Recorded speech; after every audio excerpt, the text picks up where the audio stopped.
Welcome along, everybody, to the FAB-Racing British Mini Bikes Championship. We are live here from Tattershall. It is round number 8. It is the final day of the 2019 season. My name's Chris McCarthy. He is Liam Hodgins. We're here to call all the action for you today, where we are going to crown our final champions of the season. Now, if you're with us yesterday, I can give you an update. The weather, very, very different today. It was dry yesterday, of course, completely different today. The rain has been falling throughout the night. It is continuing to fall as we speak. We have oil on the circuit as well, so there is a slight delay to proceedings as well. So while that is happening, we have lots of things to reflect on from yesterday and going into today as well. We crowned some big champions yesterday, Liam, one of those being Evan Belford in the Mini GP 70.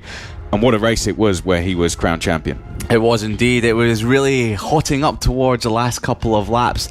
And Evan Belford, he just had to do what he had to do, finish in the top 10, and he did that nice and easily. So he didn't put himself under a lot of pressure, he didn't push too hard, he just had to do what he had to do, go out and pick up those points, and he did that with a second position yesterday. Well, let's have a look at the pivotal moment in the race that actually saw Evan Belford become champion. It wasn't the most traditional way that we see a champion crowned, but it was the moment that saw the race end.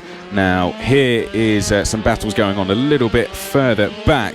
And Liam, this was where we had a crash which brought out the red flag with about 3 laps to go. It was indeed. Ollie Walker on Bike 48 was just ahead of Owen Mellor on the 130, but just behind them was Carter Brown coming through the near flat out right-hander.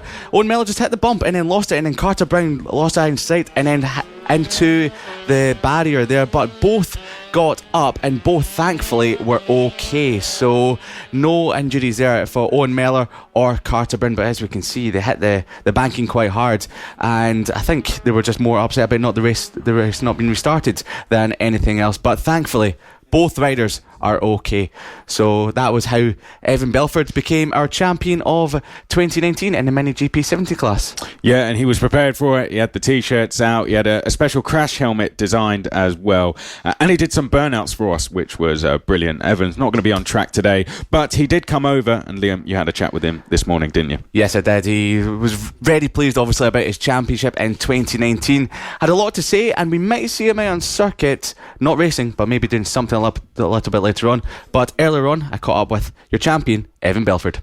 Evan Belford, Mini GP 70 champion of 2019. How does that sound? It sounds amazing, to be honest. Yeah, you got a big smile on your face. How were you celebrating last night? I went to go and sleep at my friend's static motorhome. There's loads of sweets and everything. So no wild parties or anything apart from a lot of sweets? No. Yeah. Just describe your emotions on the final race. So was it all about just keeping your head focused, or were you thinking about the championship? I was kind of thinking about the championship. I weren't really worried about Bailey winning the race or anything, because I knew even if I come in the top 10, I was on the podium anyway. So yeah, I ended it on a high and I'm pretty happy. Now, you're getting caught in the closing stages by Eddie O'Shea. If he tried to overtake you, were you just going to let him pass, or were you going to try and fight him? I would just let him pass, to be honest. But yeah, I still would fight for a podium position. So, great scenes after you won the race yesterday. Just describe your season as a whole. Well, I started off like really bad round 1 Landau when I broke my collarbone, and I think I've made like a really good comeback, and yeah, I managed to get most of my points before everyone started catching up in skill and everything, and I think that's what put me in the best position for the last 4 rounds. Now, you said you broke your collarbone at round number 1. Did you think you would ever be able to mount a championship challenge when you came back? No. So it was just all about just trying to rack up as many race wins and see how it went for the championship? Yeah. So just describe what happened at round number 1 to put you in a position of having to fight back. Well, I was in FP1 and I was trying to put a fast lap in when I shouldn't have been, because I was a bit too confident, and I high-sided, saved it and rolled over the front, and the bike ran into me. Definitely not a good crash at all. Now, what would be your season highlight, apart from winning the championship, of course? Probably here. the first time we came here because one of my moves was really good and it was a really good race with everyone. What was a move that was really good? The first corner, I had to sit up someone and it just felt really good. Making someone know that you're coming through and then they've got to sit away from you. Now, next year you're moving on to the British Talent Cup in Moto 3. How much more confident do you feel with that, taking the Mini GP 70 Championship with you? I feel pretty confident, to be honest, but I know it's going to be hard. It's like I'm going out for a test in 2 weeks and I'm pretty excited already. Now, it's quite wet here today, Tattershall. Will you be riding in the wet? No, because I don't really want to interfere with anyone's racing or championship positions, because the championship's quite close, to be honest, between Eddie O'Shea and Bailey Stewart Campbell. It is indeed, and we're going to be keeping a close eye out on that. Now, come back to you. Moto 3 test in 2 weeks. How excited are you about that? Very. Yeah. Just describe what you're feeling at the moment, in this moment in time, taking the championship with you to try and test the Moto 3 bike. I don't know, this is speechless. It's always like that, isn't it, when you win a championship? Now, for next season, what is your main goal for the British Talent Cup? Probably just one podium, to be honest, and then just in my first year, and then try and get more in the second year. Maybe try and avoid the big crash at round number 1 during FP1, so you don't have to make a massive fight back again. Now, you've got a lot of competitors going up to the British Talent Cup with you. Who are you keeping the closest eye on? I don't know, to be honest. It's just whoever suits the bike more and is more comfortable in it. It's like, it's not like Mini GP 70s where you can jump on it, do a couple of rounds and you get used to the bike. Sometimes it can take years. Have you had a test of a Moto 3 bike yet? No, not yet. So it's still to come. Now, how do you think you'll be able to transition from the cool FAB paddock circuits, where it's like little go-kart circuits, to the bigger national circuits? I think I'll be alright, because in March I went to Cartagena on the big track and I rode a Marowaki, and yeah, I did alright, to be honest. And we'll be keeping a close eye on you. Now, it's the last round of the season. You've won the championship. You're not going to go out there, but have you got a celebration lined up for us potentially? I'm not sure yet. We saw the golden helmet out. We've got to see that out in the track for at least one lap. Yeah. So, Evan Belford, thank you very much for coming in today. Congratulations on your 2019 Mini GP 70 Championship, and all the best for the British Talent Cup in 2020. Thank you. So there, Evan Belford, of course, champion in the Mini GP 70 class, meaning he doesn't even have to race today if he doesn't want to, and don't believe he's going to with a important Moto 3 test coming up soon. But he will maybe go out and do something for us. If you're just joining us, my name's Chris McCarthy. That is Liam Hodgins. Thank you very much for being with us. This is round number 8 of the FAB-Racing British Mini Bikes Championship, the official partner series to the BSB and the road to MotoGP there, as demonstrated by Evan Belford. What's he going to go on to do next? Well, you'll have to just stay tuned and find out. Remember the name, Evan Belford. You saw him here first. Well, let's look again at that pivotal moment that saw the red flags come out and saw Evan Belford be officially crowned the champion. Both riders were okay, thankfully, but Liam, why don't you talk us through it again? Yeah, so with 3 laps remaining of the Mini GP 70 race yesterday, there was a great scrap going on for 6th place here between Ollie Walker, Owen Mellor and Carter Brown. So Owen Mellor on the 130 bike was in 7th, just ahead of Carter Brown on 37, just behind. But coming out of the penultimate corner, the pound down towards the final turn, a bit of a flat corner, but just losing it on the bump as Owen Mellor. Then Carter Brown had nowhere to go, hit the banking, and then flipped himself off the bike and just clipping the barrier a little bit. Owen Mellor's waving for the flags to come out, which they do. Great work by the organisers and the marshals here. But Carter Brown, after rolling about a wee bit, got up. He was okay, which was great to see. I did speak to Carter's family last night. Apparently they had to cut his braces a little bit, so he had braces on, which seemed to nick his lip, but he was okay, which is always good to see. And I think they were just both wanting to restart the race, but that was the red flag. That was the last race of the day. The rest of the racing didn't get started. So Evan Belford was crowned the champion of 2019 in the class, and there was quite a nice wee moment at the end of it, wasn't there, where he didn't really know if he'd won it or not, and then everyone else was telling him, and he's like, "What? Yeah. Did I really?" Yeah. And then we got to see the t-shirt come out and the nice gold helmet, which was actually painted by Izzy Carter's dad. Izzy Carter races in the AC40 Rookies, and her dad made the helmet, so he presented presented it to Evan Belford on the track yesterday, so it was great to see. And how was it speaking with Evan Belford? He seems very relaxed and almost feels like that weight is off his shoulders now. Now he has finally wrapped up that championship, but already he's immediately looking forward to the next step, which is British Talent Cup. Yeah, absolutely. I spoke to him yesterday in the paddock, and he was nervous. You can't blame him, because he's thinking about the championship. He could get wrapped up today. He got a big smile on his face, felt more relaxed, more confident. He's not going out today because of the weather. He's got a test in Jerez on the Moto3 bike in 2 weeks' time, so he doesn't want to injure himself for that. But he's out there. He'll be watching around the circuit, enjoying the racing. And he said to us after the interview, he just doesn't want to get in the way of potentially Billy Stewart Campbell and Eddie O'Shea, who will be moving up to the British Talent Cup as well with Evan Belford next season. James Cook, the likes of him, Harrison Crosby. There'll be a lot of great riders going up to the British Talent Cup in 2020, and Evan Belford will have a bit of a target on his back. Well, he wasn't the only champion crowned. Mick Williams in Sidecar was also crowned champion. There's 2 champions still more to crown in AC40 rookies and Mini GP50. So we went out and spoke to a lot of the riders yesterday, including the likes of Mick Williams and some of those title contenders in the rookies and the Mini GP50. So let's go and hear from them now. Yeah. Okay, so Mick Williams, Sidecars. Mick, talk us about the season so far. Have you enjoyed it this season? Yeah, it's been one of the best seasons we've had for a long while. We've got some competition with Jack. He's coming along really well. Yeah, so he's pushing us all the way, and he's doing well. Yeah, it's been good. Why has this been the best season, would you say? What's made it the best season? Has it been just the racing itself, or has there been anything off track that's made it particularly special? I mean, as a sidecar, we're all a big group and we all get on and we have a few beers of an evening and a barbecue and whatever. But like I say, the racing's been good this year. We've had some competition and some good racing, with Jack. So it's been good. Any races in particular that stand out for you? I think Lid was quite a good one. It was a bit wayward, but that's what made it fun. So yeah, there's 3 of us for the battle for the win, and unfortunately we didn't get it, but that's racing. But it was just good. Yeah, so.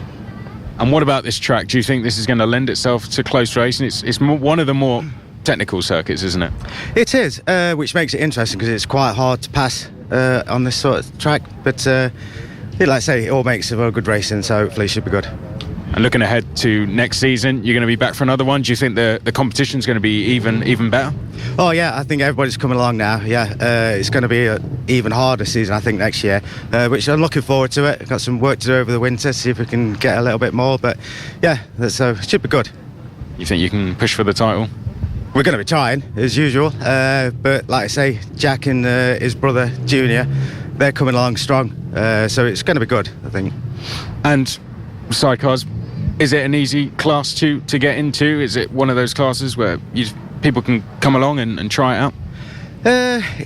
It's quite difficult, to be fair, because you can't actually go and buy one unless somebody's actually selling them, so you sort of have to build them yourself and with help of other people and whatever. So it can be a little bit tricky to get into it that way, but if anybody wants to get into it, we're always willing to try and help and sort them out with something. So but yeah, so that's it.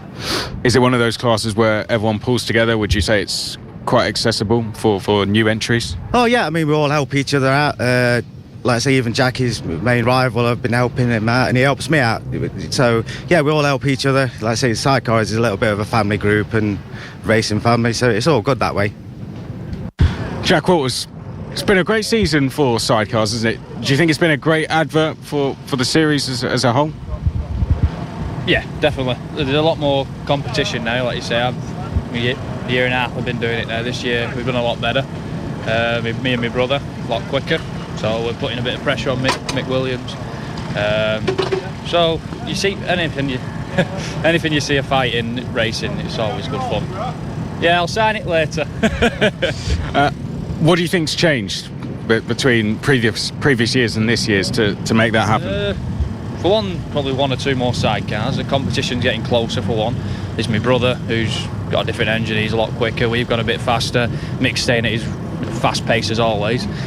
We've just stepped our game up and made it a closer race, but not close enough to win championship though. Yeah. But you've come very close, it's fair to say. You've had a lot of pressure on the likes of Mick Williams. You know, do you think next year you could line yourself up for an even better challenge for the championship? Yeah, definitely. Just need to have a better maintained machine, and that'll hopefully happen. that's what's let us down most of the time, is the engine overheating and not running to how I want it to.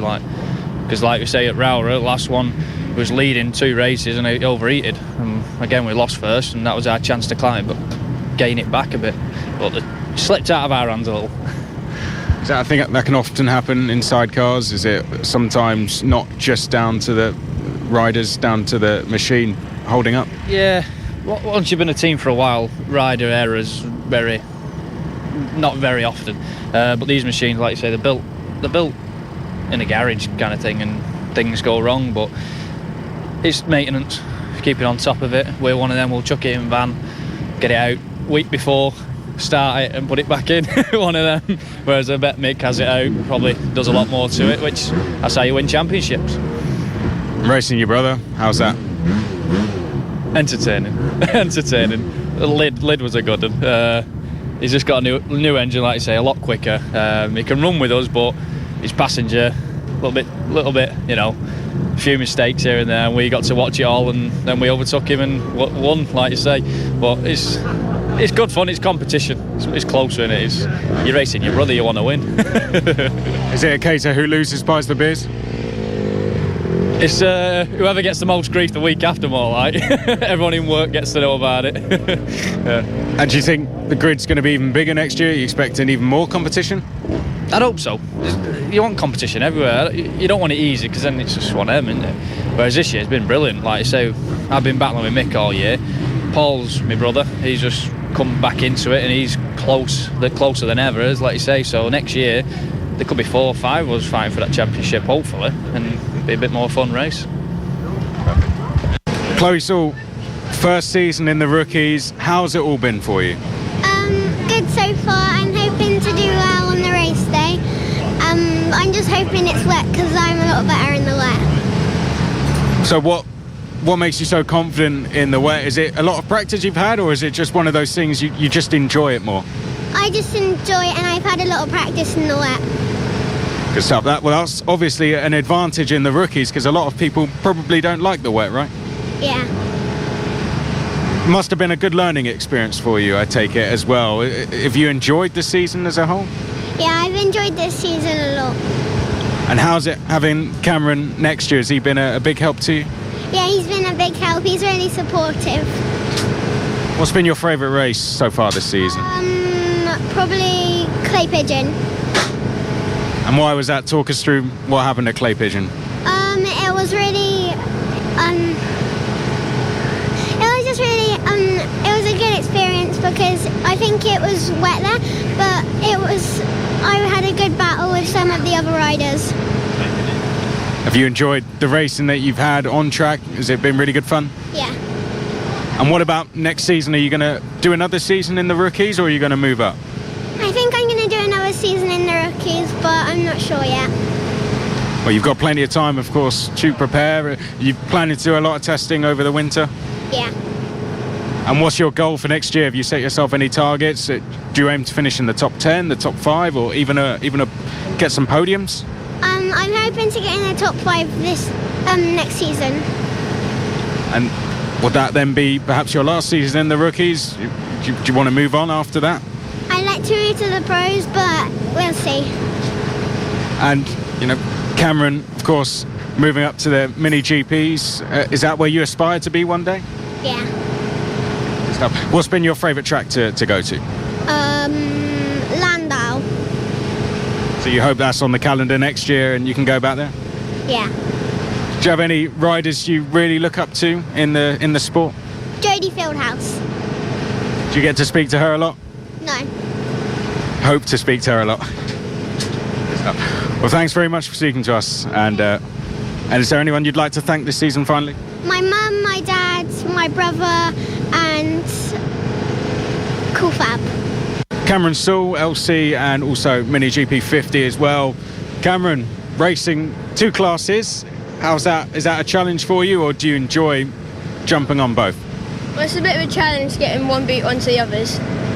Yeah, but you get used to it. All fun in the end, though.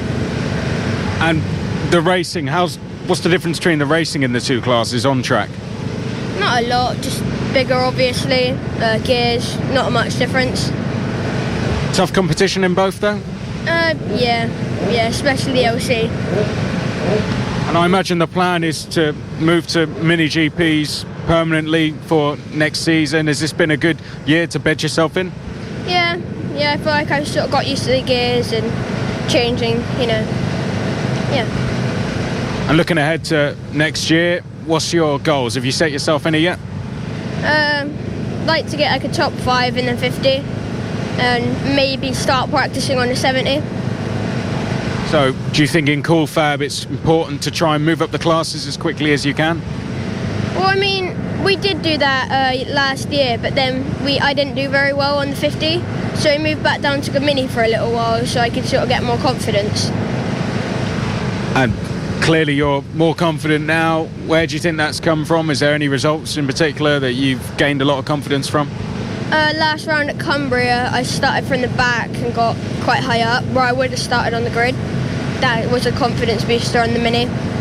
So with that confidence, we're at this weekend, of course, the final round. What's the goals? Well, on the mini, I'd like to try and get a podium, and I'd just like to do as well as I can on the motor kit. And what would be your advice to anyone coming into the series, perhaps racing in the 40s or maybe even jumping into the 50s? What do you think is the key to making progress?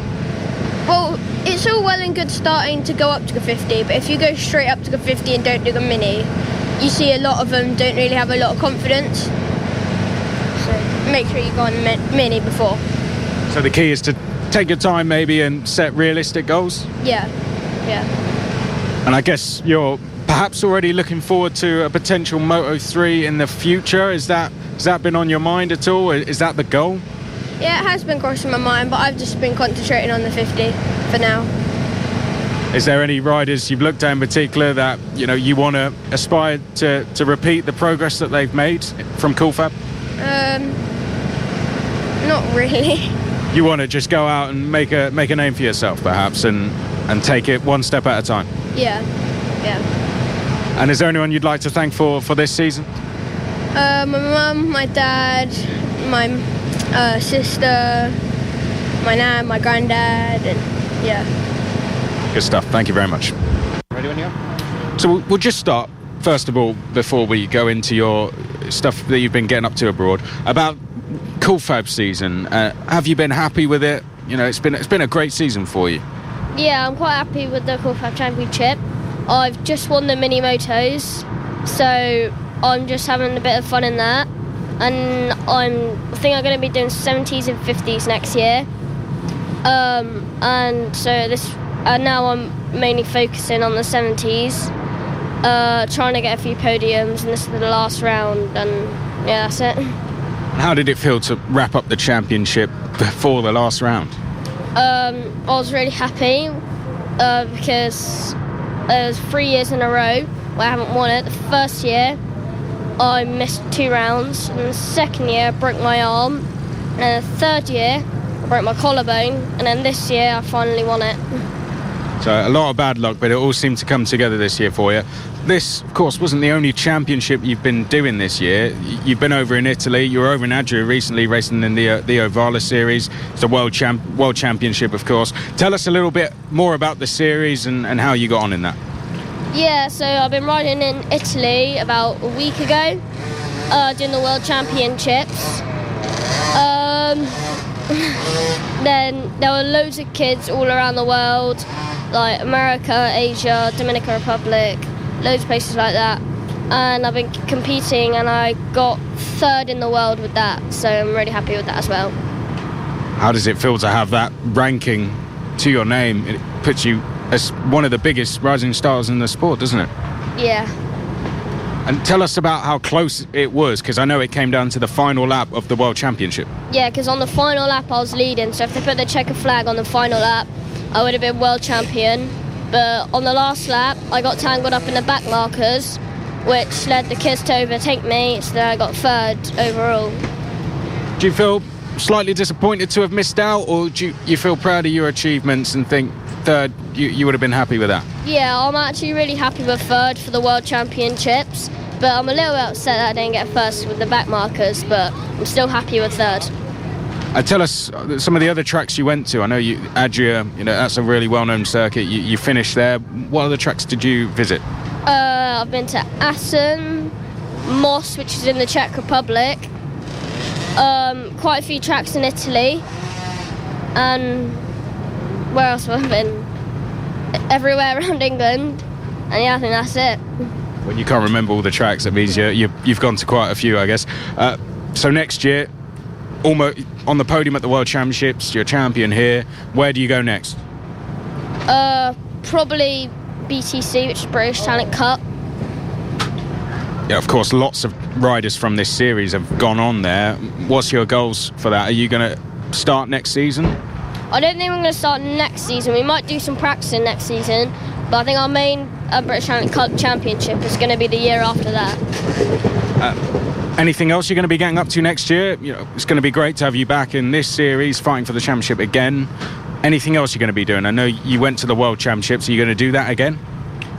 Probably. I'm going to do a lot of Italian rounds on the oval, 160, and I think just that and the metric kit. And doing that World Championships, the oval, that gets you prepared for British Talent Cup, doesn't it? Because they do go abroad once or twice, but I guess it also gets you prepared to maybe jump into something like Red Bull Rookies? Yeah, well, I think the top 3 riders from the British Talent Cup get into the Red Bull Rookies. That's a future goal for you, I guess. Yeah. And then beyond that, what's the dream? Is it get on the Grand Prix setup and work your way up to the top? Definitely. Do you have any riders you aspire to be in the future?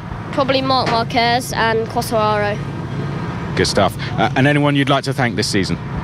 My dad, my granddad, definitely, because they've been helping on all the bikes. My mum and my sister. One final question. I imagine there's a lot of riders looking to come into Cool Fab that want to reflect your achievements. Tell them what's the key to being successful? Well, get some good sponsors first, and then get your dad to help you, get more mechanics, and then you'll probably start working your way up to Moto 3 and all that. Good answer. Thank you very much. Well done. Joshua Williams racing in the rookie season, of course. How's that been for you? Very well. This is my home track, and I've just had a first place, and we're looking to do a new lap record and win my first race. So practice sounds like it's going brilliantly. What do you think your chances are to win? Are you very confident you can do it? Yeah, I'm quite confident, and hopefully we'll qualify in pole and get a good start, and that'll be good for us. I guess it's probably been the round you've been looking forward to the most then, isn't it? Are you glad this one's coming up last? Yeah, I'm very glad. What do you think the secret is to going fast around this circuit to any new riders that might be coming here? Probably the secret's just sticking out or going out wide lines, and that'll go well for you, and that'll be good. If you can pick a win up here, I guess that's going to give you a lot of confidence going into next year, right? What's the plan for next season? Probably on my pro bike in the elites and pros, just doing that so we don't have to keep on swapping from pro bike to elite bike, so probably going to be good. Is there anyone you'd like to thank for this year? My mum, my dad, my mum, my granddad, my nanny, and my baby sister. So Carl Payne, we're at the last round now. I guess it's a good time to talk about the season so far. How's it been for you? It's been pretty hard because at the beginning of the year I wasn't like as high as all the others that I was racing the year before, but throughout the year I've been building up. And building throughout the year, what do you think's helped you? Have you done a lot of work off track to help you get up to a higher standard? Yeah, I've got a coach, Andy Ibbott, and he's helped me throughout the season, and I think I've got a lot better. What do you think's been the secret to doing that? Has it been working fitness-wise, or has it just been more time on the bike? Probably more time on the bike. What do you think has been the hardest thing to learn moving into a class like this?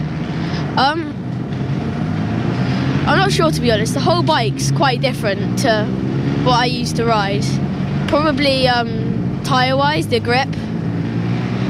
And the standard of racing, very high, isn't it, in this class? That must be very tough to get used to. Yeah. Is it more of a class where you have to be very aggressive, would you say, in your racing?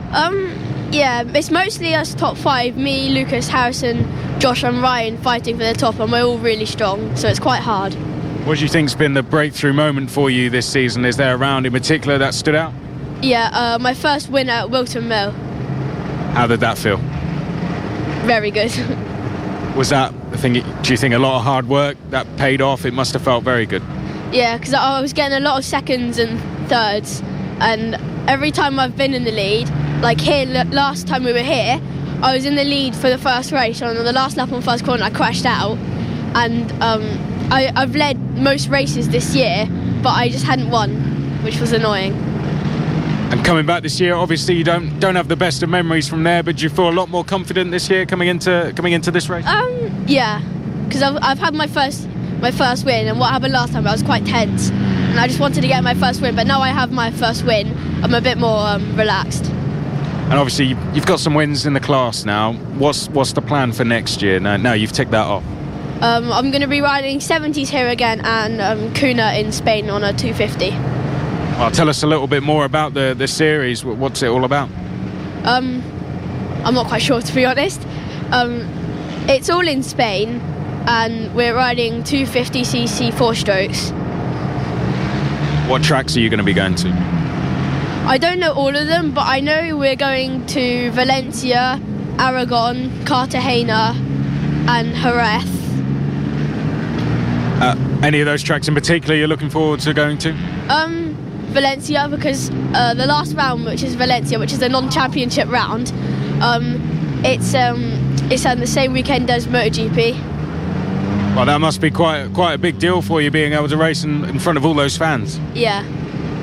It's going to be a great experience, I'm sure. Have you been able to do any testing so far, or when will you begin testing? No, I'm going out on the 250 in the half term.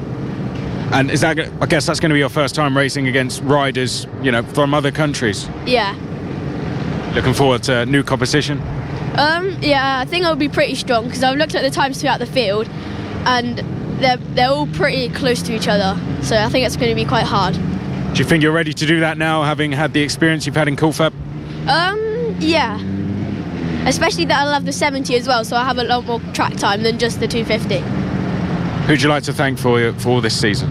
ACT, MT, Tri-Motive, Mid Devon Motors, and the whole of my family, and Andy Ibbott. Thank you very much. I've got Harrison Crosby with me, the leader of the Mini GP50 category and racing in the Mini GP70s. Harrison, we'll start off with the 50s. First of all, you're leading the championship by 2 points over Kyle Payne. How are you approaching this weekend? Well, really, we just got to try and win every race, because it's only 2 points, which is a small gap, so we need as many points as we can, really.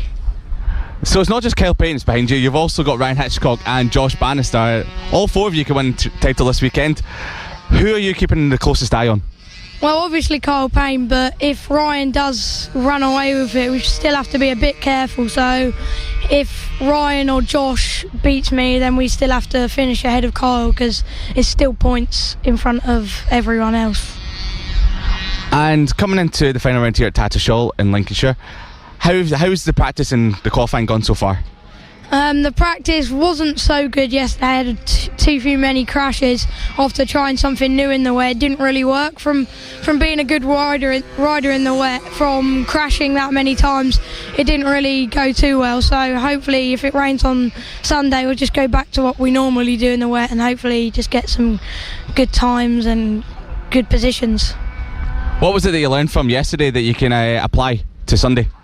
Well, obviously my limit, which is if I lean too much or try and brake a little bit later, then I am going to crash. So I need to be careful of where I'm braking and where I'm leaning in and where I'm getting on the power. So yeah, I've just learnt where to do that, really. So for Saturday it's looking like it might be dry. Sunday is looking a lot worse. You've had a bit of issues in the rain already. I guess you're looking for some dry weather to maybe try and extend the championship. Yeah, I'd like some dry weather today and try and do well today, see how I do. But the wet doesn't. I don't mind having wet weather because usually I'm quite good in it, and I'd like to go back and see how I do again on Sunday. So yeah, I'm up for anything really this weekend. It's a good attitude to have. Now you're racing in mini GP 70s as well. Are you applying a lot of time to that, or is it you just fully focused on the 50s at the moment? Well, over the year I've been focused on both, but coming into the round with 2 points lead, we're obviously going to focus on the 50. But the 70, we are 7th, and I'd like to maintain 7th. So, yeah, we'll keep trying in that and see what we can do. So going into 2020, you may have the 50s wrapped up, and you may have 7th and the 70s. What's your plan for next year? British Talent Cup in BSB on the standard Moto3 bike. Yes, I'm looking forward to that. Maybe go out to Spain for a few tests. But yeah, looking forward to that. Can't wait. And where in Spain might you be testing? Well, British Talent Cup have a 2-day test in Jerez, so I'll probably be going there, and maybe Cartagena and some of the big tracks like that. And what is your target for the British Talent Cup in 2020? To try and keep up with the people from FAB-Racing in the Moto3 bikes. So yeah, that'll be quite a good challenge, and I'm looking forward to it. There's a good group of you going up next year, and Harrison, I'm sure you'll do very well. But best of luck this weekend, and we'll see if you can get it wrapped up in the 50s this weekend. Thank you. Got Eddie O'Shea here, who is a rider in the British Talent Cup and here at Cool Fab for the Mini GP 70s. Eddie, thanks for talking to us. And what is your plan going into this weekend? This weekend, me and Bailey Stewart Campbell are battling for second in the championship. So I'm just here to get away with as many points as I can and hopefully get second. So what is your target? Are you going for race wins or just podiums? Race wins is always a bonus, but as long as I beat Bailey, I should be okay for the championship. Evan Belford's 70 points further ahead. Is he a target at all for you, or are you just sort of trying to focus solely on second place?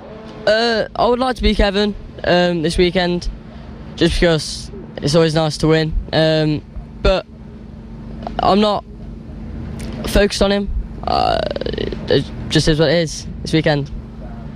So there was at the start of the season, you were the runaway race winner and championship leader. There was a bit of a blip mid-season, but you've refocused again, come back to the forefront. What's changed towards the end of the season that's sort of made you find that confidence once again? I've had a bit of a growth spurt with my old leathers, and they've become really tight on my arms. So I've had to get around that and ride the arm pump. Now I've got these leathers. It's been okay since Rara. You mentioned arm pump. How does that affect you on the bike? Arm pump isn't good. It makes your arms and your fingers hurt. So when you're on the brakes or using the clutch, your arms could just buckle and it hurts a lot. It's something that no rider ever wants, or anyone at all wants. But you're now in your British Talent Cup leathers. You're racing in the British Talent Cup this season. What is your plans for 2020? For 2020, I'll be going into the British Talent Cup with British Superbikes. So I'm looking forward to it. And there's quite a few of you from the Mini GP 70s and of course from the 50s going up next season. Who are you keeping a close eye on? Well, I've had a leg up this season because I've had a full year on the bike already. So I'm hoping to beat all of them, but it is what it is. And I'm sure it'll be a close battle between you all. Now you've got a bit of a season behind you. What have you learned so far this season? I've learnt the bike. It's a hard bike to get used to, but I've still got to add a leg up on everyone, so I'm looking forward to it. What's the difference between going from the big national circuits during the British Talent Cup, coming back to the Mini GP 70s, when the go-kart tracks? I've got used to it, but there's not really much difference. You just get on this bike and you're used to riding these tracks. You get on the Moto3 and you're used to riding them tracks. Sounds like you adapt like a duck to water, basically. Eddie, it's been great talking to you. What is your plan for 2020 in the British Talent Cup? Well, I don't know. Maybe win it? Yeah, hopefully. Well, you've already got a season behind you. You've got a great opportunity. Enjoy the rest of your weekend here at Tattershall. Best of luck in the championship and, of course, for 2020. Yeah, thank you. Thanks very much. Bailey Stewart Campbell, Mini GP 70 rider, joined second in the championship, along with Eddie O'Shea. Bailey, how are you approaching this weekend? Quite confident. Just don't want it to rain. Want it to be dry. I think most people want it to. You've been very quick in the last few rounds so far. You've really gained some points in the championship, leapt up the championship order. How has that just helped build your confidence coming into the final round here at Tattershall? It's just made a big difference in my confidence and how I ride the bike. So what have you changed over the season to adapt your style and how you ride the bike? At Lid, one of my sponsors helped out and they changed the setting on the bike and it's completely made a massive difference. And what was the setting they changed on the bike? They made the back go up by like 5mm. And how did that help change the sort of characteristics of how the bike is handling? It just made me turn a lot better and a lot more confident. Now, coming into this weekend, as we said, you're joined second in championship. Are you focusing on second in championship, or are you still got that little hope of trying to catch Evan in first? I think the main hope is second because he's a bit too far off in the distance. And so what's your plan for the weekend? Pick up some podiums if you can, or go out for race wins? Right, go out for race wins. And potentially some fastest laps as well, because you've been racking them up a lot this season. Yeah. So what's your plan for 2020 after you finish in the Mini GP 70s this year? Are you going to stick around in the class and try and win it next year, or are you going to move off and do something else? I'm going to move into the British Talent Cup. And have you got a Moto3 bike already for that? Yeah, I bought one of the British Talent Cup ones. And have you had a test at all on it yet, or are you waiting until the Cool Fab season's over? Waiting for the Cool Fab season to be over. And what is your target for 2020? Be about mid-pack, try and see what we can do. There's a lot of you going up next season into the British Talent Cup. It's going to be a great category. Bailey, all the best for this weekend and of course into 2020. Thank you. Got AC40 Rookies Championship leader coming into the final round here at Tattershall, Archie Gibbs. Archie, how are you feeling coming into this weekend? I'm really just feel a bit competitive because of this weather this weekend between tomorrow and yesterday, because yesterday was greasy and it was like greasy, and I had 2 crashes yesterday and it's just like it was so greasy and slippy, and yeah. You're having a look at the bikes going by in the background there, Archie, aren't you? So yesterday was tricky conditions. It was greasy, it was wet. This morning's been dry. How are you feeling in both sets of conditions? The dry I'm really good with, but wet, it's really hard to in the wet over here because you get a lot of crashes like last year. And how has that affected your confidence at all, the crashes in the wet conditions? It's not really too good in the wet because it's like if you touch the white line you crash, and or if you touch a curb you crash as well, and yeah. So you won all 3 races here back in June at round number 4 at Tattershall. Is that giving you extra confidence coming into the weekend here with a championship on the line? Yeah, because I'm really good at here. I've been practicing a lot here, and yeah, I've been good here in the dry, but wet, I mean, it's quite rubbish with it. It might be dry today, wet tomorrow. Now, you've got Ollie Sims only a handful of points behind you in the championship. Luke Fitchett is 26 points further back from you. Who do you feel is your main rival, performance-wise, coming into this weekend? Luke. And why is Luke your main rival? Because he's really good here. Because round 5 he keeps getting second behind me. It's a tough category this season in the AC40 Rookies. What's your plans for 2020? Will you stay in the Rookies or will you move up to another category? I'm going to move up to the Pros and LC, so we can get a bit more quick on that, because 10 miles are really slow. So was it the AC40 Pros you're moving up to and the LC? Yes. And have you tried those bikes at all yet? No. And what class are you looking more forward to, the Pros or the Elites?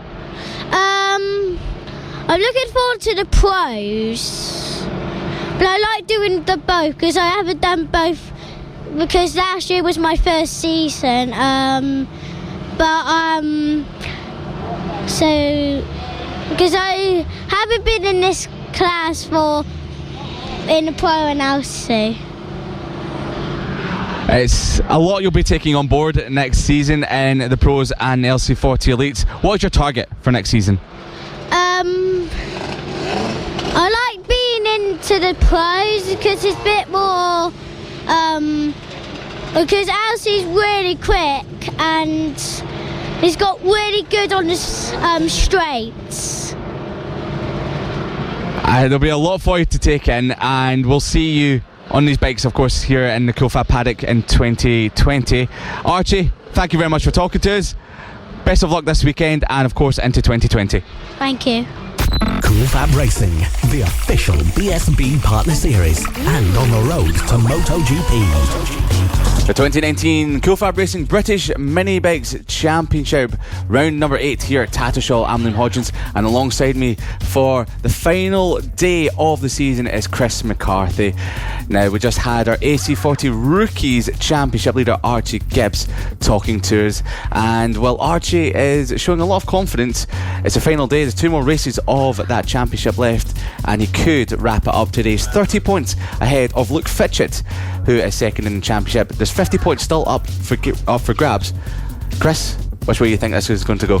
Well, I think he just needs to have 2 solid finishes, really, doesn't he? But it can change so fast. If he has 1 DNF and his championship rival wins, then, which is Luke Fitchett, as you said, 25 points it is for a win, then it closes to 5. And with the conditions as they are, and we'll have a look at those very shortly, it is very possible that mistakes can happen. So it is very, very wet out there, and complete opposite to what we saw yesterday. That just gives you an idea. There's lots of standing water around, and that makes things very, very difficult. We have a former rider in the commentary box, Liam Hodgins, very special guest. We broke the bank to get him in. And Liam, what are the conditions like? I mean, how challenging is it on a bike when the conditions are like this?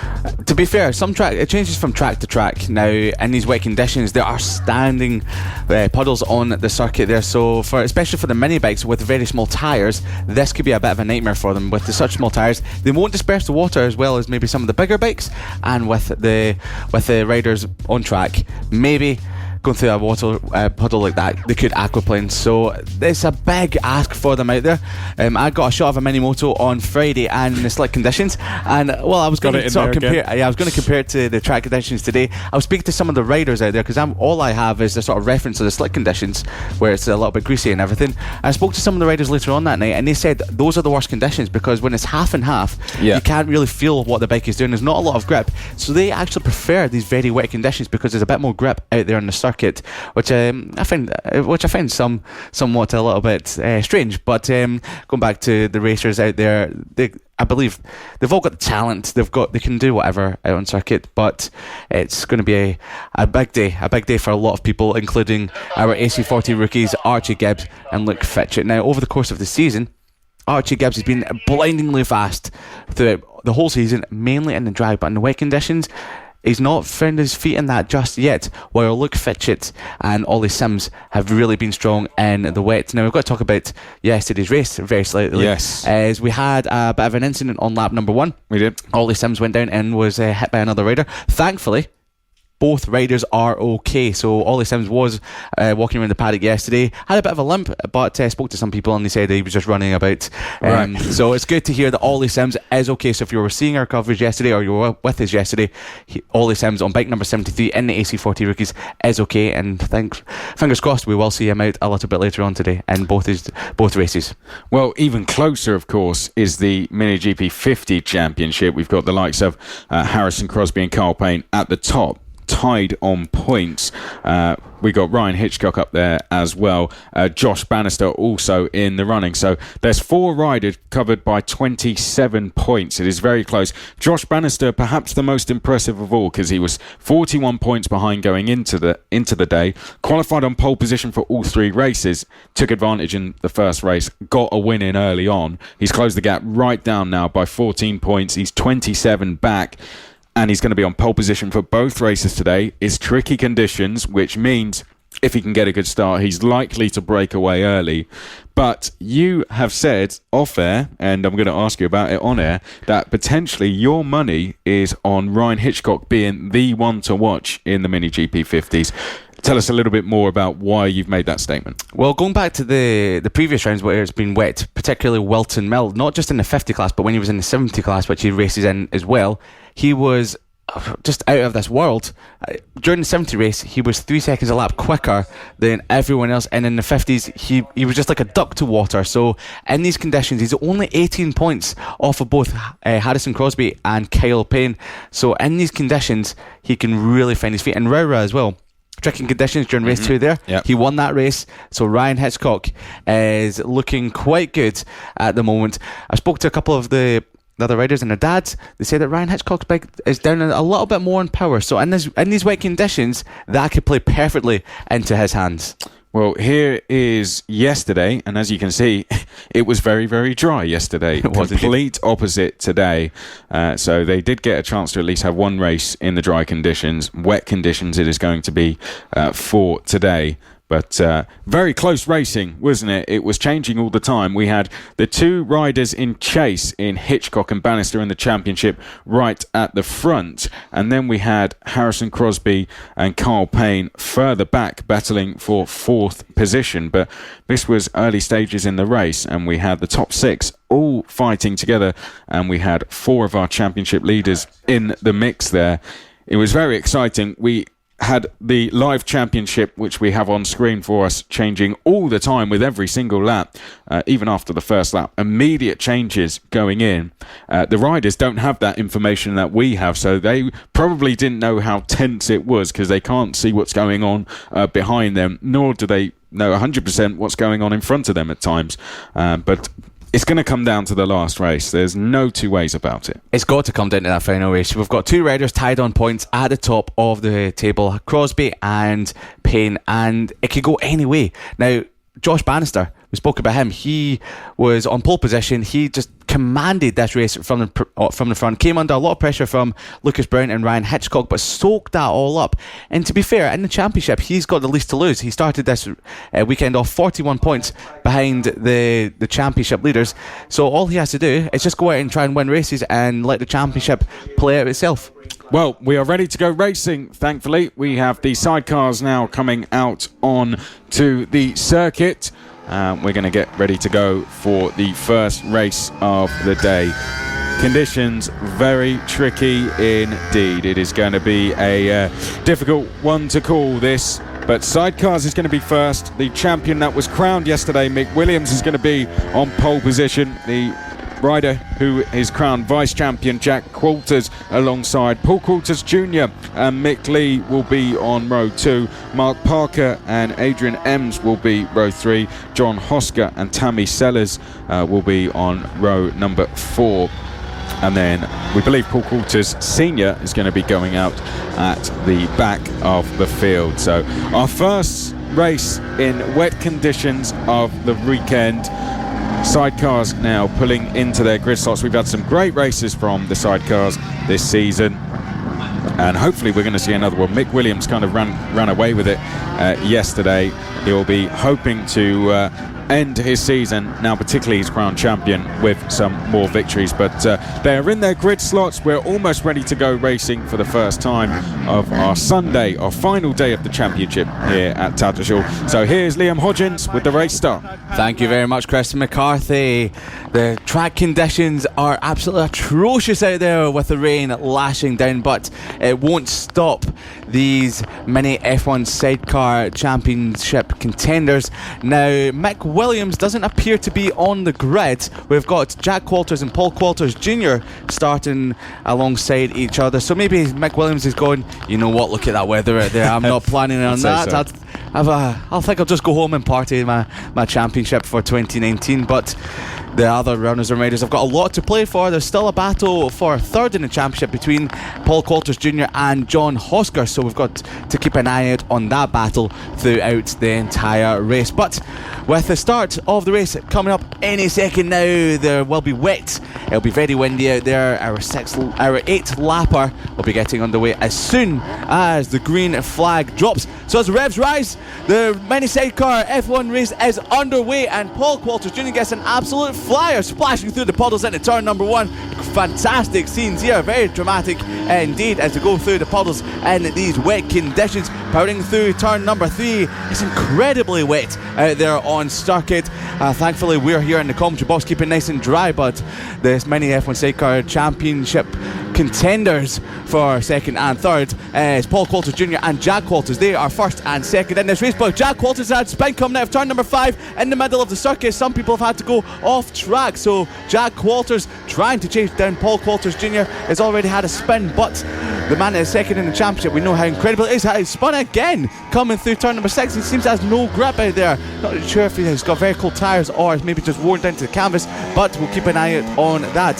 So coming round the final corner to complete lap number 1 as your race leader, that is Paul Walters Jr. Paul Walters Jr. on the number 24 machine ahead of the 44 of Mick Lee, and then further down the field we have the number 76 of Adrian Ems. Just behind them is the number 127 of John Hosker. Apologies about that, it's actually Mark Parker on the 230 machine. John Hosker is a little bit further back, and well, getting confused with some of the red bikes and the yellow bikes on the circuit as they're splashing their way through the puddles for the start of this mini GP for this sidecar race, the mini F1 sidecars. But through the puddles they go, and the riders are putting in a great effort throughout this entire race, Chris.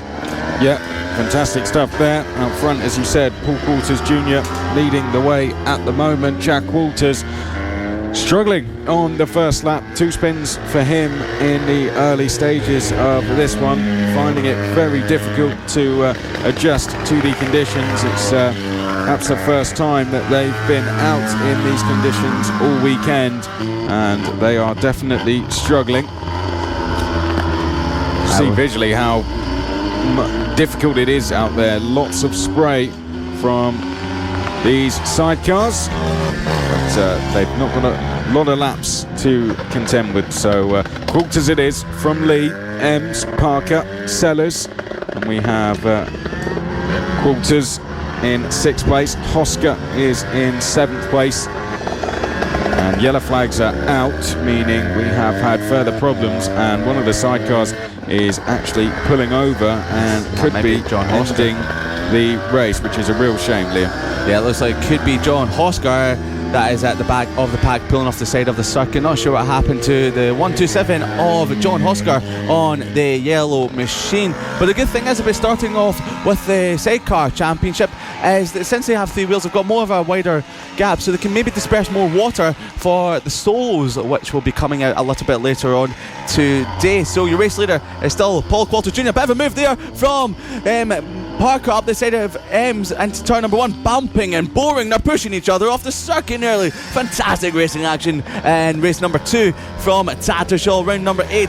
But Adrian Ems is looking down at his machine after a bit of a collision with Mark Parker. Mark Parker moving up to 3rd spot as he came through turn number 3. So maybe a bit of a bike issue with Adrian Ems after the collision with Mark Parker. Mark Parker now up to 3rd spot, setting fantastic lap times, chasing down your 2nd position of Mick Lee. So there's only a few seconds behind it, but we know that it can all change dramatically in the F1 sidecar races, especially in the wet conditions.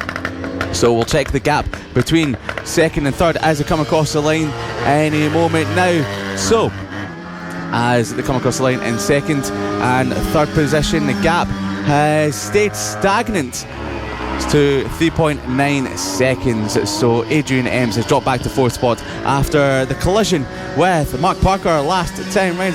Jack Walters is in 5th spot, setting good lap time, trying to gain some of the positions he lost in the earlier laps of this race after losing position, spinning out of turns number 5 and 6 on lap number 1, which is left Paul Coulters Jr. in 1st position, and with 3rd in the championship, he could potentially wrap it up 3rd position in the championship in this race. He is currently 22 points ahead, which means that the race win would wrap up 3rd position in the championship for Paul Coulters Jr. as he leads this race.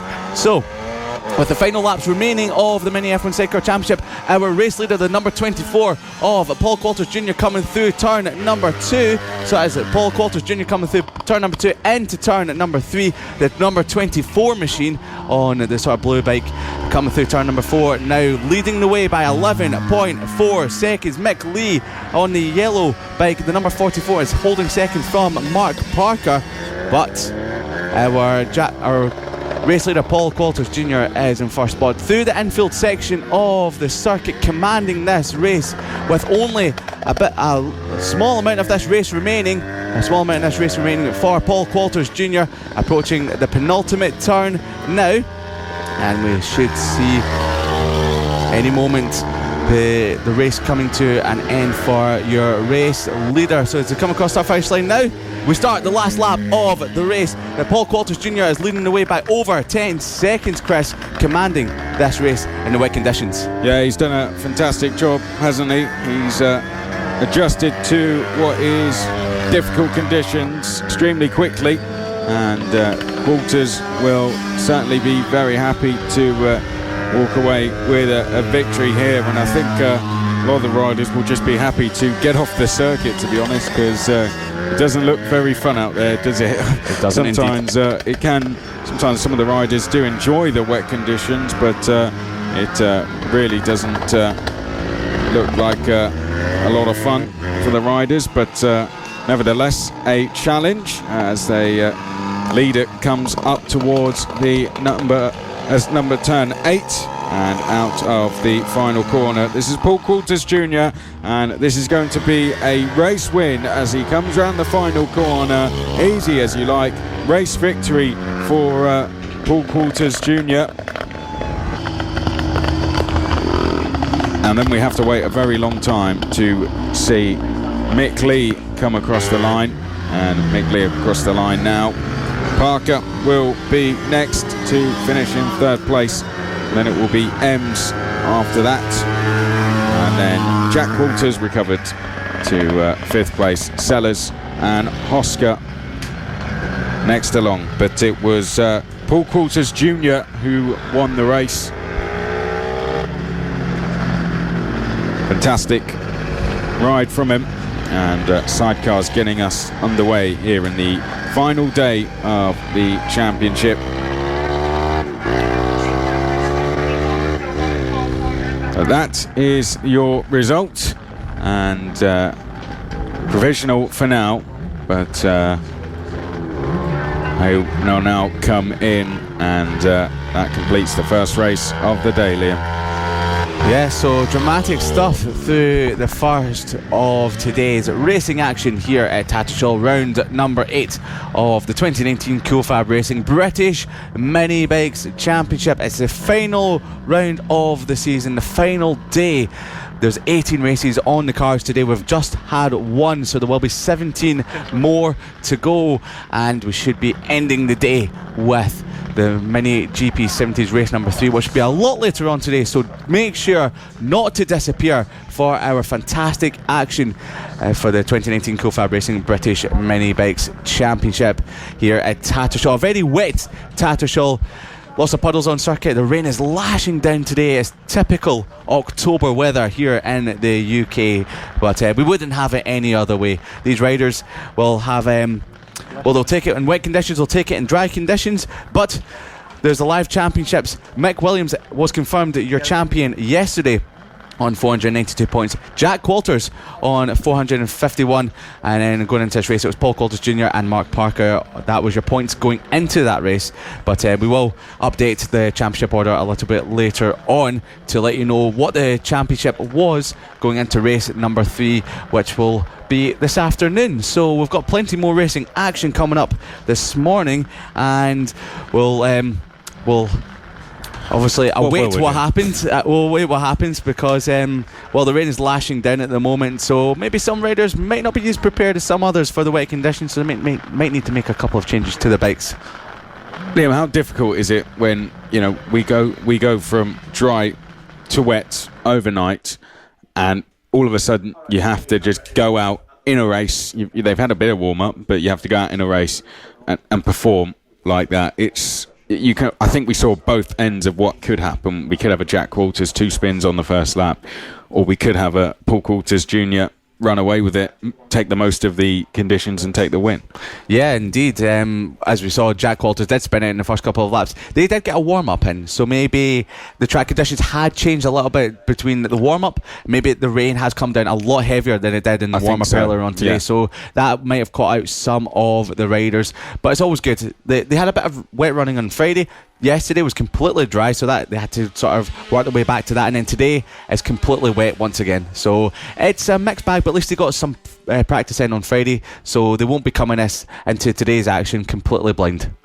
Well, that's of course always very helpful when we have that little bit of practice. We have a couple of warm-up sessions now coming out. The Mini GP 50s and 70s will be going out to just put a few laps in, and while they do, we're going to take a look back at yesterday's first race in the Mini GP 50s, where we saw a brilliant battle for the championship. So we'll head down. That was the state of the championship before the race got underway. Of course, you know what it was after, but if you didn't see it yesterday, well, sit back and relax and enjoy the show. Any more exciting? Here we go for the first race of the final weekend, where we are going to crown our Mini GP50 champion at Tattershall. Who is it going to be? Green flag goes up and we are away. Josh Bannister leads us down towards turn number 1. It looks like Harrison Crosby trying to dive down the inside to take third, but Josh Bannister has had a perfect start and he leads us through turn number 2. I think Lucas Brown got into second place. I believe Harrison Crosby is in third as they make their way now up towards turn number 5 for the first time. Everyone through nice and safely, which is great to see. Our championship leaders are still all going round, which is good. So the fight is on. Here we go. Josh Bannister, a little bit of a wobble out of turn number 7 there, and he's invited some pressure now as they come through turn 8. We begin the long run round turn number 9, flat out through there, and then the run down towards turn number 1.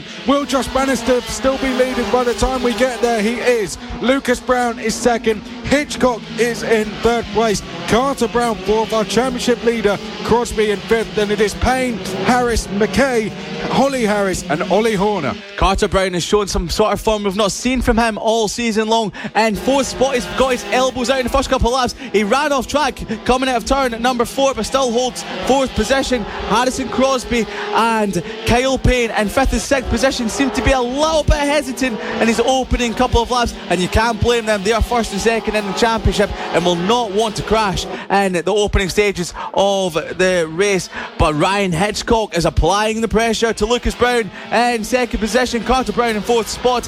He has nothing to lose, so Carter Brown will mix it up with your championship contenders, who are Bannister, Hitchcock, Crosby and Payne.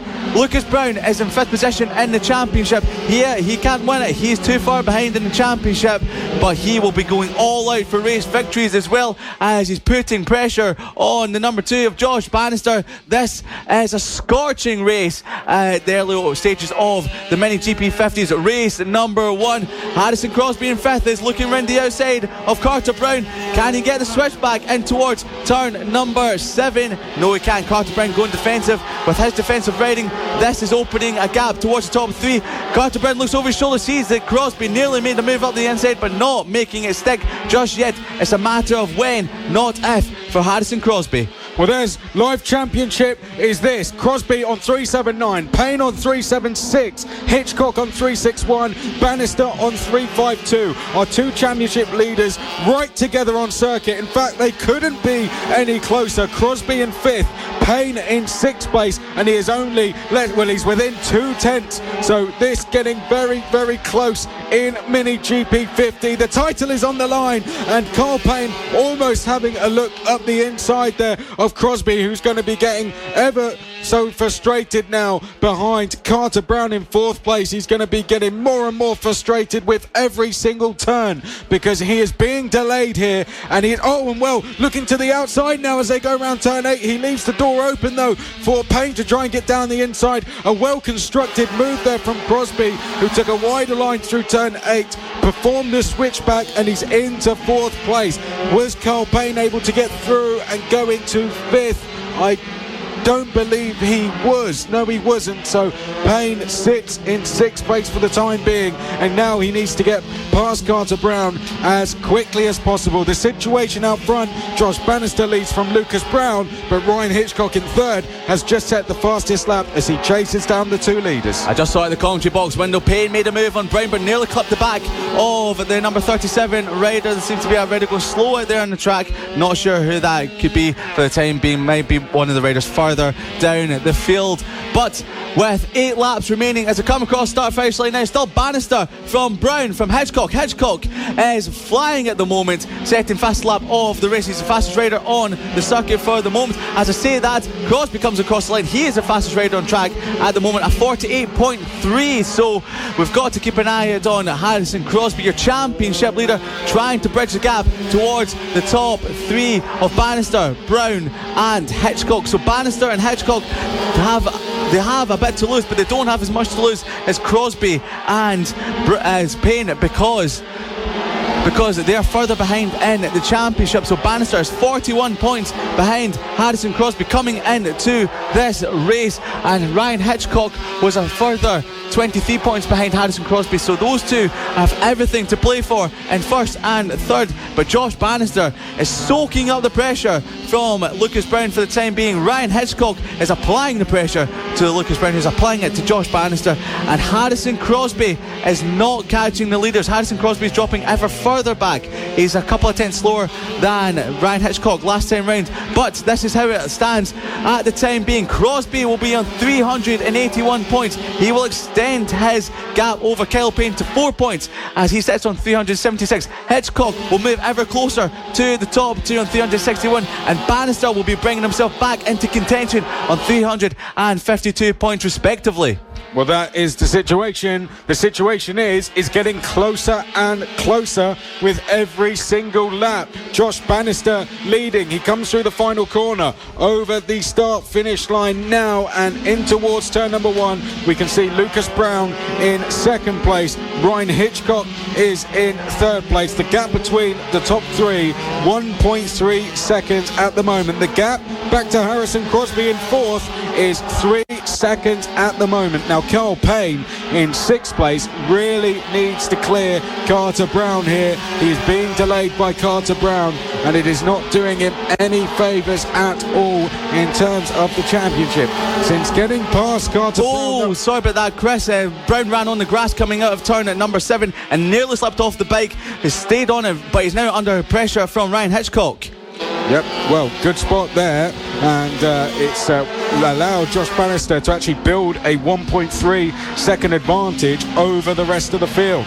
Now Lucas Brown still in 2nd, Ryan Hitchcock in 3rd. I have to say though, Carter Brown is holding on to Harrison Crosby, so Carter Brown actually growing into this race here. He's getting faster and faster, and he's no longer really delaying Carl Payne. He's holding on to Harrison Crosby, your championship leader, and keeping him very honest, and we may even see Carter Brown challenge the championship leader a little bit later on. They are very close together.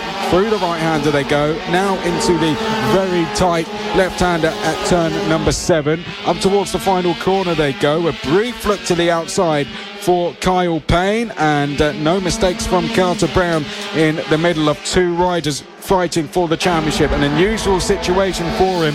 Just 4 laps remaining, and Carl Payne now looking to the inside of Carter Brown. Brave on the brakes. Carter Brown brave around the outside, but unfortunately he just ran a little bit too wide there, and Payne is now into 5th.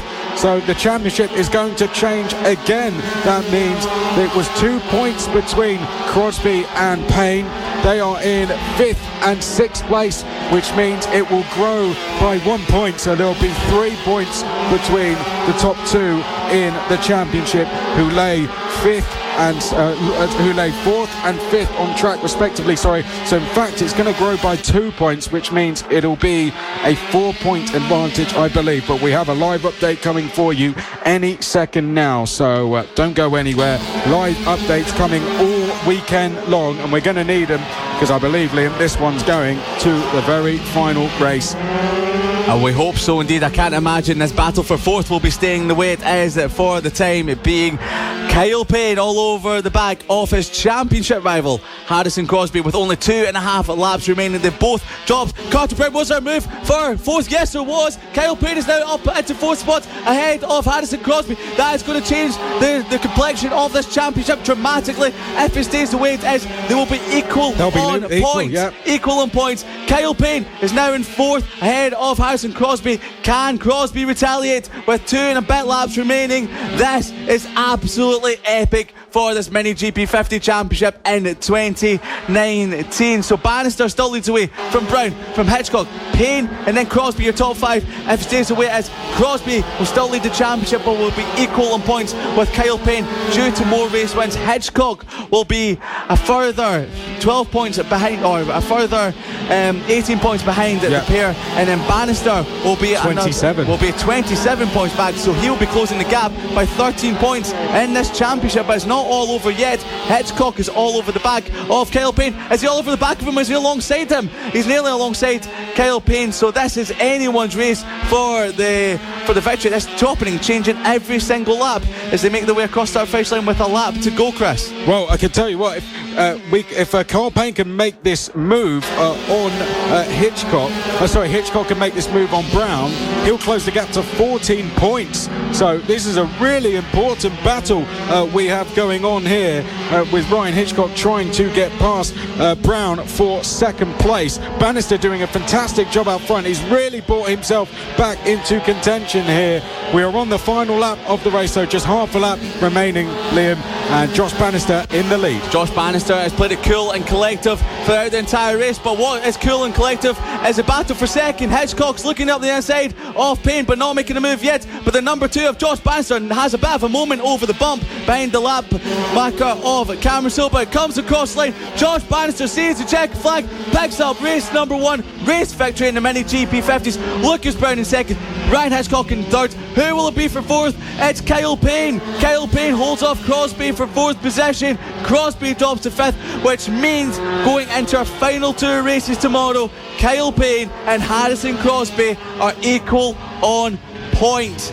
So great ride all the way down the order from every single rider. So it's going to be Josh Bannister who takes the race win ahead of Lucas Brown. Ryan Hitchcock had to settle for 3rd position, and 4th it was Kyle Payne, who now ties on points with Harrison Crosby in the championship. Carter Brown valiantly held off Payne and Crosby throughout most of the race, but dropped back to 6th in the closing stages. And then Ronnie Harrison 7th, Harrison McKay in 8th, Ollie Horner in 9th, Holly Harrison 10th, Finnan Werity in 11th, and then Ben Jolliffe in 12th spot. Ahead of Cameron Stoll, Luke Schofield, Aston Dean, Jacob Stevenson and Philippe Surowick in 17th, and Sylvan Moundsey was your only non-finisher, Chris.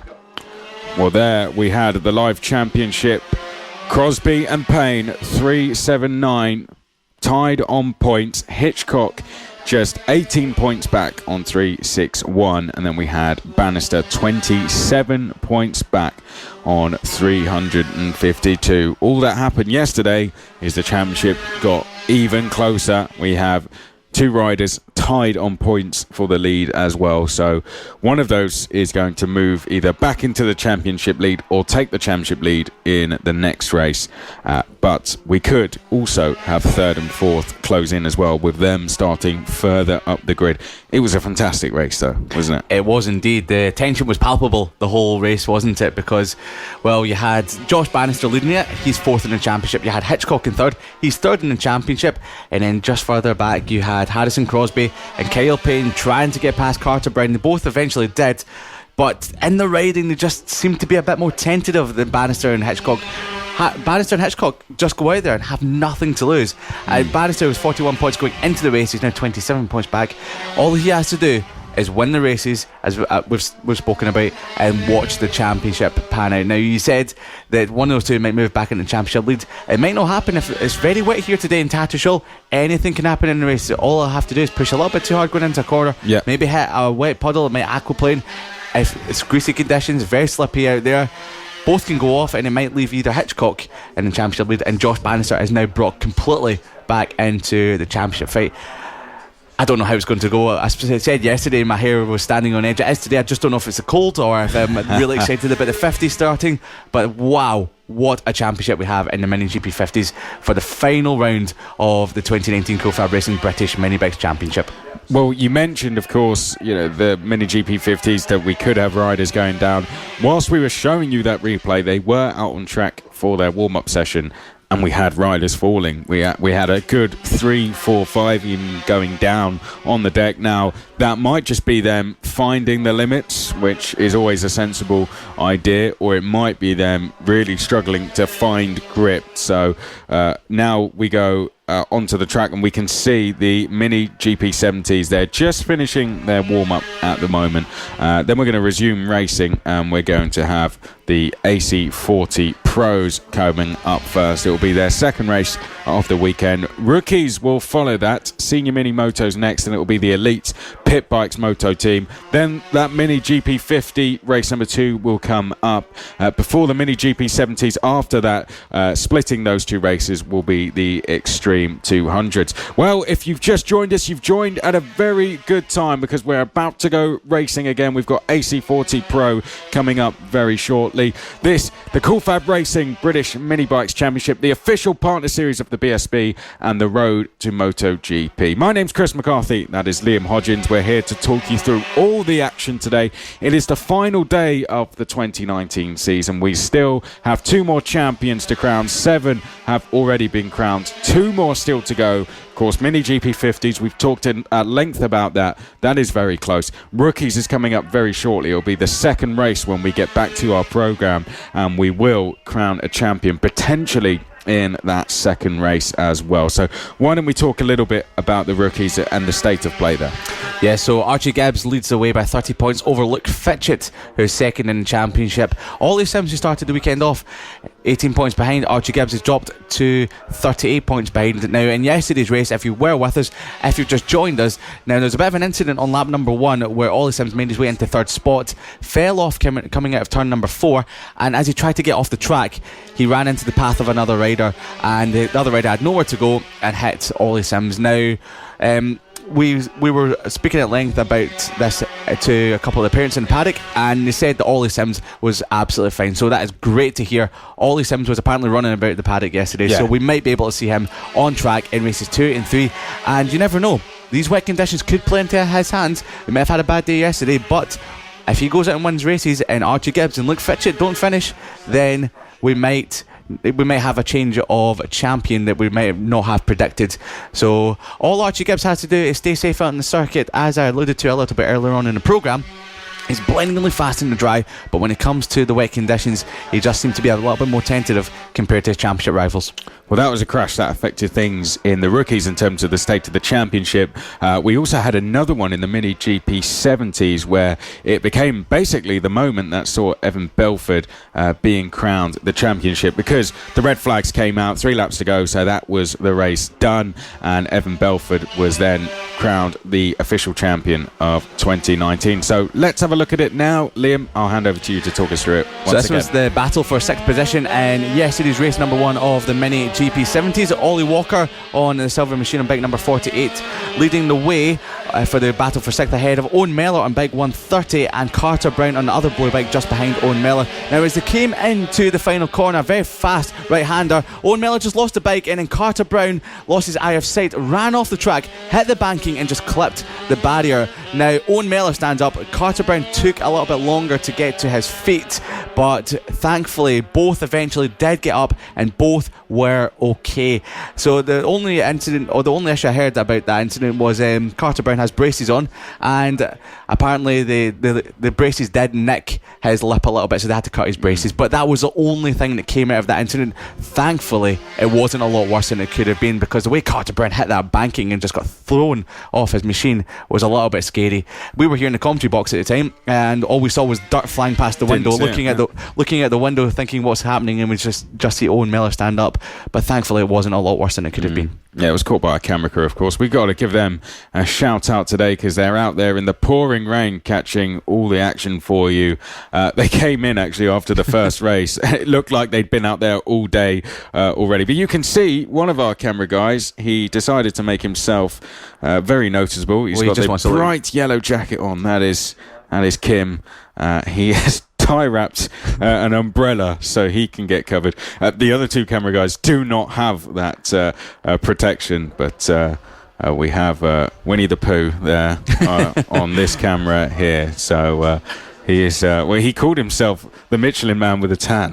Yeah, Michelin Man with a tan. He absolutely looks like that because he goes off on holiday all the time, so he doesn't even need the yellow jacket. He does. Big cruiser is yeah. So we'll probably have to say Dan and of course Jacket, they're probably doing a more brave job than what Kim is doing, sitting underneath that umbrella.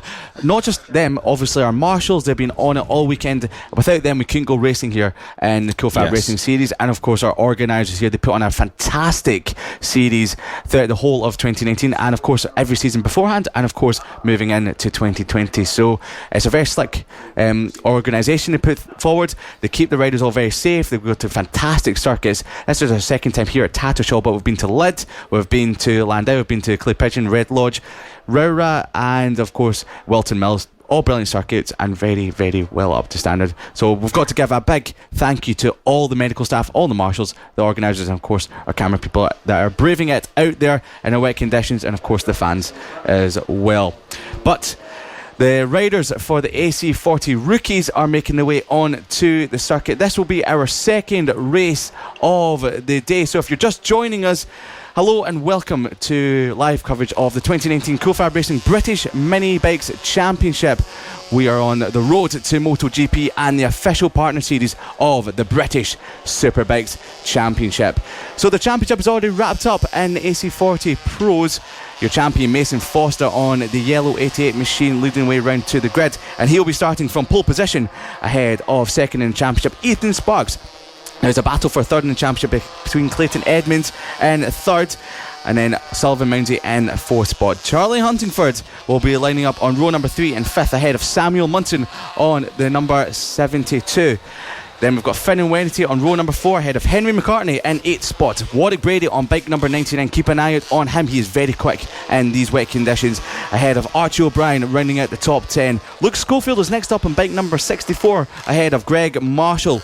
Holly Harris on bike number 15 will be in 13th spot ahead of Casey Sperry, who's making his debut in the championship this weekend. Usually races in the rookies, he's in the pros for this one on the number 20. Keaton Payne in 15th ahead of Jacob Stevenson in 16th. Blake Wilson on bike 108 in 17th spot. Then Max Wedity rounds out your runners and riders for the start of the AC40 Pros race number 2, and here is Chris McCarthy to take you through the start. Well, there you can see Foster. That is the live championship before this race gets underway. One of the highest point scorers throughout the entire series. 500 points. Only a couple of riders have reached or gone beyond that. So that's big shout out to Mason Foster for the amount of points it scores, and it shows his dominance in this AC40 Pro Series. Well, some of the riders getting a brief protection from the brollies as they are on the grid getting ready to go visibility is definitely going to become an issue in these conditions as we go on. You can see standing water as well. They'll have to avoid those. But the grid marshal is happy. They'll go over now for the yellow flag. Mason Foster and Ethan Sparks will get this race underway from the front row once that green flag drops.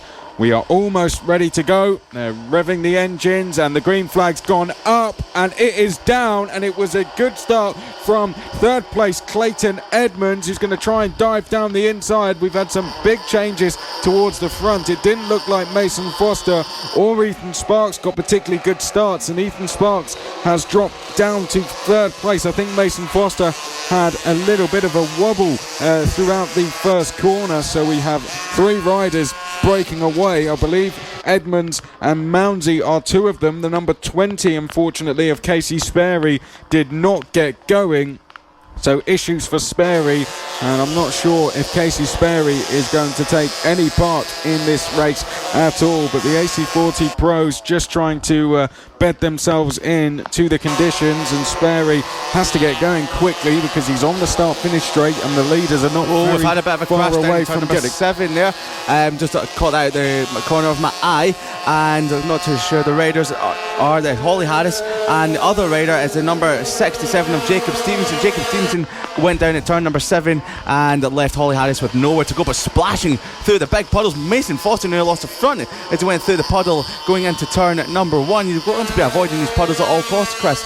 But our race leader is 144 of Sullivan Mounsey, and further behind him is the number 62 of Ethan Sparks. Clayton Edmonds, though, has moved up into second on the 146 machine, and then we've got Samuel Munson and Finnan Werity. Now, Mason Foster is your champion for the series, so he doesn't need to do anything about trying to win this race. He can just go out there and enjoy himself.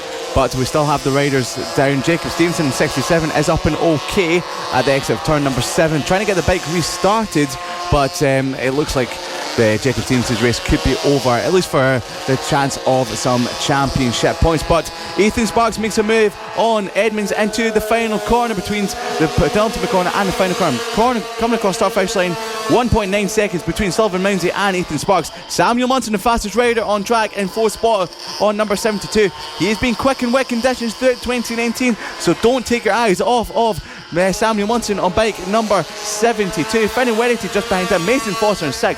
Henry McCarthy in 7th. Archie O'Brien in 8th spot. Charlie Hunter for the 9th. And Warwick Brady in 10th. So Mason Foster has wrapped up first in the championship. Ethan Sparks has wrapped up second, but there's 17 points. We've got a rider down. That is the number 11 of Finnan Werity, sliding out on turn number 5. Well spotted there, Chris.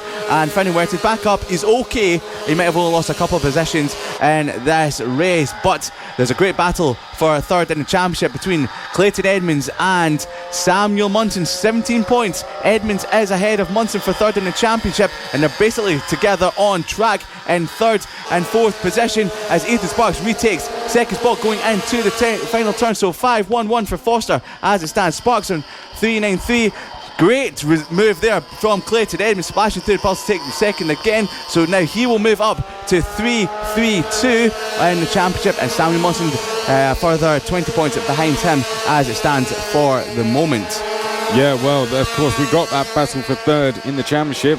In a championship podium, a fantastic result for any rider of any quality. So it is still a fairly important battle. I think one thing any rider does, no matter where you are in the field, you want to be as high up as you can in the championship, and if you have a chance to grab a place or two, you're going to want to take it on the final day of the season.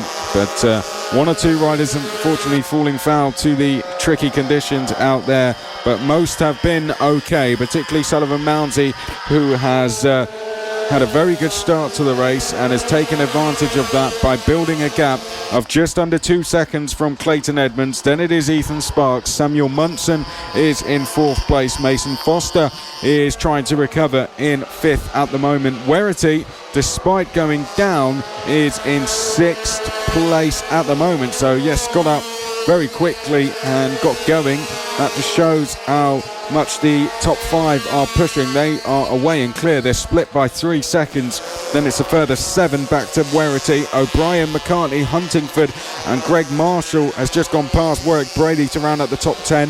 Max Werrity has passed Blake Wilson for 12th place. And then we have Payne, Harris, Stevenson and Sperry. The latter two, unfortunately, not circulating at the moment. But round the final corner they come. The penultimate corner, now into the final corner for Ethan Sparks on the number 62.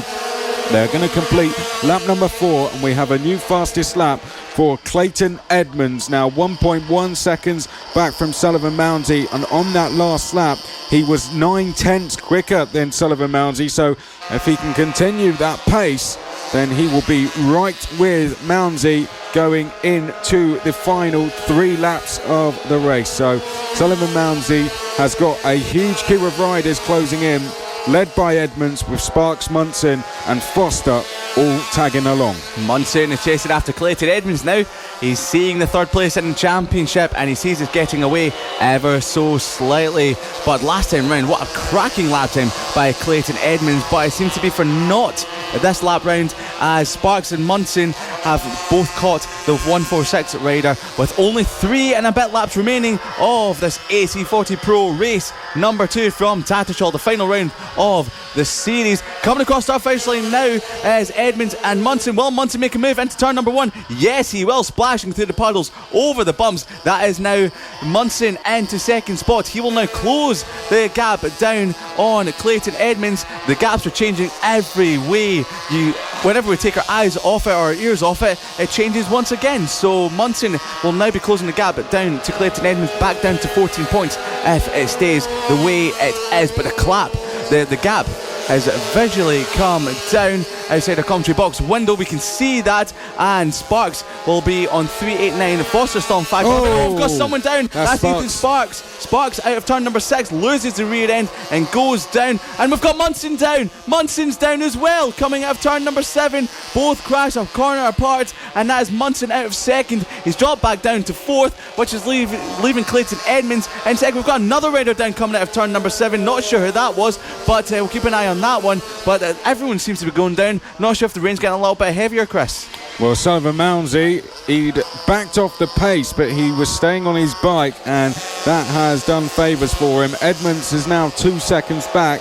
Foster has gone up to 3rd, keeping a clean pair of heels. Munson drops to 4th, Sparks to 5th, and the other rider that went down was potentially, let's have a look, was potentially Finn and Werrity, because Werrity was almost 10 seconds slower than his usual pace. So Finn and Werrity in 6th, and it's McCartney, Huntingford, Brady, Marshall, Max Werrity on the move is up to 11th. But looking good for Sullivan Mounsey with under 2 laps to go now.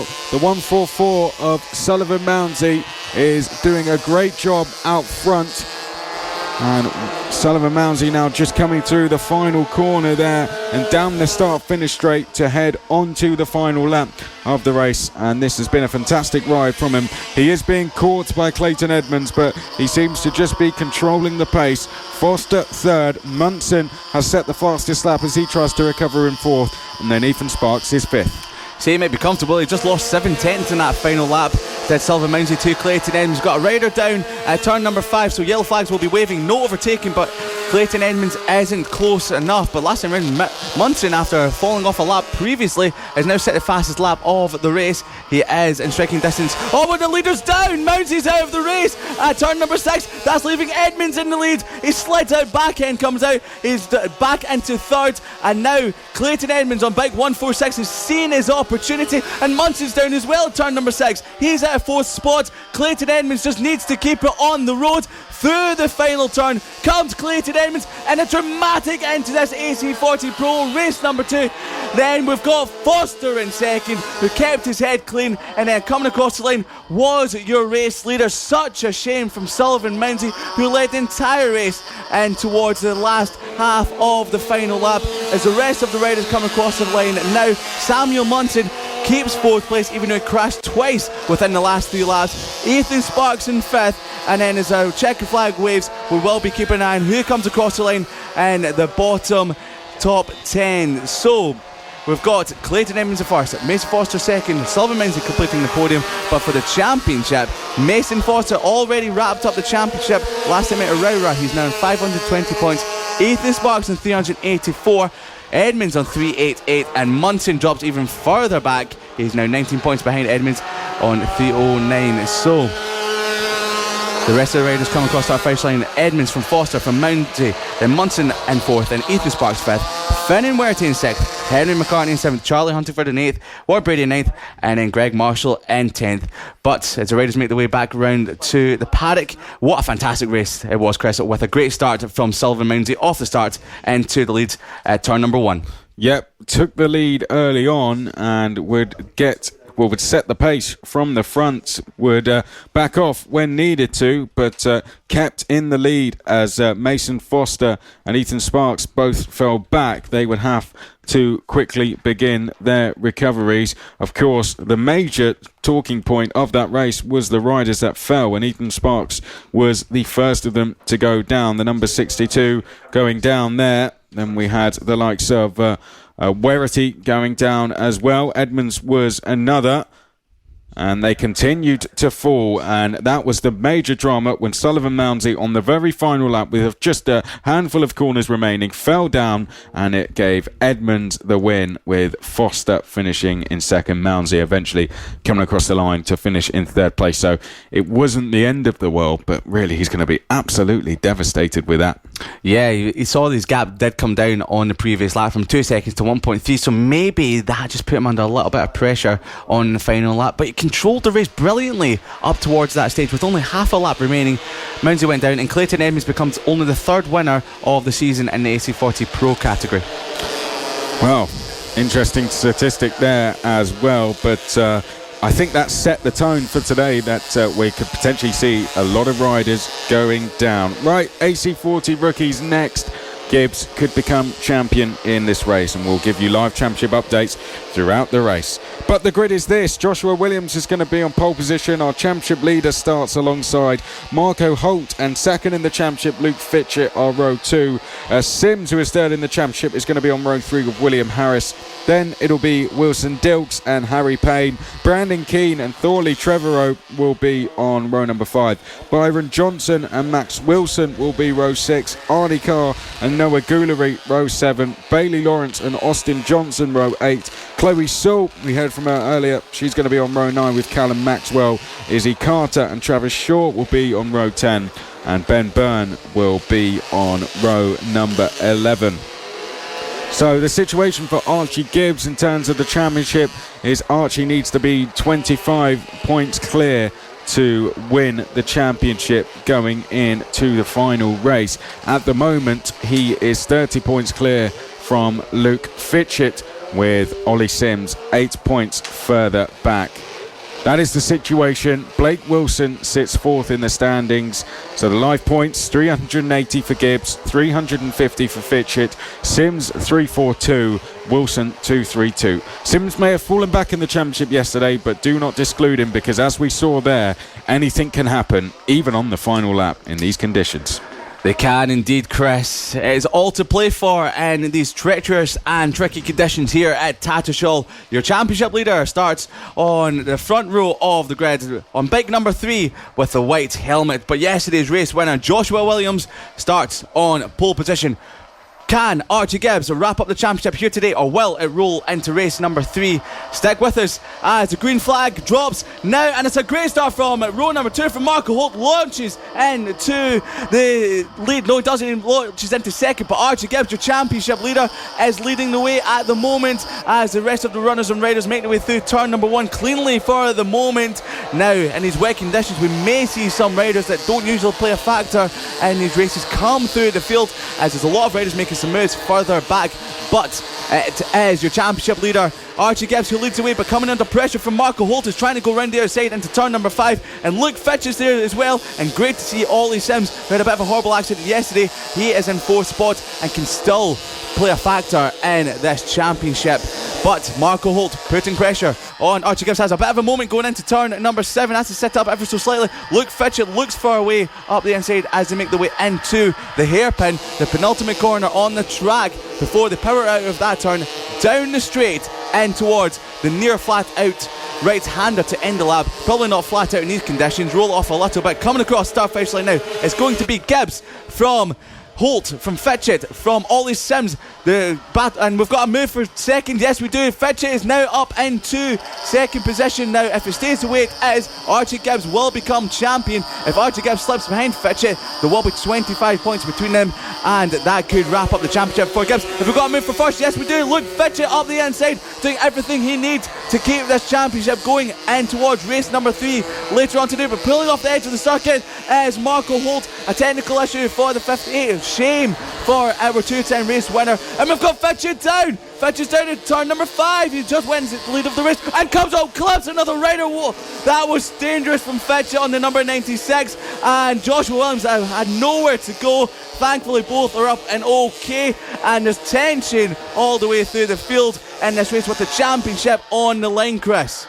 Well, mistake there from Fitchett, and perhaps just slightly too eager to get going again, but it's just made the task for Archie Gibbs a lot easier than it was at the start of the race, and we'll get a live championship update very shortly for you. As we said, he needs to be 25 points clear from Luke Fitchett, and with Archie Gibbs doing a brilliant job out front, we may see Archie Gibbs at this stage of the race wrap up the championship going into the final race. So Archie Gibbs on the number 3, it is out front. On the number 73 is Ollie Sims. After that incident yesterday, Sims doing a fantastic job to show the confidence to get back on the bike and go back after a race win. But it's as easy as to lose the race in these conditions as it is to go and win it with a little bit of luck as well. So this race is not going to be over until it's over, as was proved in the AC40 Pros. With this, the AC40 rookies, sometimes they are a little bit... Oh, and who is that? That's Marco Holt again, Chris. Yeah. So it looked like that issue has come back to bite. The number 58, the 210 race winner at Rowra, is out of this race on the exit of the penultimate turn. But as the championship stays the way it is, then Gibbs will wrap up the title in race number 2 today. Ollie Sims is in second spot, trying to look up the inside into turn number 4. If he gets into the lead of the race, he was 38 points coming into this race behind your championship leader Archie Gibbs in bike number 3. So if Archie Gibbs loses the lead of this race to Ollie Sims, then it doesn't matter. But as I look at my commentary box window, Luke Fitchett is still in third after he crashed earlier on, and he seems to be catching the top 2. So this might not be all over just yet, with 4 and a bit laps remaining. Yep, well, there are the 2 leaders coming out of the final corner now through the long right-hander. Onto the start-finish straight they go across the line, and it is still the number 3 of Archie Gibbs who leads the way.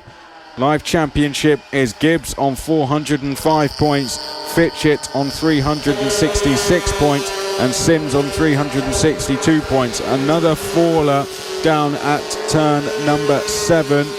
Didn't quite catch who that was, but we will hopefully be able to notify you of that once we have an update on the timing screen. So Gibbs leads from Sims. Fitchett has just set the fastest lap whilst trying to chase the leaders once again. Wilson Dilks, having a brilliant run this weekend, is 4th. Then it is Brandon Keane, Max Wilson, William Harris, Thorley Trevorrow. Bailey Lawrence is 9th, having just passed Noah Goulery, who's 10th. Then it's Joshua Williams, Harry Payne, Arnie Carr, Chloe Sewell, Byron Johnson, Travis Shaw, who's just passed Austin Johnson. Izzy Carter is next from Callum Maxwell, and then it is Ben Byrne and Marco Holt. 3 laps remaining. We're over halfway through this one, Liam. It's very close still between our 2 leaders, as the number 4 there of Travis Shaw sadly comes to a stop. Travis was in 16th place. Such a shame to see one of the nicest bikes out of this race, but one of the nicest looking wheel rims is in the lead of this race. Archie Gibbs with the Dayglow yellow wheel rims leading this race, and he's doing everything he needs to wrap up the championship here today. He doesn't need to fight Ollie Sims too hard. Ollie Sims looking up the inside of turn number 4. Ollie Sims got a bit of a different bike this weekend, the Tivo, instead of the bike that he's been using so far this season, so it's given him a lot more confidence. Oh, he's down though. Ollie Sims out of second spot. He's not out of second spot, he's still in second spot. He held onto the bike and got straight back up there, so he's still in second place ahead of Luke Fitchett, who's also had a crash so far in this race. But Archie Gibbs looks over his shoulder to see that Ollie Sims and Luke Fitchett are over 7 seconds further back. He won't have known what's happened to Ollie Sims, but he will know that with 2 laps remaining, he is now leading this race by over 6 seconds, well, it's 4.9 seconds, with Luke Fitchett potentially trying to take the second spot from Ollie Sims. So a lap and a half remaining for your championship leader on the number 3 machine.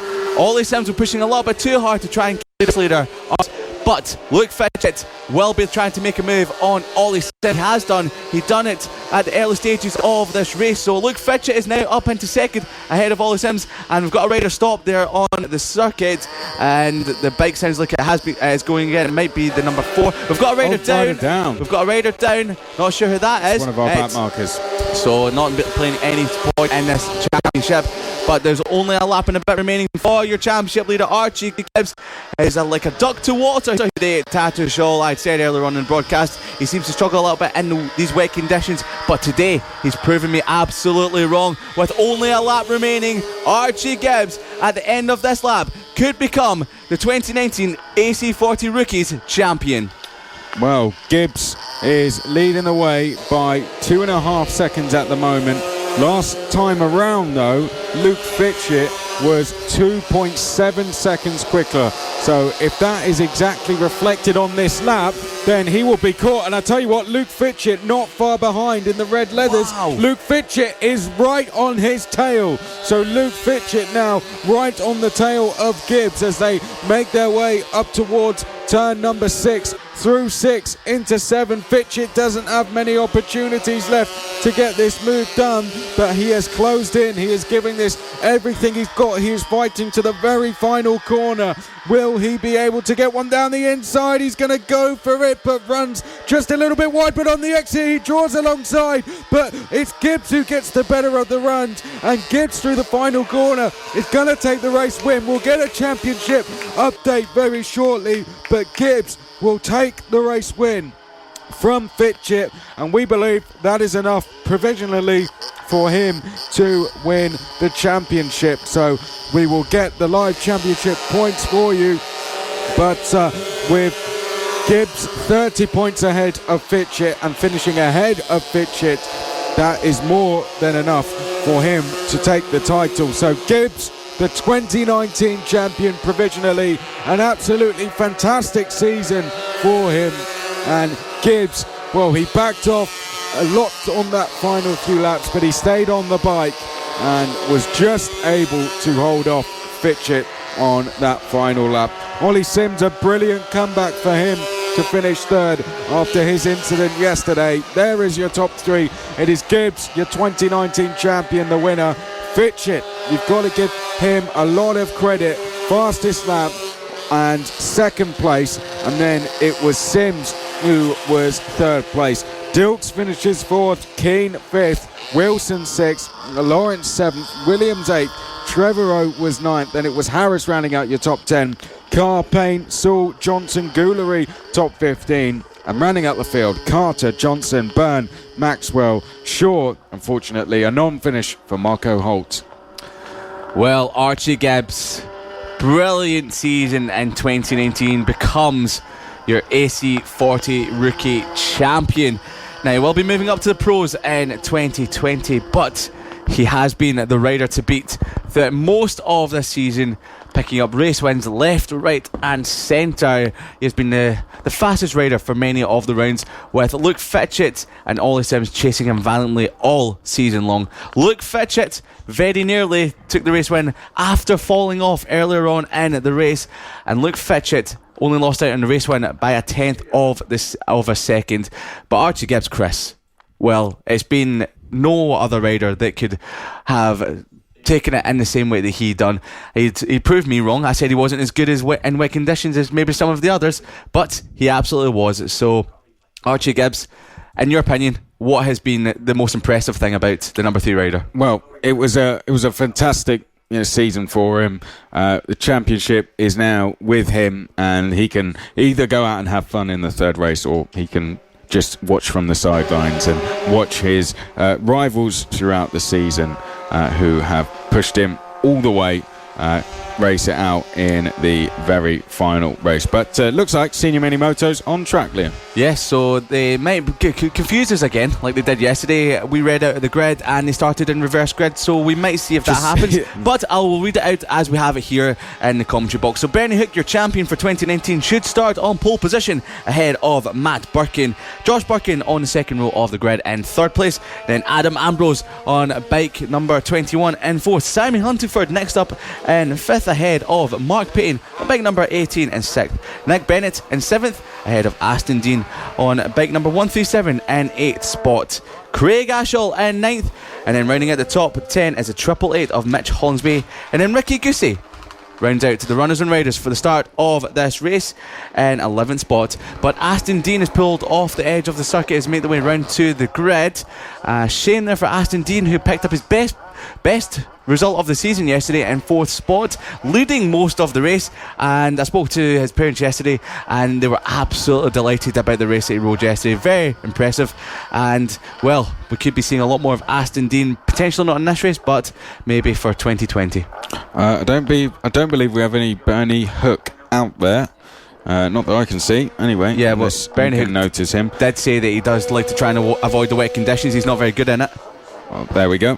So it's going to be Matt Birkin all on his own on the front row, and then Josh Birkin on row number 2 with some clear space ahead of him. We are missing a few riders. I think there is no Mark Payne or Aston Dean either. So we go from 11 to, I believe, 9 riders now. But the race will go on, and it will be Matt Birkin at the front of the grid who will lead us down towards turn number 1 for the first time of 9 laps. There goes the green flag, and there goes Matt Birkin from the front row to get the race underway. He leads. Going into second is Adam Ambrose. Had a lot of pressure from the number, I think it may have been Payne or Huntingford perhaps, as they come through turn number 2. Then we had Josh Birkin in there as well, as they now come through 3 and 4. Matt Birkin leading the way and is already established quite a bit of a lead there, as Ambrose is under all sorts of pressure from Josh Birkin and Huntingford in 3rd and 4th. And we have behind that the likes of Nick Bennett, I think it is, as they now make their way up towards turn number 8 for the first time. And this is some advantage for Matt Birkin. If he can stay on the bike, then I think he pretty much has this one wrapped up already. We'll get confirmation of the order as they come across the line, as Josh Birkin there pulling to the inside, Huntingford going to the outside. That drops Adam Ambrose to 4th, and it's Huntingford from 4th to 2nd. Brilliant run out of the final corner, and he takes 2nd with Josh Birkin going into 3rd. I thought it was going to be a lot of contact there between Birkin and Huntingford, but they kept it clean, and a very brave round the outside from Simon Huntingford. But Matt Birkin is away and running with this race. He was very fast in the wet conditions here on Friday, but round the outside, Josh Birkin makes the move stick. Wow, what a fantastic move. He's down now. He's gone down to the corner. He's been catching him out all weekend. He crashed there on Friday, he crashed there in race number 1 yesterday, and he's crashed there again in race number 2 here today. So whatever is wrong with that corner for Josh Birkin, he just can't seem to get it right. That's twice you've given Ryder a praise at that exact corner, and then they've gone down as you've been saying it. So please do not say anything about any rider through that corner. I will talk about that corner from the rest of the day. Right, so I'll just let you take over the commentary. As it comes to that corner, I'll take over commentary somewhere else on the track. So Matt Birkin leads the way ahead of Adam Ambrose. Simon Huntingford, dad of Charlie Huntingford, is in third. Nick Bennett in fourth, and then we've got Josh Birkin on bike number 4 in fifth spot after remounting from the earlier spill. Ricky Goosey on bike number 36 in sixth, and then we've got Mitch Hollingsby and Craig Ashall on bike number 81 in 8th spot. But Matt Birkin, fastest lap of the race, last time round of 55.678, holds a 5 point. We've got another rider down. Well, it looks like it could be the leathers of Josh Birkin, but it's definitely not. Yeah. It's the number 21 of Adam Ambrose, who was in second. So it's very treacherous out there. We've seen a lot of riders today go down at turn number 6. It's very slick in these wet conditions, and trying to get the power on, and you're also trying to stop the bike from sliding out, but both seem to just go all the way at once. But Josh Birkin has made a move up past Adam Ambrose. He is now in 4th spot as Ambrose now drops down to 5th. Nick Bennett just in front of them on the 711 machine, but at the top of the field, Matt Birkin was 2.3 seconds faster than anyone else in the previous lap. He has gone into the distance. Yep, cleared off. 8.2 seconds is the gap. Then we have Huntingford's dropping back. He's shaking his head. Not sure if he has an issue with his bike. Oh yes, he is, isn't he? He's continuing to slow up coming out of turn and number Josh Birkin down again at that corner. I didn't say anything this time, but but he's down again at turn number 6. That's the 4th time this weekend he's gone down now. I don't know if he's just having a bit of fun now, and his knee sliders flapping about, so that will cause a bit of an issue for the number 4 of Josh Birkin. Well, what is going on at that corner today? Matt Birkin leading the way, fastest up unsurprisingly, 10.7 seconds clear. But in the battle for second, if you can stay on the bike like Nick Bennett has, then you're going to move up the order. And that is Craig Ashall, I think, is it? That's sitting just sitting and having a watch. Why not? Matt Birkin leading from Nick Bennett. He's clearly got a terminal problem, and is just staying off the track in a safe place until the race has concluded. Bennett up to second though. Ambrose, it is in 3rd place. Ambrose chasing down Bennett on that number 711 machine. Then we have Ambrose, then we had Simon Huntingford, then Josh Birkin, Rick Goosey, Hollingsby, and unfortunately no Ashall or Dean going round the circuit at the moment. And we did have the non-starters as well of Bernie Hook and Mark Payne. As we come across the line, there is just 5 laps to go now, and Matt Birkin, well, he could probably fall off the bike and still win this race. He could probably fall off twice. He's now almost 12 seconds clear is Matt Birkin, so I imagine he'll just be enjoying himself. But the main fight is the battle for second place. Nick Bennett versus Adam Ambrose. They are fighting away for second place. And then it is Huntingford and Birkin who are also having a little bit of a scrap for 4th place. Goosey and Hollingsby fairly close together in 6th and 7th. That was a change of position as Matt Birkin comes across the line. 4 laps to go now, over halfway into this race.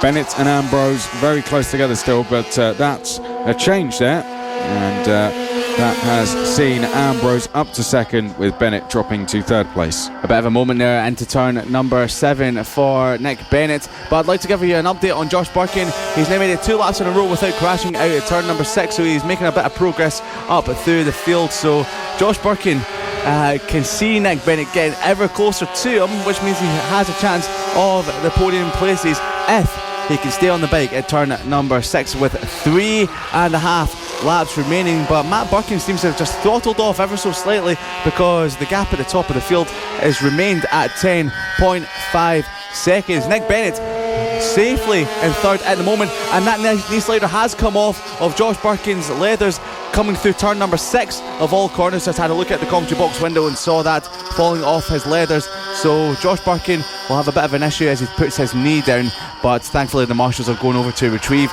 the knee slider on turn number 6. But Matt Birkin, Your race leader looking over his shoulder, he's seen the gap come down to 9.3 seconds with only 3 laps remaining. Adam Ambrose, well, he's Matt Birkin having a wave to Craig Ashall, is watching from the side of the circuit. These Birkin brothers are a couple of jokers, these two. They just go out and have a lot of fun, and well, they pick up lots of race wins because they're very fast indeed. Yeah, there's I think this kind of proof about that, and Matt Birkin is just taking it easy now. He's only got 2 laps remaining, and Matt Birkin coming out of turn number 8 for what will be the penultimate time. He's about to go on to the final lap of the race, and he's got almost 10 seconds advantage over the rest of the field. So across the line he goes, starting the last lap of the race now. Matt Birkin, Adam Ambrose second, Nick Bennett third, Josh Birkin, Simon Huntingford, Ricky Goosey and Mitch Hollingsby.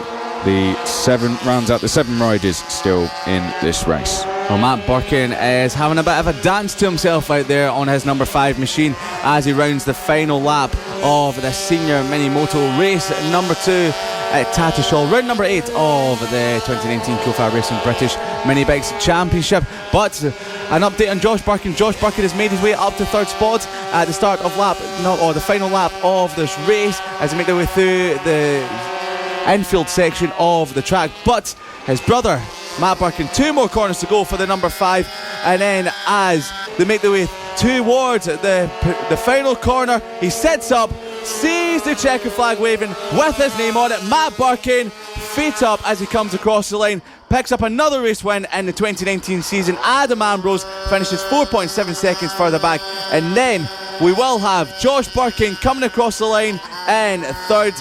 Yes, he does, setting the fastest lap of the race of 55.552 during that race. Nick Bennett unfortunately misses out on a podium position in 4th spot on a 711 machine as the other runners and riders come across the line any moment now. We're waiting for Simon Huntingford on the number 47 machine, comes across the line now, gives a thumbs up to the flag marshal, and then behind him we should have Ricky Goosey, Mitch Hollingsby and Craig Ashall and Aston Dean were the only 2 riders that didn't complete this race. So the final 2 riders coming across the start-finish line in the next few moments. It will be the number 36 of Ricky Goosey, who powers across the line to take 6th position, and the 888 machine of Mitch Hollingsby is next to come across the line in 7th.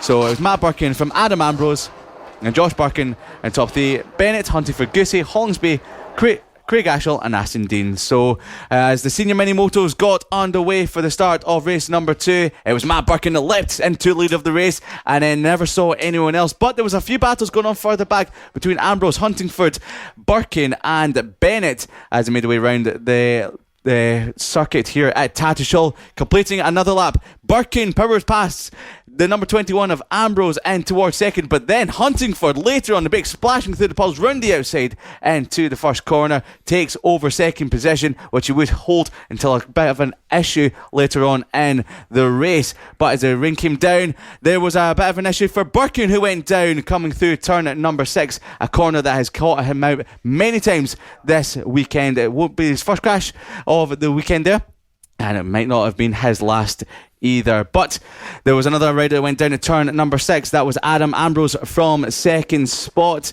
He was holding that very comfortably, but then again with another crash for Josh Birkin, who slid out once again at turn number 6, a problem corner for the number 4 rider, but continuously got up and pushed on. Craig Ashall looked from the sidelines on bike number 81 as Matt Birkin waved to him a little bit later on in the race. But there's a great scrap for 2nd spot between Bennett and Ambrose, but Bennett ran a little bit wide with only a few laps remaining into turn number 7. That left Adam Ambrose with a clear 2nd position. Splashing through the puddles was your race leader, waving to Craig Ashall on the side of the track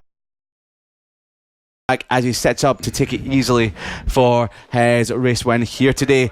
So it was Matt Birkin on bike number 5 taking the checkered flag at the end of the race ahead of Adam Ambrose and his brother of Josh Birkin, who recovered after 2 crashes at turn number 6 to round out the podium positions. So Matt Birkin cheering as he made his way around the circuit on his cool down lap, and what a result it was for the number 5 machine of Matt Birkin. So we've got another mini moto race out on circuit, making our way to the grid. It's the LC40 Elite, and here's Chris McCarthy to take you through the grid. Thanks, Liam. Right, Mason Foster's going to be on pole position. Johnny Garnes alongside. It'll be Josh Bannister and Samuel Munson, row 2. Clayton Edmonds and Ronnie Harris, row 3. Charlie Huntingford and Cameron Saul, row number 4. Warwick Brady and Greg Marshall will be row 5. Keaton Payne will be on row number 6. Your result yesterday, it was Garnes who took the win by 2.5 seconds from Mason Foster, with Edmonds in third.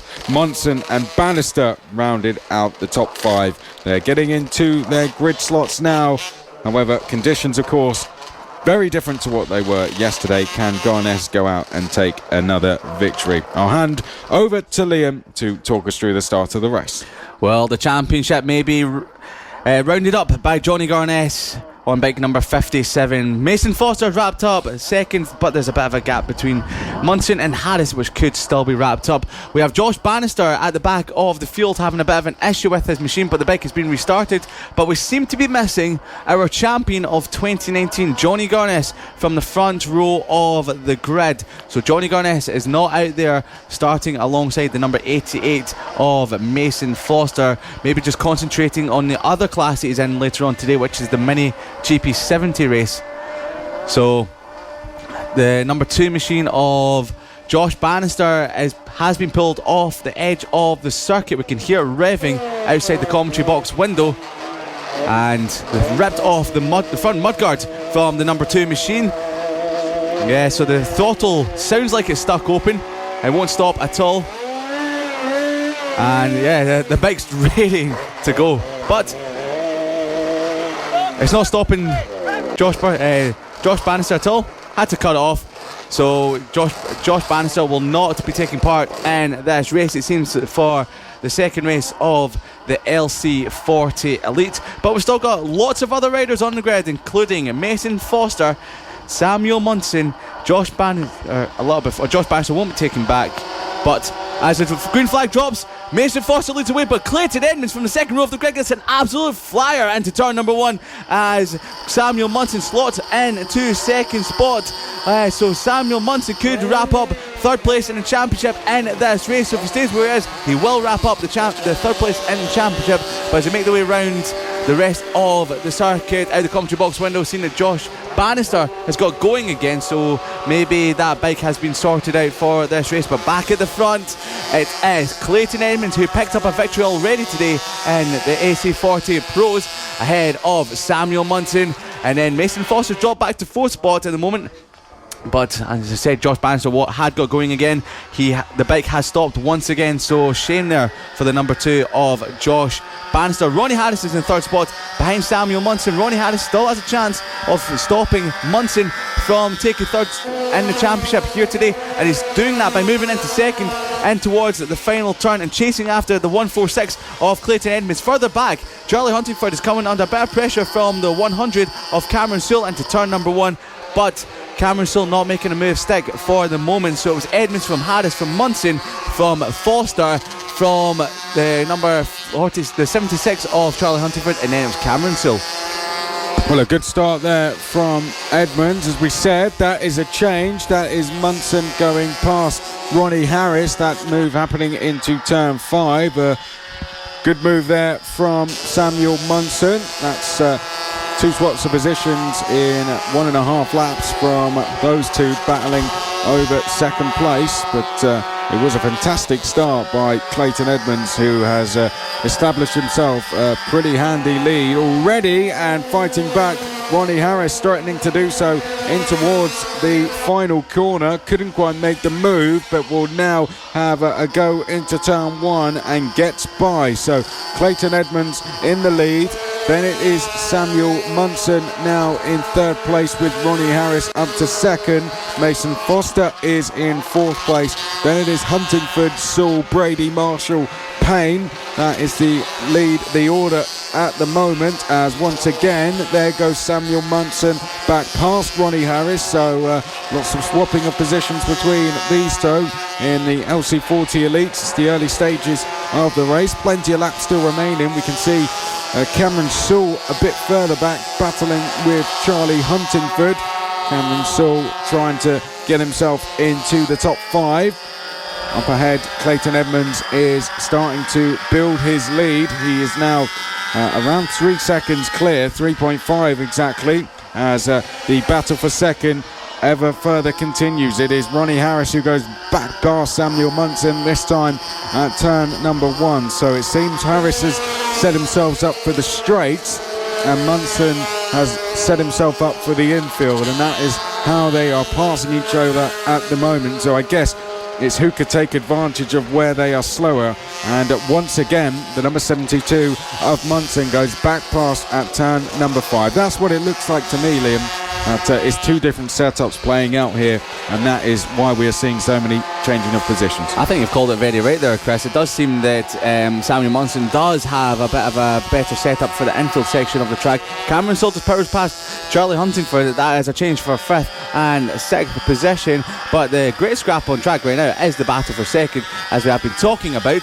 And coming down the straight once again, Ronnie Harris tries to make a move round the outside of Samuel Munson this time, but Cameron Sewell's on a bit of a flyer. He's caught Mason Foster in 4th position. I say he's on a flyer because he just set the fastest lap of the race at 54.981. So this is a fantastic ride by the 100 on one of the coolest looking bikes of the entire series, making a move on your vice champion in the LC40 Elite class, Mason Foster. But Clayton Edmonds has gone off. He's checked out of this race for the moment, and that victory in AC40 Pros earlier on today seems to have just given him the confidence to push on in this race. But Cameron Sewell, Mason Foster's down at turn number 7. The back end just slides away as he's coming under pressure from Cameron Sewell, but he gets back up on the bike and he's starting this race again. So Mason Foster just sliding out. The track seems to be becoming a little bit greasier as the race is going on,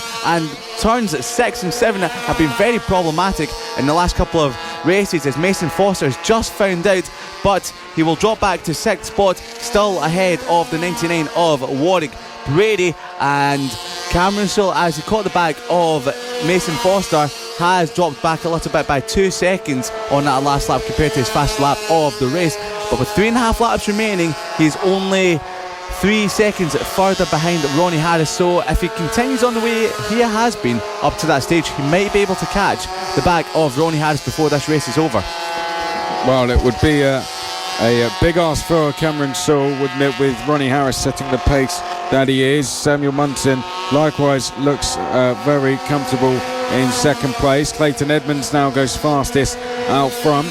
Definitely doesn't look like the rain is falling as bad as it once was. Cameron Sewell responds with another fastest lap, but it definitely seems that it's getting a little bit more bearable out there. It was very tough conditions first thing this morning, but puddles are beginning to disappear, and I think riders are just perhaps getting a little bit too eager, thinking that there is more grip than there is, and that is seeing the incidents that we have had. But our leader Clayton Edmonds on the 146 heads up to turn 8, through the hairpin he goes now and up towards the final corner. He's in the lead of over 3 seconds at the moment, but the main battle on track is going to be the battle for 3rd place, which is very, very close. We haven't seen much of our leader Clayton Edmonds just because of how far in the lead he is. 4.3 seconds ahead of Samuel Munson. Ronnie Harris in 3rd, but Ronnie Harris under very intense pressure as Cameron Sewell set yet another fastest lap. They now take their way through turn number 2 and into 3. Cameron Sewell has just under 2 laps to make this move.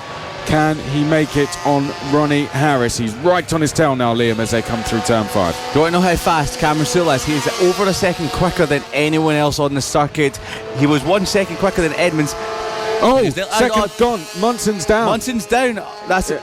Out of turn number 3, Munson's down, but he's back up. He's dropped into 4th spot. Good spot out the commentary box window there, Chris, on Samuel Munson. So Munson's down to 4th. Cameron Sewell is up into 3rd, and Ronnie Harris is now in 2nd with only a lap remaining. Your 146 of Clayton Edmonds but is looking to pick up his second race win of the day and his first of the season in the LC40 Elites. Only Garness and Mason Foster and Samuel Munson have won a race so far this season. Munson's only won one, while the other two have picked up the rest. But this time round, Clayton Edmonds is looking to pick up his first victory of the season. But it's the battle for second. We're going to have to keep an eye out on who can it be. Will it be Ronnie Harris? We've got Manson down again. Munson's down at turn number 3. He's picked his bike back up and he's trudging over to, so out of 4th spot comes Samuel Munson, as Clayton Edmonds has only got 2 more corners to go. 2 more corners to go for the 146 of Clayton Edmonds. He has backed it off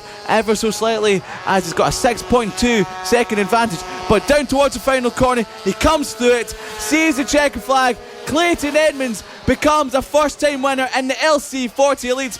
Harris comes across the line second, and Cameron Sewell picks up his first podium position of the season and third.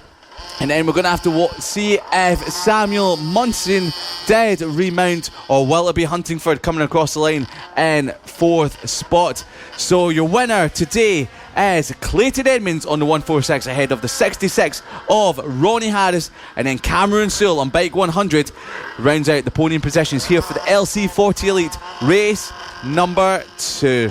Charlie Huntingford was in 4th, Mason Foster 5th, who remounted after a crash, and then Samuel Munson comes across the line just behind Warwick Brady in 6th and 7th. So Chris, take us through the replay of this race.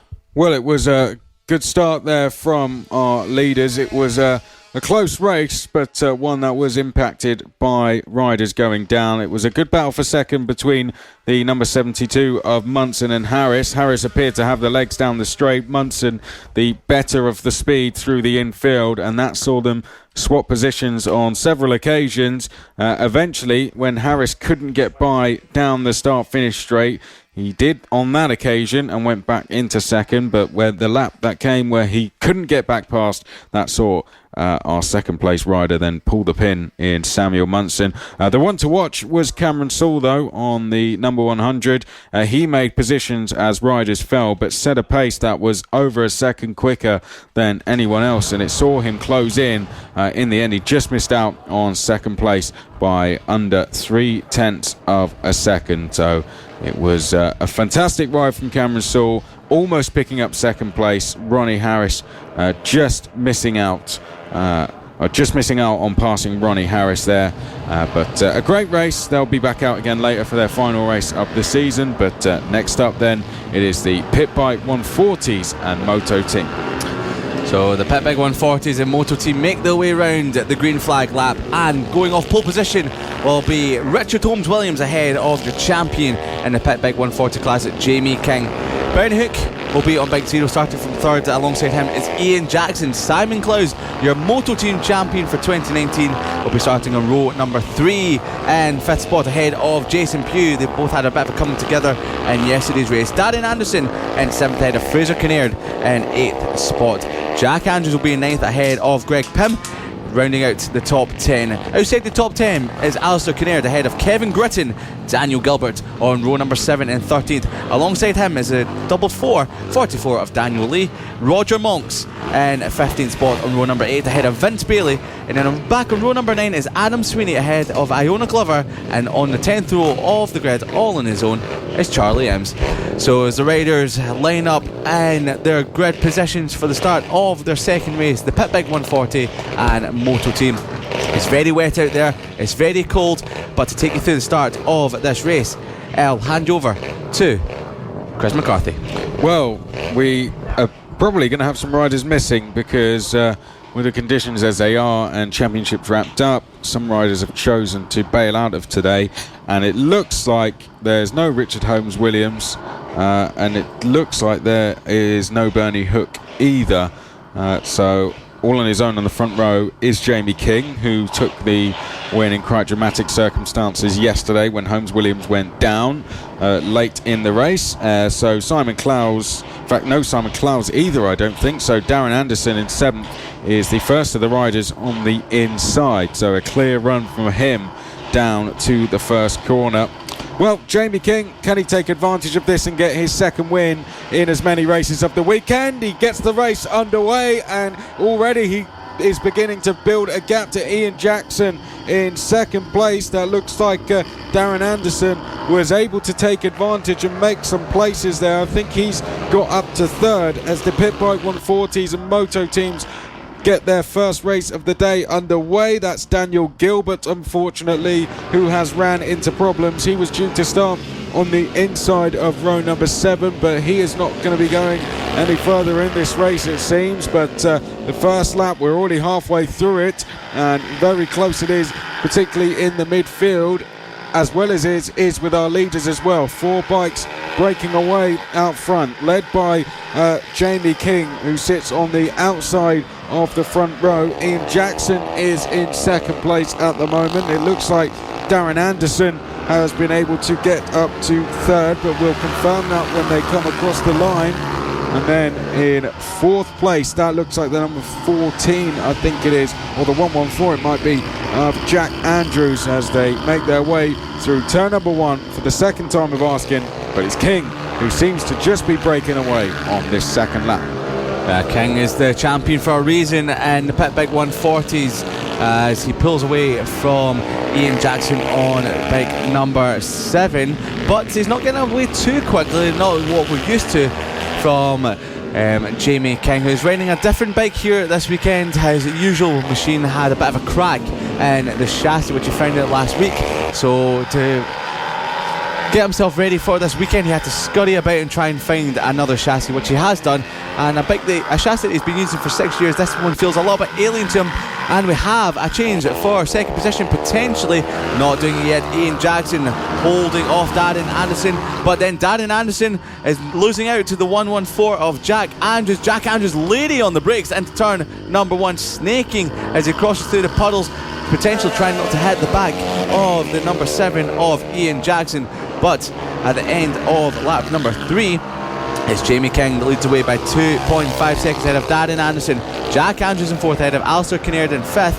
Adam Sweeney in 2nd ahead of Fraser Kinnaird in 7th. Greg Pym in 8th. Vince Bailey in 8th. And then Iona Glover rounding at the top 10 ahead of Daniel Gilbert. So we were supposed to have 19 riders taking up the start of this race, but we've only got 10 at the moment. So Daniel Gilbert is in actual fact not taking part in this race, so we'll only have 10 riders out there on circuit, bravely mastering these wet conditions.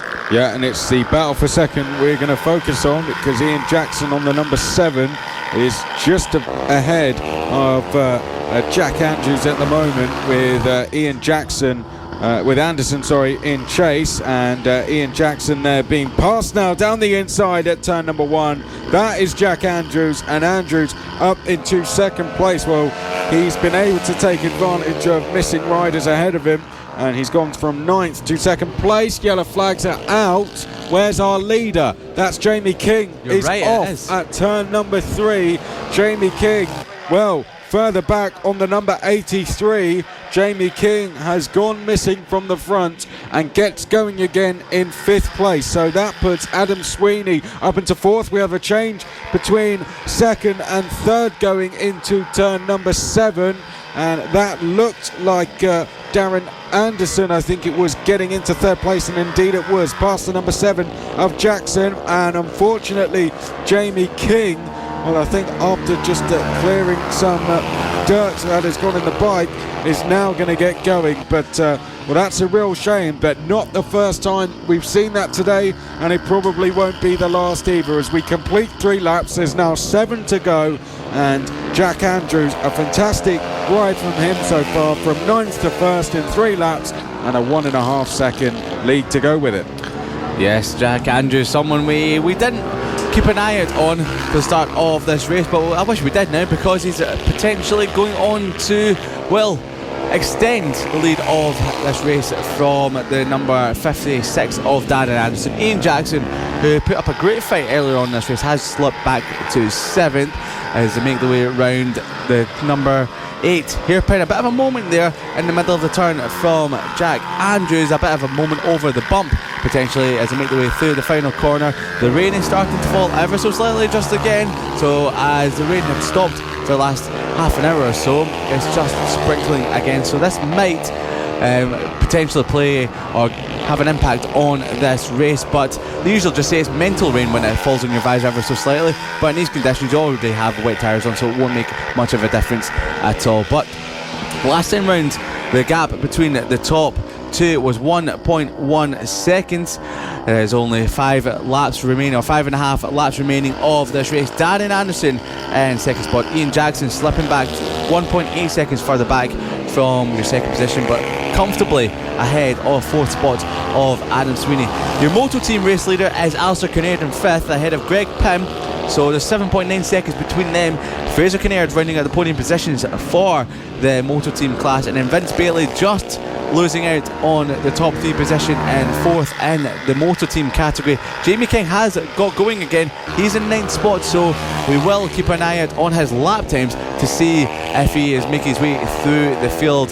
The gap has extended to 1.3 seconds. Last time Jack Andrews was in the 55s, while Darren Anderson was in the 56s.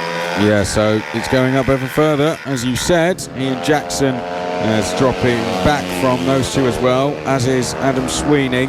Alistair Kinnaird some 17.5 seconds back from the leaders at the moment. But Jack Andrews doing a great job out front. His lead of 1.3 seconds, and he's got 4 laps at the end of this one to try and hold on. He comes out the final corner now and up towards the start-finish line.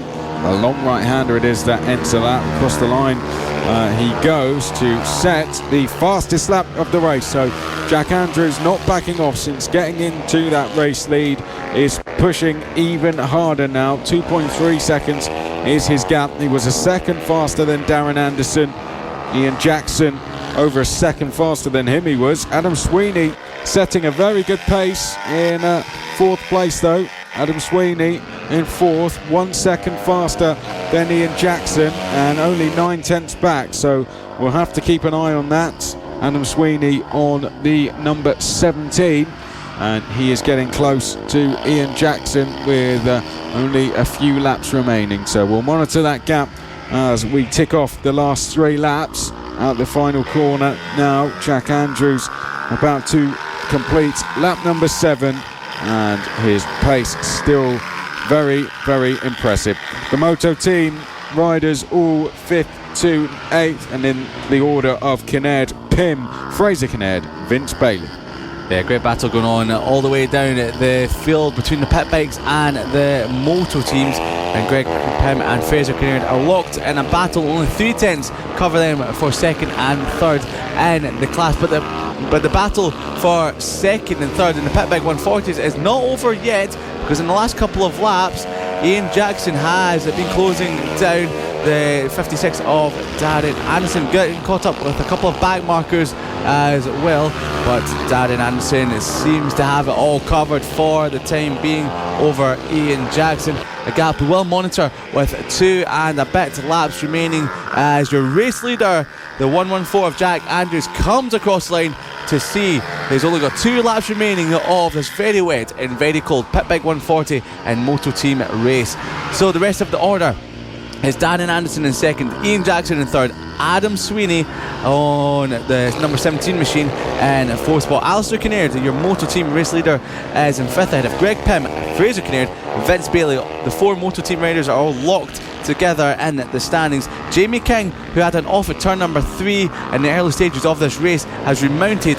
He's now in 9th ahead of Iona Glover, and Daniel Gilbert did not start this race, so there's only 10 riders in this race, and Iona Glover is picking up some good points at the with inside the top 10 on the pit bike 140 machine. So our race leader Jack Andrews makes his way through the penultimate turn for the second last time, powering down towards the final corner. The flat out right-hander sees that he's starting his last lap, and Jack Andrews is on his way to potentially picking up his first race win of the season. Yeah, it's very close for third place though.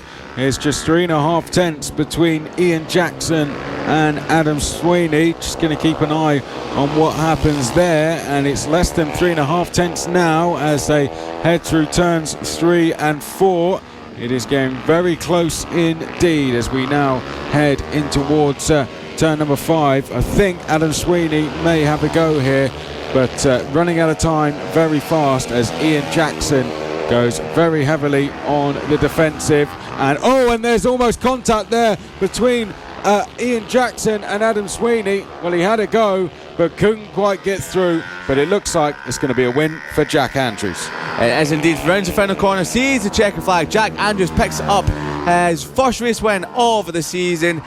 Darren Anderson comes across the line in second, and then Ian Jackson holding off a determined Adam Sweeney for a third spot. Jack Andrews looks over his shoulder as he went into turn number 1, not believing that he picked up his first race win of the season. The number 17 of Adam Sweeney hasn't come across the start-finish line to pick up his 4th place, so Adam Sweeney on the exit of the penultimate corner is now starting to get it going. We've got another rider that's pushing his Fraser bike. Kinnaird. You're right, it is indeed. That is Fraser Kinnaird. So not sure what happened to Fraser Kinnaird in the motor team race. He was sitting in 3rd position, but Adam Sweeney does come across the line and picks up 4th. Alistair Kinnaird in 5th. Greg Pym in 6th. So Alistair Kinnaird is the winner of the Moto Team category. Vince Bailey picks up a final podium position in the Moto Team race, but 7th overall. Jamie King comes across the line in 8th spot after crashing out of the lead earlier on in the race. But your already champions lost his visor as well, gives a wave to our cameraman Dan out there at turn number 1. So you can imagine Dan probably gave him a big thumbs up as well, because Dan and Jamie King do get on very well in the paddock. Fraser Kinnaird in 9th, and then rounding out the runners and riders out inside the top 10 was Iona Glover. It was a shame to see Adam Sweeney hit those problems at the end, but at least he did hold on to his 4th place. Only just about, though. He was 1.8 seconds ahead of Alistair Kinnaird, and I think that shows you just how fast those riders were at the front going through that race. So a good race it was. We've got a big one coming up next. It's going to be our mini GP50s. The championship is so. Harrison Crosby and Kyle Payne tied on 379 points. Ryan Hitchcock is on 361 points, 18 back, and then 27 back overall on 352 points. It is Josh Bannister, and the riders getting ready to come out on to the circuit, and it's going to be an interesting one. Who's going to be the championship leader at the end of this race? Harrison Crosby and Kyle Payne. Will it be one of those two, or will there be drama, and will it be Ryan Hitchcock? Right, let's get you the grid then. Josh Bannister, it's going to be on pole position. He took the win yesterday. He was 41 points back and now just 27 back. Ryan Hitchcock, who loves these conditions, proved that at Wilton Mill. He's going to be alongside on the front row, just 18 points now back from Crosby and Payne. Lucas Brown and Kyle Payne second in the championship are row 2. Our championship leader Harrison Crosby is on row 3 with Carter Brown. Harrison McKay and Ronnie Harris are row 4. Ollie Horner and Holly Harris are row 5. Ben Jolliffe and Finnan Werity are row 6. Then it's going to be Luke Schofield and Sullivan Mounsey, Cameron Sewell and Jacob Stevenson. Then we have Aston Dean and Philippe Surowick is going to be on the back row. We're not too sure if Philip is out today. Hopefully he is. But all our championship leaders, the top 5 in the championship, are the first 5 on the grid. 4th in the championship, Bannister is 1st. Hitchcock 3rd in the championship is 2nd. Lucas Brown 5th in the championship is 3rd. Payne 2nd in the championship is 4th. Tied on points with Harrison Crosby, who is 1st, and he starts 5th place. Liam, this is going to be a fantastic race for sure. Oh, it is indeed, Chris. I can't wait for it to get underway. Wet conditions have really thrown a spanner in the works for race number 2 of the Mini GP50. So just a quick reminder of the championship. Harrison Crosby and Kyle Payne tied on points. 18 points further back is Ryan Hitchcock, and 27 points further back from the lead is Josh Bannister, who starts on pole position. Earlier on today in the wet warm-up, Lucas Brown was the fastest rider by 1.4 seconds ahead of Carter Brown, and then Josh Bannister was the fastest of your championship contenders in 3rd spot. So the tension is rising for the start of the Mini GP50s race number 2. This is a big race for the championship. Can one of the riders, Josh Bannister or Ryan Hitchcock, catch up the other riders? Green flag drops. The Raiders start. Great start from pole position from Josh Bannister. Harrison Crosby looks up the outside of Lucas Brown, nearly tags the back of the 29 Raider. Round the outside goes Carter Brown up to third. So Carter Brown, who was second fastest in warm-up, is already ahead of the person who was fastest in warm-up, Lucas Brown. So Josh Bannister leads the way in the opening lap of this race at the moment, ahead of Ryan Hitchcock. These two out of the championship contenders have been showing their prowess in the wet conditions so far this weekend. Carter Brown getting sat up by Ryan Hitchcock mid-corner. So Carter Brown, fantastic race yesterday in the dry conditions, already putting pressure on the 43 of Ryan Hitchcock. Further back, Kyle Payne is one position ahead of Harrison Crosby in 5th and 6th position, which means there will only be 1 point between them going into the final race if it stays that way. So coming across start finish line now, Josh Bannister's opened up a bit of a gap between himself and Carter Brown. Carter Brown's made a move on Hitchcock at the later stages of lap number 1. So Josh Bannister from Carter Brown from Ryan Hitchcock. Between Ryan Hitchcock and Kyle Payne is Lucas Brown, and then Harrison Crosby, who is your championship leader in terms of the most amount of race wins so far this season, is in 6th position.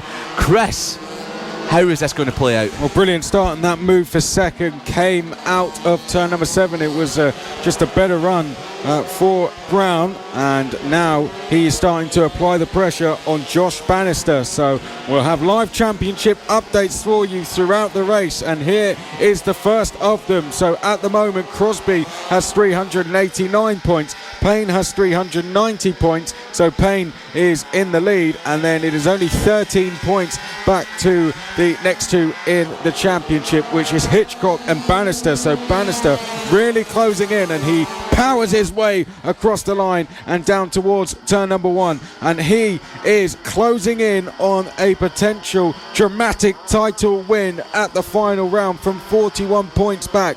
He's got to stay on that bike though, leading the way at the moment. Carter Brown in second place, just half a second back. Then it is Ryan Hitchcock who is in third. Lucas Brown is fourth. Kyle Payne is in 5th place. Kyle Payne and Harrison Crosby, who are tied for the lead of the championship, 5th and 6th at the moment. Then it is Harrison McKay, Ronnie Harris, Holly Harris, Ben Jolliffe, Finan Werity. Jacob Stevenson has just gone past Luke Schofield for 20th. Ollie Horner past Aston Dean for 14th. And then Surewick is in 16th place. Lots of great battles all the way down the field now. Carter Brown is not playing a part in this championship here today, but what he can do is he can take points off of Josh Bannister in first position, as Kyle Payne and Harrison Crosby are struggling in 5th and 6th position. Late on the brakes from Crosby. Will he make a move around the outside of Payne? No, he won't. So splashing through the puddles into turn number 1. But we can't forget about Ryan Hitchcock. He's still taking big points off of Payne and Crosby. He's 18 points behind both of them at the moment. If it stays this way, he will close down by 5 points, which will bring him down to 13. And if it stays this way right now, then Josh Bannister will also tie on 377 points, 13 points behind Kyle Payne in the championship, which will make the last race of the season a must watch. But Carter Brown is applying a lot of pressure to your race leader Josh Bannister on bike number 2. Ryan Hitchcock in the 4th spot is coming under a bit of pressure from the number 29 of Lucas Brown, but Ryan Hitchcock is doing all he needs to do to close up the gap in the championship to the top 2. Further back, there's a gap to your top 2 in the championship. Bit of a move here coming from Lucas Brown. Fingers crossed he doesn't lose the front. He didn't, which is good. The last thing that any of us want, or he will want as well, is to wipe out one of the championship contenders. So there's 6.5 laps remaining. Josh Bannister still leading the way ahead of Carter Brown. Carter Brown hasn't picked up a podium so far this season. We have a yellow flag out there on the circuit, coming through turn number 6. Finan I think it might be.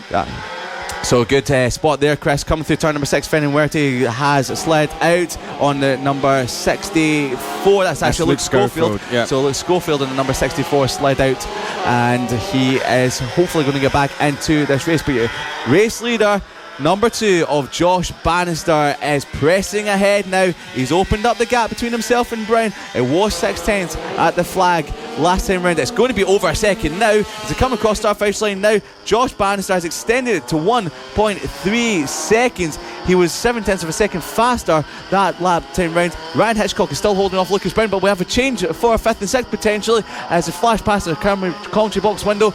Not yet, so Kyle Payne still in 5th ahead of Harrison Crosby. Well, I'd say this is a must-win for Josh Bannister. Realistically, from 13 points back, he could take the championship win. That would mean with 20, if he scored another 25 points later, he'd have to hope that his championship rivals are 5th or lower. So at the moment, he's putting himself within a realistic chance of going for that championship in the final race. Carter Brown in 2nd, trying to stay as close as possible. And I'd say Ryan Hitchcock has to finish in 3rd place and no lower, really. Likewise, he'd give himself a decent chance at winning a championship.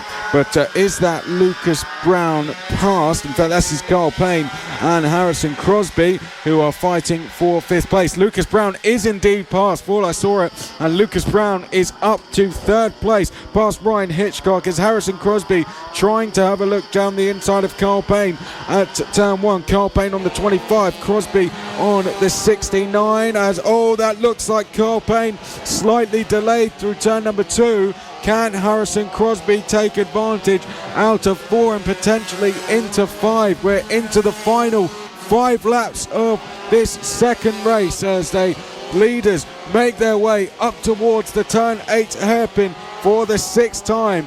It is very close. We have 3 groups of 2 with our leaders, Bannister and Brown, then Lucas Brown and Hitchcock, and Payne and Crosby, Liam.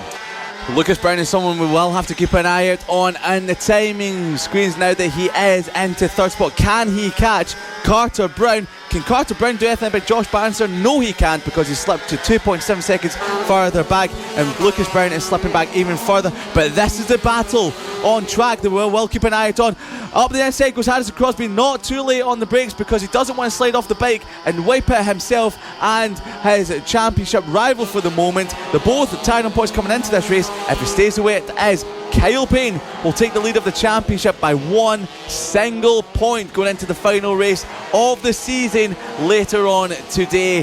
This is getting intense, and it's so intense that they're actually catching Ryan Hitchcock in 4th. So Ryan Hitchcock is slipping further back into this battle for 5th and 6th positions. So the further back Ryan Hitchcock slips, the more his championship dwindles as Josh Bannister's seems to be growing ever bigger for the time being. But this is a good lap from Kyle Payne and Harrison Crosby in 5th and 6th as you see the number 43 rider of Hitchcock closing down. Great run out of the corner from Harrison Crosby, powering down to final corner. He's now up to 5th. That means the championship is swung in the other direction.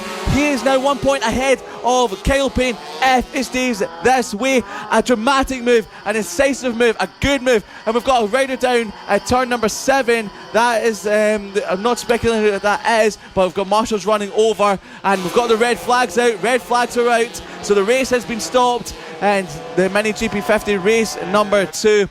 So we will bring you information of who that rider might be. But when the red flag came out, I will remind you the order as it stands. Josh Bannister was leading the way ahead of Carter Brown, Lucas Brown in 3rd, Ryan Hitchcock was in 4th, Harrison Crosby just moved up to 5th position ahead of Kyle Payne, which meant if it stays that way, he will lead the championship by 1 point. Kyle Payne in 6th, Ronnie Harris was in 7th, Harrison McKay was in 8th spot ahead of Holly Harris, Jacob Stevenson, Finn Werity in 11th, Ben Jolliffe in 12th, and then we've got Aston Dean in 13th, Ollie Horner in 14th, and then Philippe Surowake in 15th. Luke Schofield was your only DNF at that moment in time, but Chris, Harrison Crosby made that move just before the red flag came out, but it might go back a lap, and if we don't restart it, that means that Kyle Payne will move back into 5th and Harrison Crosby down in 6th, which means that Kyle Payne will now go into the final race of the day 1 point ahead. Yeah, well, we'll have to get a provisional result up at least, so we know. But I think you're right. I think potentially Payne will be classified 5th, Crosby 6th. So Payne will be the leader, and Bannister will be 13 points back rather than a potential bigger advantage. But we'll have to wait and see. Officially, the race has now been stopped. So that is the race done. That is a checkered flag for the race with 3 to go. We will confirm the result as we see it. So Bannister it is who gets himself further into this fight for the championship. Before that overtake between Crosby and Payne, 13 points was the gap back to the championship leader. He is now well in contention to go and take the title. With the pace he is displaying, he is definitely in with a shout going into the final later, as long as he can win the race. But fastest in that race was Carter Brown in second. Lucas Brown is third. That is a very promising sign. Rider involved up on his feet and jumping into the medical vehicle. Yeah, I believe that was Harrison McKay that went down on the number 61. He was running in 7th spot at the time, but thankfully he is up and he is okay. But at the start of the race, it was Josh Bannister who leapt into the lead. Lucas Brown looking around up the inside of Hitchcock, but round the outside was a very determined Carter Brown on bike number 37, showing extremely good pace in that race. So Josh Bannister off pole position and to the lead. Ryan Hitchcock looking around the outside, but Carter Brown from 5th on the grid, round the outside of half of the leaders. But as he chased down Josh Bannister in first position, he did put a move potentially on him into turn at number 1, but not making the move stick, coming from a little bit too far back. But the battle that we were looking out for was the battle for 5th and 6th. Your championship leaders were tied on points coming into this race. At that time being, Kyle Payne was ahead of Crosby. If it stayed that way, there was only 1 point going into the final race. Lucas Brown looking up the inside of Hitchcock into the first corner, coming from a long way back. He didn't make the move stick there, but he did a little bit later on in the race. Luke Schofield retired from the race, crashing at a turn at number 6, but looked to get back on the bike, but didn't in the final stages. So it was Kyle Payne from Harrison Crosby in 5th and 6th position, making their way through the back marks, getting held up by both of them, but Harrison Crosby applying the pressure down the home straight into turn number 1.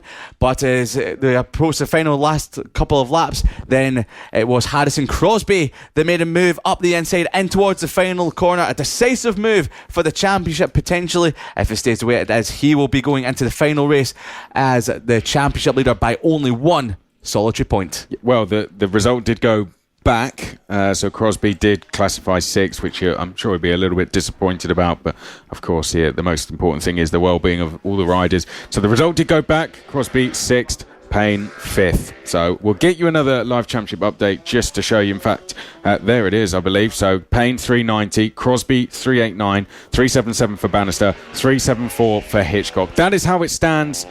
Payne takes the championship lead. Bannister moves ever closer. It's going to be a very exciting final race coming up later on. So as the Extreme 200s make their way to the grid, this is how it looks. Richard Holmes-Williams will be starting from pole position ahead of Rossi Banham. And then on the second row of the grid is Taylor Lawrence. Alongside him is Josh Ingram. Brandon Perrell, the yellow Perrell, can wrap up 3rd position in the championship in this race. He starts in 5th alongside the person that can stop him, Jamie King, in 6th. Gary Winfield in 7th. Finn Smart had a great race yesterday, moving up to 6th ahead of Jamie King. He will be going from 8th on the grid. Jack Andrews in 9th, and then rounding out the runners and riders will be Anthony Perrell in 10th. Thank you, Liam. Well, no, is there any Richard Holmes-Williams? I don't think there is. In fact, he might be out there, which is good to see. But hopefully we're going to see a very good race. In fact, there is only 6 riders, so we're missing 4, and we'll call it as we see it over the next 10 laps. Rossi Banham and Richard Holmes-Williams about to go to battle out front. They had a great scrap yesterday, and this is round number 2 between those two.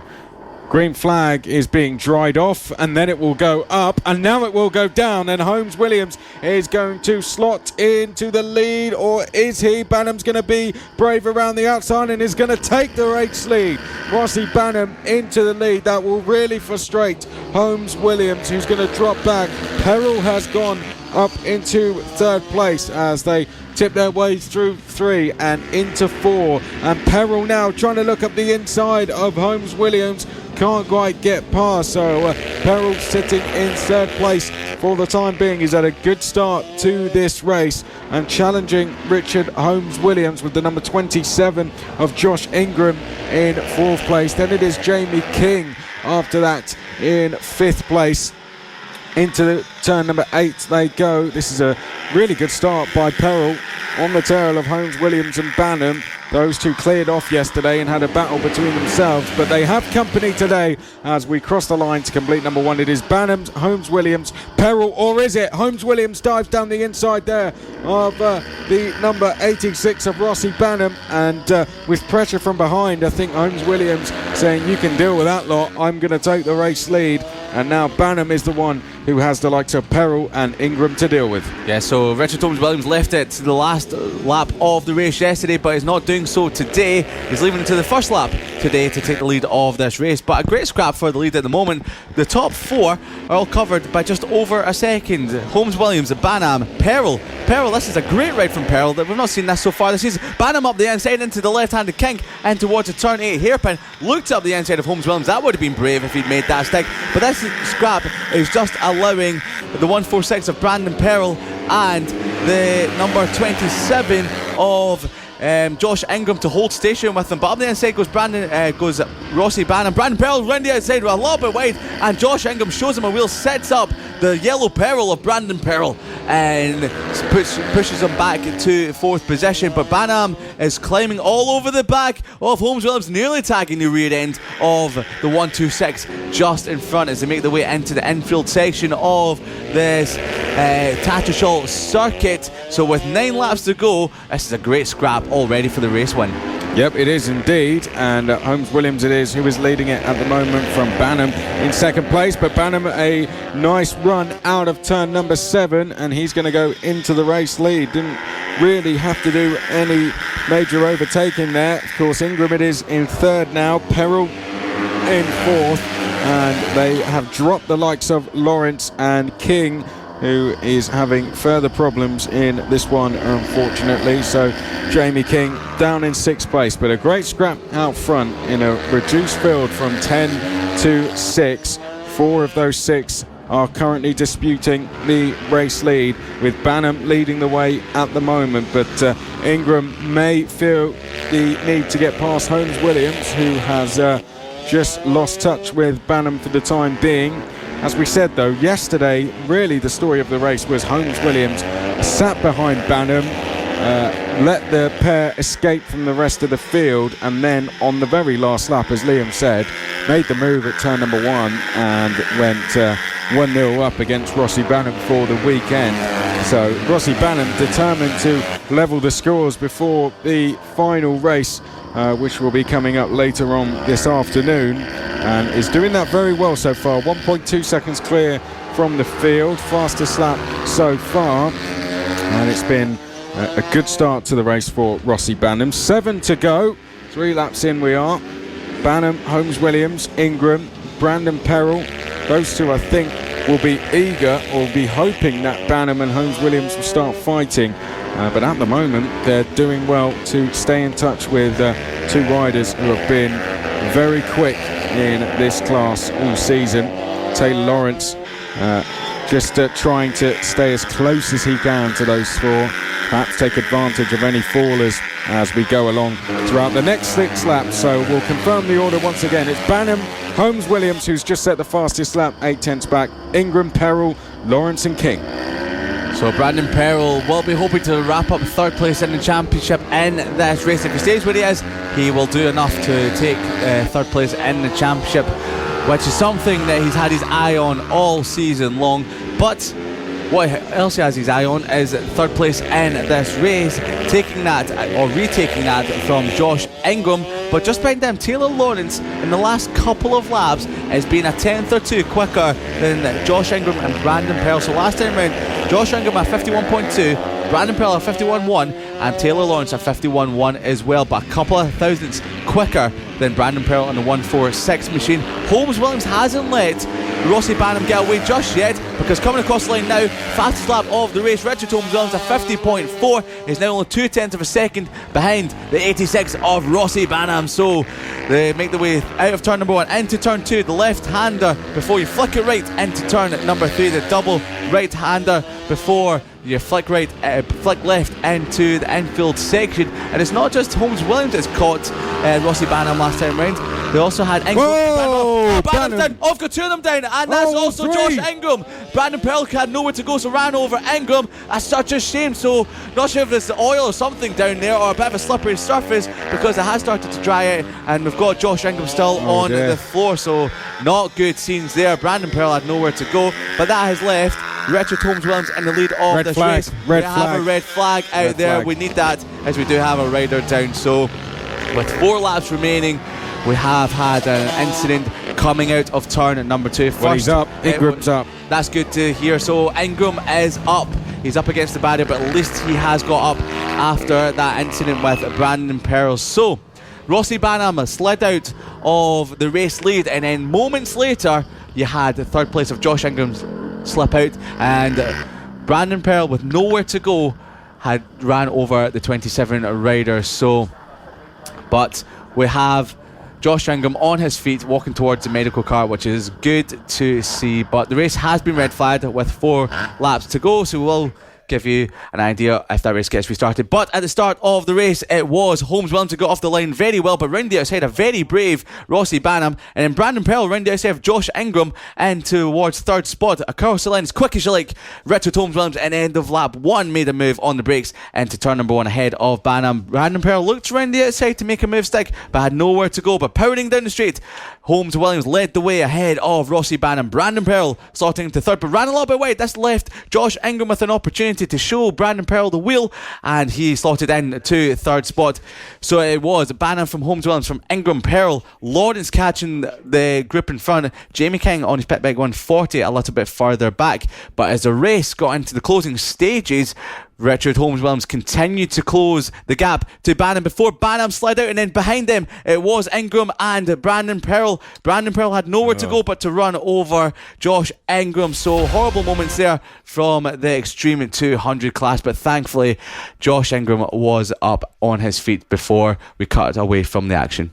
Yeah, well, I think whatever caught Rossi Banham out clearly caught Josh Ingram out as well, isn't it? And I think with Pearl, he just had nowhere to go, so it was more in avoidance. But it seemed to catch all 3 of them out in exactly the same way. I think Ingram had fell earlier in the corner than Banham had, so perhaps just a coincidence of 2 mistakes, and Pearl obviously getting caught up in it, which was it was a shame for all 3 riders, and it was a shame to see how the incident went for Ingram, kind of getting caught up underneath the bike of Pearl. But he got up. He seemed a bit winded, but he most importantly was up. So thankfully appears to be okay. Now that's the checkered flag. The race is done. Banham, Holmes-Williams are your top 2. We'll give you an order in a sec, but Extreme 200s, that's the checkered flag for them. Let's just talk about the battle for the lead while we have a few minutes, as MotoGP 70 is going to be next, and then we're going to roll straight into the 3rd set of races. So no lunch break. We're going to be going straight in all the way through to the end of the day. So, I mean, another great race between Banham and Holmes-Williams, wasn't it? Banham kind of levelling the scores there, but kind of similar to yesterday in Holmes-Williams playing the card in second, did run in the lead early on, and then waited was again waiting for his chance to get through, but this time it of course fell short with the race ending early. It was indeed, yeah. Banham and Richard Holmes-Williams in the last few rounds have definitely been the standout riders in the Extreme 200 class. They've been at it hammer and tongue. So Richard Holmes-Williams did seem to have it all his own way at the start of the season, but when Rossi Banham stepped into the class, he's really given the tractor boy, as he's called here in the Coolfab paddock, a real run for his money. So Rossi Banham showing how good that he is. So I'm Liam Hodgins. Alongside me for the action today is Chris McCarthy. This is the 2019 FAB-Racing British Mini Bikes Championship.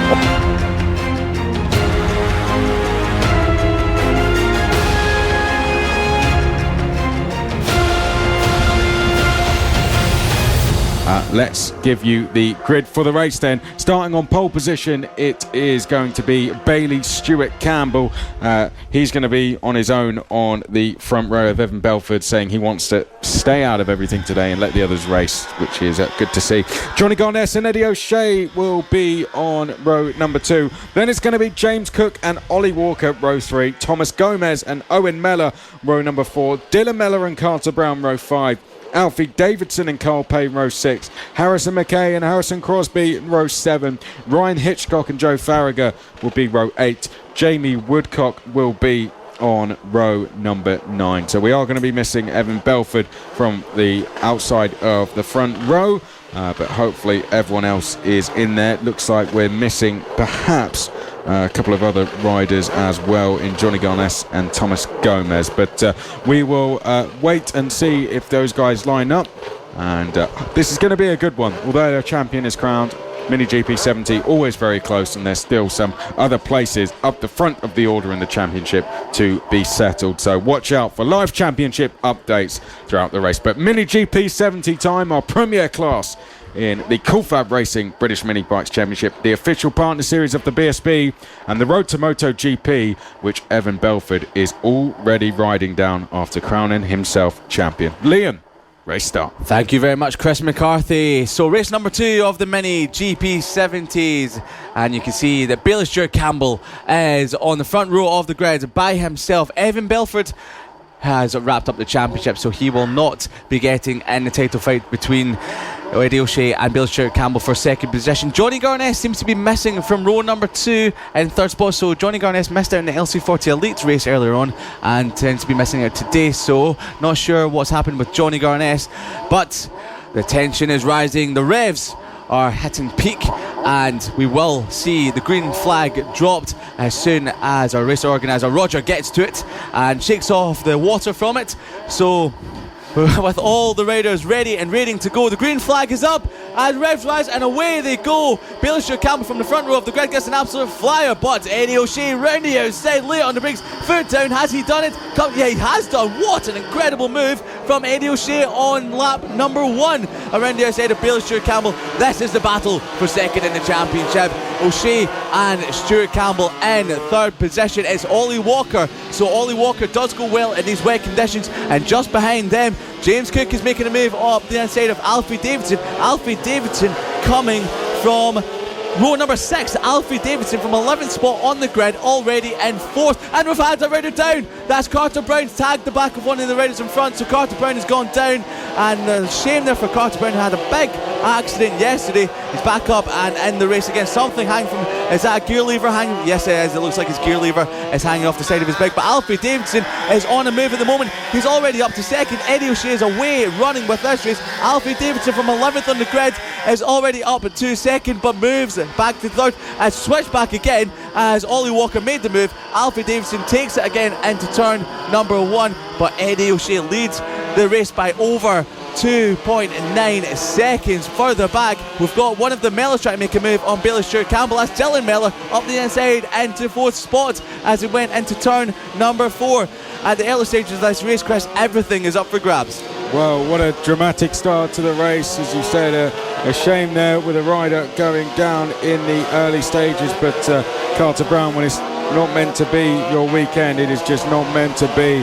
But a fantastic move at the first corner there from Eddie O'Shea, taking advantage of it. Oh no, rider down. We've got someone else down over at turn Crosby. 7.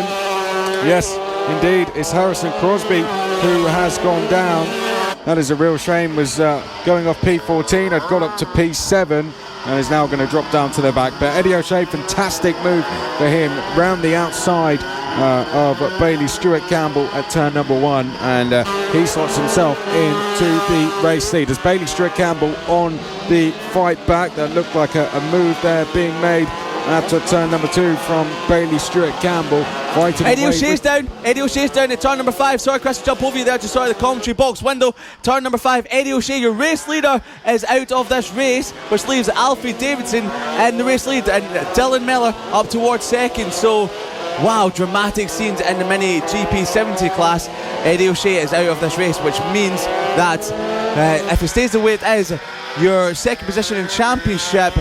Bailey Stewart Campbell is currently sits 4th in this race for the moment, will extend that lead, but he's dropping back to 5th as James Cook gets the power down out of turn number 8 down towards the final corner and is now in 4th spot. So it's chopping and changing all over the place, but one thing has not changed since Eddie O'Shea went down is Alfie Davidson, who started 11th in this race, is now leading it. Yep, fantastic stuff from Davidson to work his way up the order, and currently leading by 2 seconds from Dylan Mellor and Ollie Walker as we settle into this race now, and we are seeing a big there is Eddie O'Shea actually making some places back, starting with Ryan Hitchcock, and that will put him into 7th place. So we'll try and keep up with all the action and give you some live championship updates. Here was the live championship update at the end of the last lap. That will be slightly different by a point or so now, but you can see roughly what the situation is between Stewart Campbell and O'Shea. It is about 12 points in it so far. But Eddie O'Shea is going to move himself closer as he makes that move on Ryan Hitchcock. So Dylan Mellor, who's now in second, is closing the gap to Alfie Davidson. It was a second as he came across the line now. He did set the fast lap of the race at 54.9.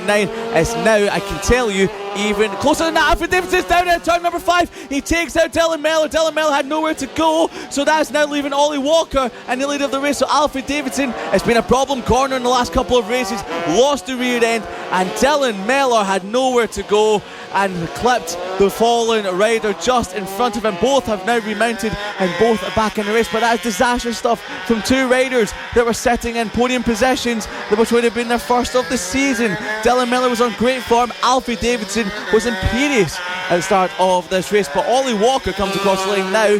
He's in the lead of the race ahead of James Cook, who is slightly lapping a couple of times faster than the number 48 rider. Chris, this is absolute manic at the moment. Absolutely crazy stuff, hard to keep up with, and there is O'Shea past Owen Mellor, so he moves himself up into 4th place now, does Eddie O'Shea, and he goes past Bailey Stewart Campbell. Now what's going on with Bailey Stewart Campbell? He seems to be slowing up ever so slightly, unless that was just Bailey Stewart Campbell momentarily searching for grip, as now down the inside as well. That looks like a move from Alfie Davidson as he begins to remake some places back. Oh, contact there. Stewart Campbell. And O'Shea's gone.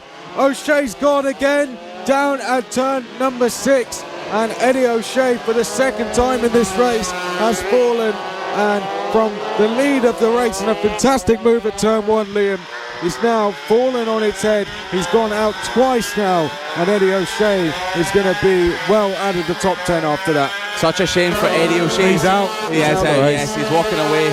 Such a shame for Eddie O'Shea. Bailey Stewart Campbell, who he was fighting with for second in championship, didn't seem to know that Eddie O'Shea was coming around the outside, sat the bike up to avoid contact. That pushed O'Shea out wide, and he tried to crack the throttle open, and another tricky corner. He just lost the rear end and spun out. There's another yellow flag out there. Someone else has gone down further at turn number 3. Not sure who that is. Is that Cook? That's Cook. James Cook out of second place. It's limping away, so everyone is falling like flies out there. To win this race, you've got to stay on it, and that is what Ollie Walker's doing on bike number 48.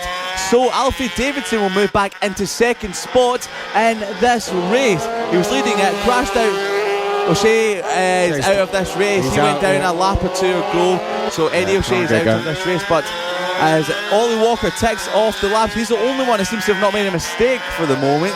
And we wait for the other riders to come across the line. 7.5 seconds. Alfie Davidson is back in a sec. Well spotted there, Chris. That's brilliant. Wow. Now, Dylan Mellor is still the fastest rider on the track. He's now behind Owen Mellor. So Dylan Mellor crashed out with Alfie Davidson a number of laps ago. So Dylan Mellor and Alfie Davidson are making their way through the field with 3.5 laps remaining. Alfie Davidson, with the speed that he showed, he could potentially try and catch Ollie Walker in the closing stages of this race. It looks like Stewart Campbell has just made a move. Either that or he's losing a place. In fact, it's Joe Farragher putting the pressure, the number 47 there, trying to get past Bailey Stewart Campbell. He's going to look to the outside now at turn number 6. Joe Farragher also closing in on this is Ryan Hitchcock. It's hard to know where to look. You've kind of just got to try and look out for the yellow flags. but almost a move. In fact, yet Joe Farragut is through over at turn 8 past Bailey Stewart Campbell. Well, it's all going off everywhere. Meanwhile, out front, Ollie Walker on the number 48 is currently leading the way. He's coming up towards turn number 5, I believe, now. And Ollie Walker is doing a fantastic job. You can see in the predominantly silver bike there. He's just heading through turn 5. Now up towards the turn 6, the right-hand hairpin. He's catching traffic, is Ollie Walker, because he's not fallen off, and he's still setting a very he's good down! pace. Ollie Walker's down in turn number 7. Sorry, Chris, to jump over you there again, but Ollie Walker out of the commentary box window, just saw him slipping off, and that has now left Alfie Davidson, Owen Miller and Dylan Miller and a scrap for the lead. You know what it was, Liam? I just once all I was saying about him there, and that now he's off. Well, Ollie Walker is now off, and look at the fight for the lead we have now. Alfie Davidson and Owen Miller. All of a sudden we have 3 for the lead. Dylan Miller, who's fastest, is there in 3rd place, and this is a fantastic scrap for the lead in the Mini GP 70. Well, riders who have fallen off in this race now find themselves back in the lead again after leading earlier. So Alfie Davidson in the lead of the race. Owen Miller is 2nd. Dylan Miller is in 3rd place. What a scrap this is as they come up towards turn number 7, Liam. Any one of these 3 could win.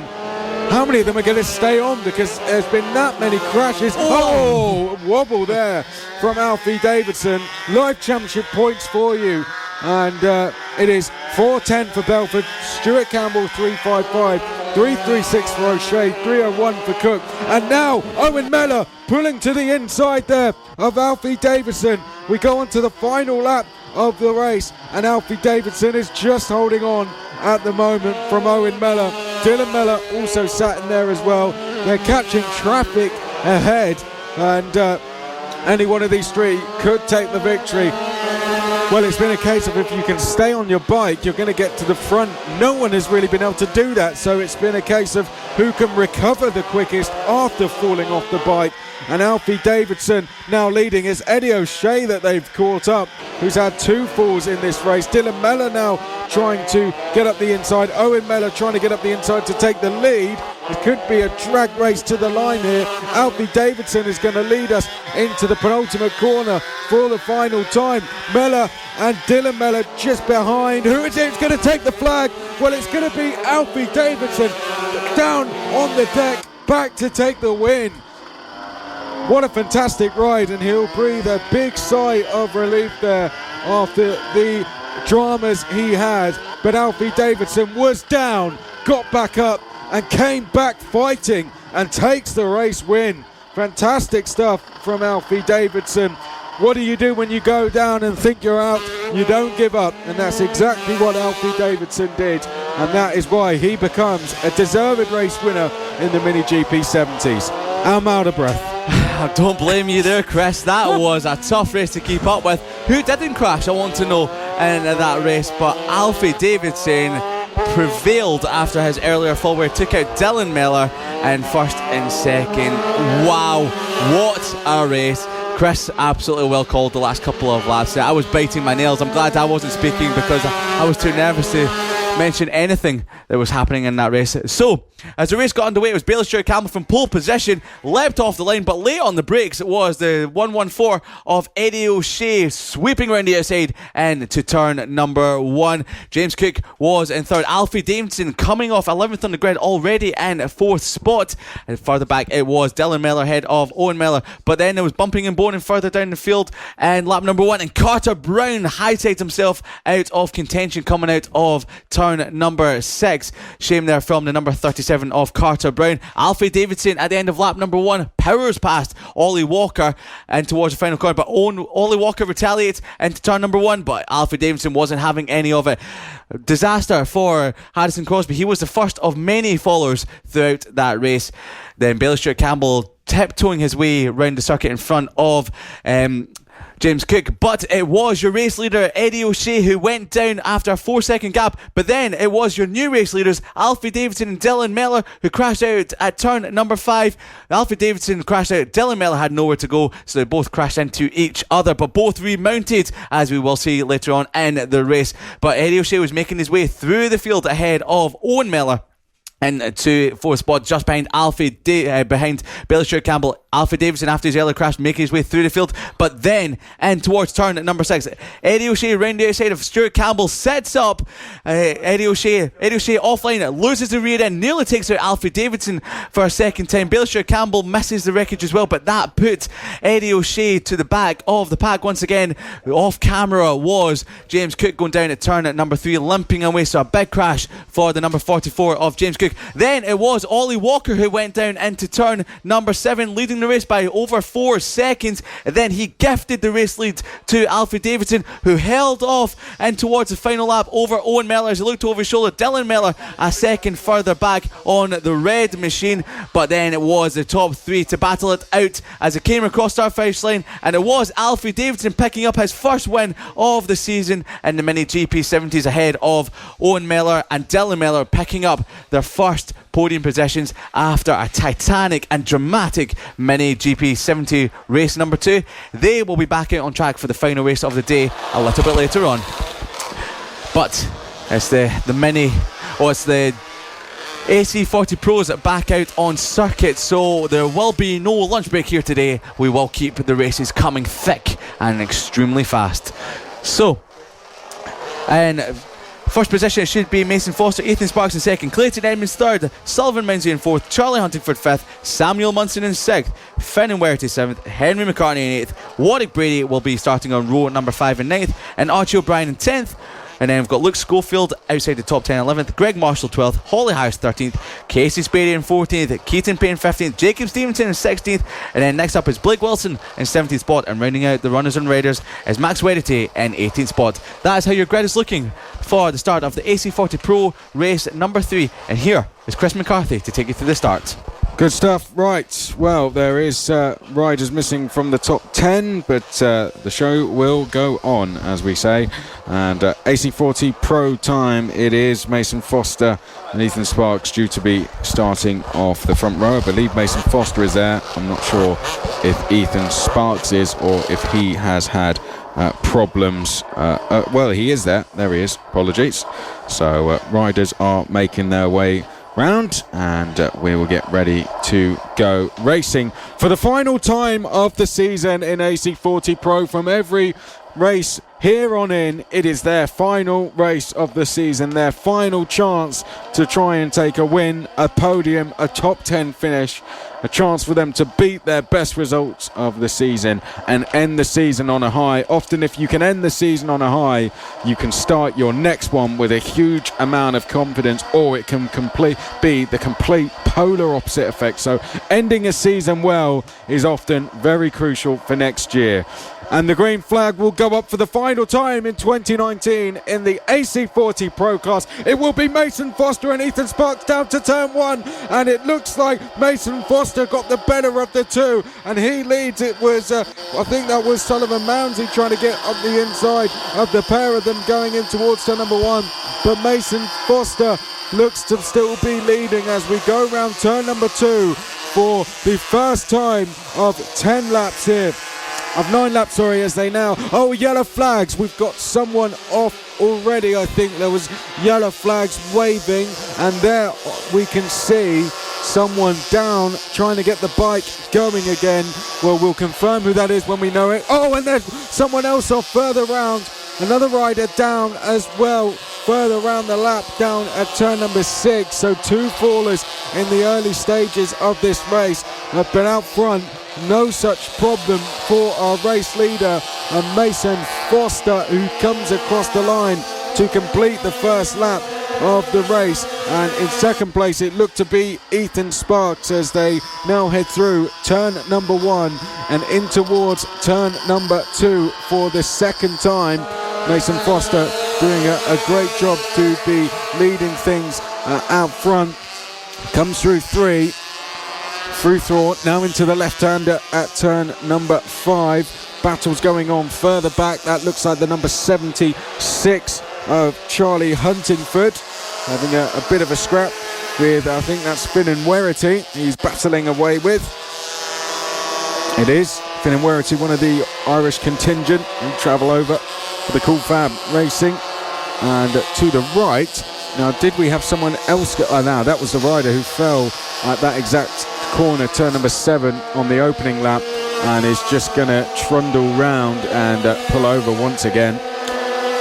That's a shame, but leaders are across the line to complete another lap, and it's Mason Foster who is leading Ethan Sparks. Finn and Werity is up into 3rd place. Werity has not had the best of luck so far this weekend, not had the best of runs, but certainly Finn and Werity is up to speed now. In fact, 4th place Werity behind Clayton Edmonds, who is in 3rd. Then it is Charlie Huntingford in 5th. Warwick Brady is in 6th place, and then we have Archie O'Brien in 7th place, then Holly Harris in 8th place. Oh, down! That is Huntingford down, and that is from 5th place. That is at turn number 6, which seems to be the most lethal corner in these conditions. Shame for Huntingford. Foster is meanwhile out front, leading by over 4 seconds from Ethan Sparks, Clayton Edmonds, Finn and Werity. Huntingford is going to drop down the field. As that happens, Warwick Brady will go up to 5th, and Huntingford unfortunately will have some work to do now. 6 laps remaining, Liam, and Mason Foster. No such dramas for him so far, but Mini GP70 proves anything can happen. You're not wrong there. AC40 Pros, things do happen quite a lot in this, as we saw from round number 4 when we were here back in June. I think it happened as Mason Foster and Samuel Munson crashed out on the last lap of the race to allow Ethan Sparks to take the race victory. But Ethan Sparks is still in second, 4.1 seconds further back, and the gaggle behind him is outrageous. He's got Edmonds and Werity just behind him, and then we've got Brady and O'Brien as well. But great scraps further down the field from the likes of Jacob Stevenson, Casey Spare, Luke Schofield as well embroiled in the battle, Greg Marshall in 12th, Keaton Payne on the back of that, and we have Jacob Stevenson setting up Casey Spades went through turn number 5. And Casey Spades slid out from just outside top 10. Casey Spades offline ever so slightly, cracked open the throttle, and the rear end just spun out. But Casey Spades, thankfully, is back up into the race, having a baptism of fire so far this weekend in the AC40 Pros. He's usually racing in the rookies, but before he moves into the pros at next season, he's having a tryout this weekend and doing a very respectable job indeed. So, as we have our leader coming across start finish line in the next few moments, his gap has been continuously growing as we see the number 19 of Greg Marshall making a move on Luke Schofield. That is a change for 11th position. Greg Marshall firing his way through the field in the last couple of laps, moving ahead of Luke Schofield. Blake Wilson in the 13th, Henry McCarthy in 14th, and Casey Sperry remounted, and he's now in 15th spot. But no doubt who your race leader is. It's Mason Foster on the number 88 machine. He's 6.9 seconds ahead of Ethan Sparks. Last time round he was 1.5 seconds quicker than the number 62. Clayton Edmonds, who won the race earlier on today, is in 3rd spot ahead of Finn and Werity. Warwick Brady in 5th, Archie O'Brien in 6th, Holly Harris 7th, Charlie Huntingford in 8th, we've got Jacob Stevenson in 9th, and Keaton Payne rounding out the top 10. Our race leader Mason Foster is charging through the back markers, and they're all looking at each other going, where did he come from, as they head down towards the final corner of this Tattershall track. There's 3 laps to go, and Mason Foster is going out in style. So he is the reigning champion of the AC40 Pros. He is the champion of 2019, and he's showing everyone today why he was the champion of 2018 and 2019 with an 8.4 second advantage over Ethan Sparks. Further behind him, 2.7 seconds further back, is Clayton Edmonds, who will be wrapping up 3rd in the championship ahead of Samuel Munson. So Clayton Edmonds is giving as good as he gives out there on the Tattershall course. There's 2.5 laps remaining for our race leader and our champion, Mason Foster. And Mason Foster on the all yellow machine, number 88, is making his way down towards the final corner to see that he has 2 laps remaining before he will see the checkered flag to wrap up another victory in 2019. So Mason Foster makes his way in to turn number 1 with Jacob Stevenson just in front of him, and bike number 67, he was in front of him, he's now behind him. So Mason Foster over a second quicker than everyone else in this race so far, 1.2 seconds faster last lap than Ethan Sparks. The gap is now 9.7 seconds. The rain has stopped, but the track is very greasy out there at the moment. It hasn't rained for over an hour now, and this is really giving some riders a lot of confidence. Some of them just don't feel the grip as much as they did, but the battle for second is shaping up brilliantly now. The battle for second is very tight between Ethan Sparks and Clayton Edmonds outside the commentary box window. Clayton Edmonds has moved up to second ahead of Ethan Sparks. Sparks has come back into turn number 7, and Ethan Sparks is still holding second spot, but powering out of turn number 7, Edmonds is trying to make a move on Ethan Sparks. So that's a battle for second and third. We will keep an eye on that on the time screens as well. But the last lap for your champion and race leader Mason Foster has been on fire in 2019. No one has been able to lay a glove on his championship. He was a reigning champion coming into 2019. He has sealed it for a double in the AC40 Pros, and the number 88 with half a lap remaining will exit this class as champion again, and he's done that back at Rowra last time out.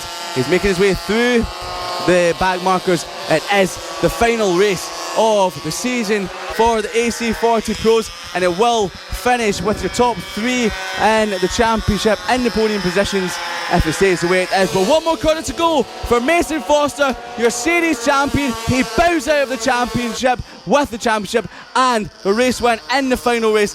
Further behind him, we're going to have to wait over 10 seconds to see who comes across the line in second. Look at the commentary box window. Ethan Sparks wraps up second in the championship and second place in the race, and Clayton Edmonds in third spot, carrying the back of Ethan Sparks in the final couple of laps of the race.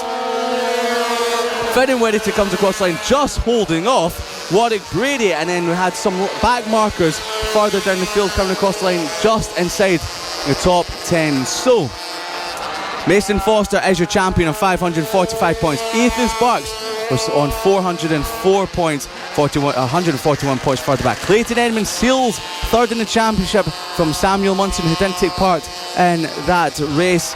So that is your top 4 in the championship. That is how they will end the 2019 season, and Mason Foster wrapped up most of the victories in 2019. I believe only 4 he didn't wrap up, but as the rest of the running riders take the checkered flag, Foster's your race winner ahead of Ethan Sparks and Clayton Edmonds, Finn Whitty in 4th, and Warwick Brady rounding out the top 5. Well, the last time we're going to see the AC40 Pros in 2019, the last time we're going to see some of them as AC40 Pros ever. And the race got underway with Mason Foster leading Ethan Sparks. And Mason Foster from there would never really look back, really, eventually going on to win by 11 seconds. That was an incident very early on, first lap in fact, that sadly caught out one of the riders early doors, and another would fall not too long afterwards. Tricky conditions out there. It's getting greasy out there as well.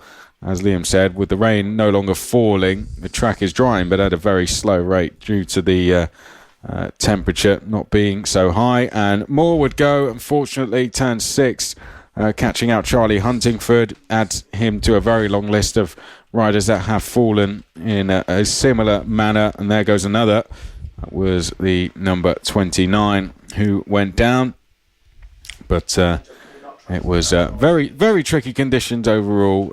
We did have some decent racing out there, though. We see the number 31 and the number 8 going toe-to-toe there. And the AC40 Pros ended with a pretty good race. Some fallers, but great racing nevertheless. And I think a fitting end with Mason Foster taking the win out front, as he had his last race in the Clarks with Sparks and Edmonds second and third. Well, let's get straight into the grid then, as next up it is going to be the AC40 rookies. So AC40 rookies next.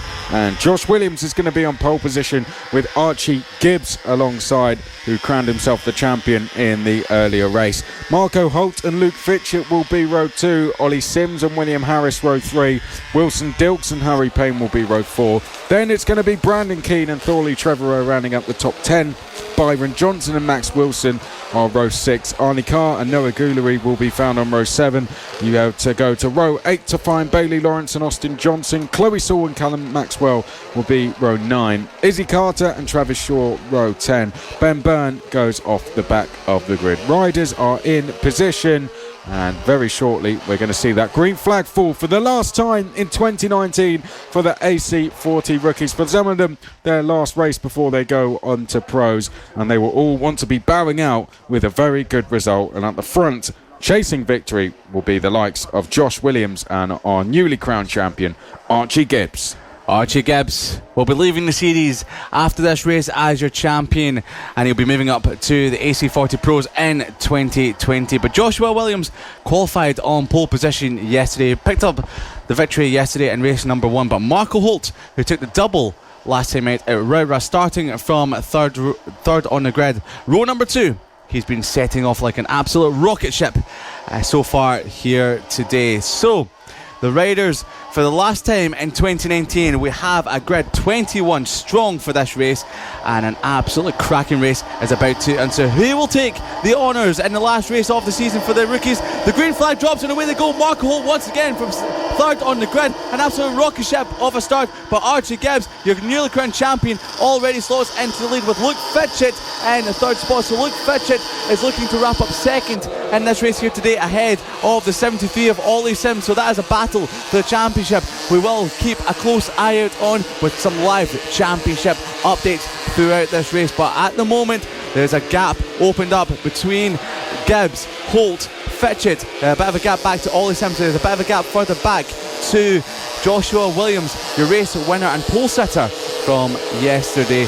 And there's a lot of scraps going on further down the field from Bailey Lawrence, Max Wilson, Brandon Keane, Harry Payne, all making moves further down the field. Izzy Carter, strong start from Izzy Carter, 19th on the grid, she's already up to 15th, so great start from Minnie Rossi in the early stages of this race. But as they come round the final corner to complete lap at number 1, it's your newly crowned champion Archie Gibbs on bike number 3, who crosses the line with Marco Holt, the revelation of the last couple of rounds, on bike number 58, just behind in second spot. A bit of a technical issue for Marco Holt in race number 1, is looking to make amends in that. Different lanes is making the way into turn number 2. Great move there from the number 58. Different lanes, and on the switchback, can Archie Gibbs try and retake the lead? No, he can't. So Marco Holt is showing the form that he showed at Rowra and is already into the lead of this race, ahead of your newly crowned champion Archie Gibbs, with Luke Fitchett already extending. Marco Holt has gone down in front of Archie Gibbs, but thankfully Archie Gibbs didn't collect Marco Holt. So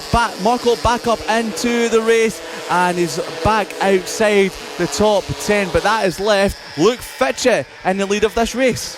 Yeah, what a shame for Marco Holt. He's been one of the most improved riders in the class this season, but an unfortunate incident for him there, but he's still got 7 laps to try and make amends, with Luke Fitchett leading out front from Archie Gibbs. Then it is Ollie Sims in third place, the top 3 in the championship, the top 3 in the race, just not in the order they stand in the championship at the moment. Wilson Dilks having a great run in 4th, Williams 5th, then it is Holt in 6th place, Keane in 7th, Payne in 8th, Goulery 9th, Harris was 10th, so Holt dropping to 6th place, 5.7 seconds back from the leaders, but about 3 seconds back from 3rd. So let's see if he can make some places up. Live championship, Gibbs 425, Fitchett 395, Sims 374, Wilson at 232. So Fitchett and Sims, the potential one that could change, and at the moment Fitchett hangs on to second, with Sims going in 3rd place to wrap up his season on the championship podium. So Archie Gibbs has responded to the pace of Luke Fitchett. He's just set a new fastest lap, 59.086. He's 4/10 back from Luke Fitchett out front. They're heading through turn 2 at the moment, very close indeed. This on lap number 3. 5 laps and a half to go as they come through turn 2. Holt is just about to go down the inside there of Joshua Williams. Can't quite get the move done. Has to sit up on the bike and try again somewhere else. As up ahead, Dilks puts the pressure on Ollie Sims for third. So great battles going on from third downwards. Oh, look, Fitch's gone down. No. So just in front of Archie Gibbs at turn number 7 there. All these hairpins are catching out all the riders. Very slippy indeed, Chris. So Luke Fitchett out of the race lead, but he's still in front of Ollie Sims, which he needs to do. So Ollie Sims is now powering up the inside of Luke Fitchett into turn number 8. Gets his switchback, does Fitchett. So he's already trying to make amends on the mistake that he made a couple of corners ago. I was going to make a point of Marco Holt. Marco Holt is sitting 5th in the championship.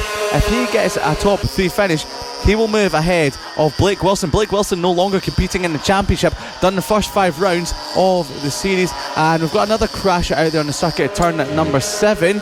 Turn number 7 sees another crasher, so we're not too sure who that is, but we will give you some information when and if we find out about that. But Archie Gibbs leads away by 7.3 seconds, and the championship looks like this. Archie Gibbs has already wrapped it up earlier on today, but if Fitchett stays in second, he will take second in the championship ahead of Ollie Sims. And Marco Holt is running in 6th now, will move ahead of Blake Wilson into 4th in the championship. Is that Holt? We have, yeah, it's Holt again. Holt has gone down at that corner.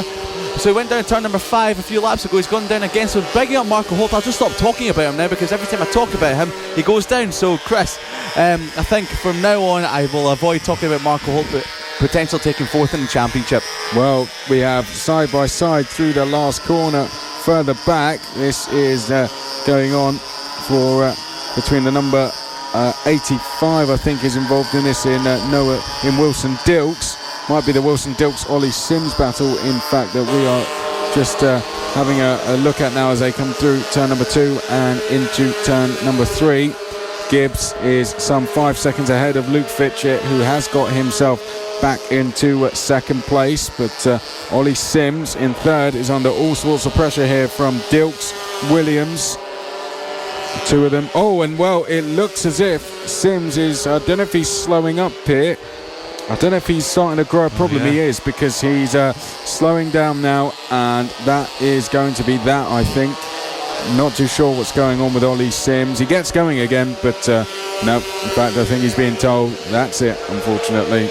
And Ollie Sims, well, not been a nice weekend for him in terms of the end of the season. It's been a difficult end. Big incident yesterday he was involved in, and today further problems. So a real shame, but we must mention, as we won't see him now cross the line, that Ollie Sims has had a absolutely fantastic season and came into this second in the championship.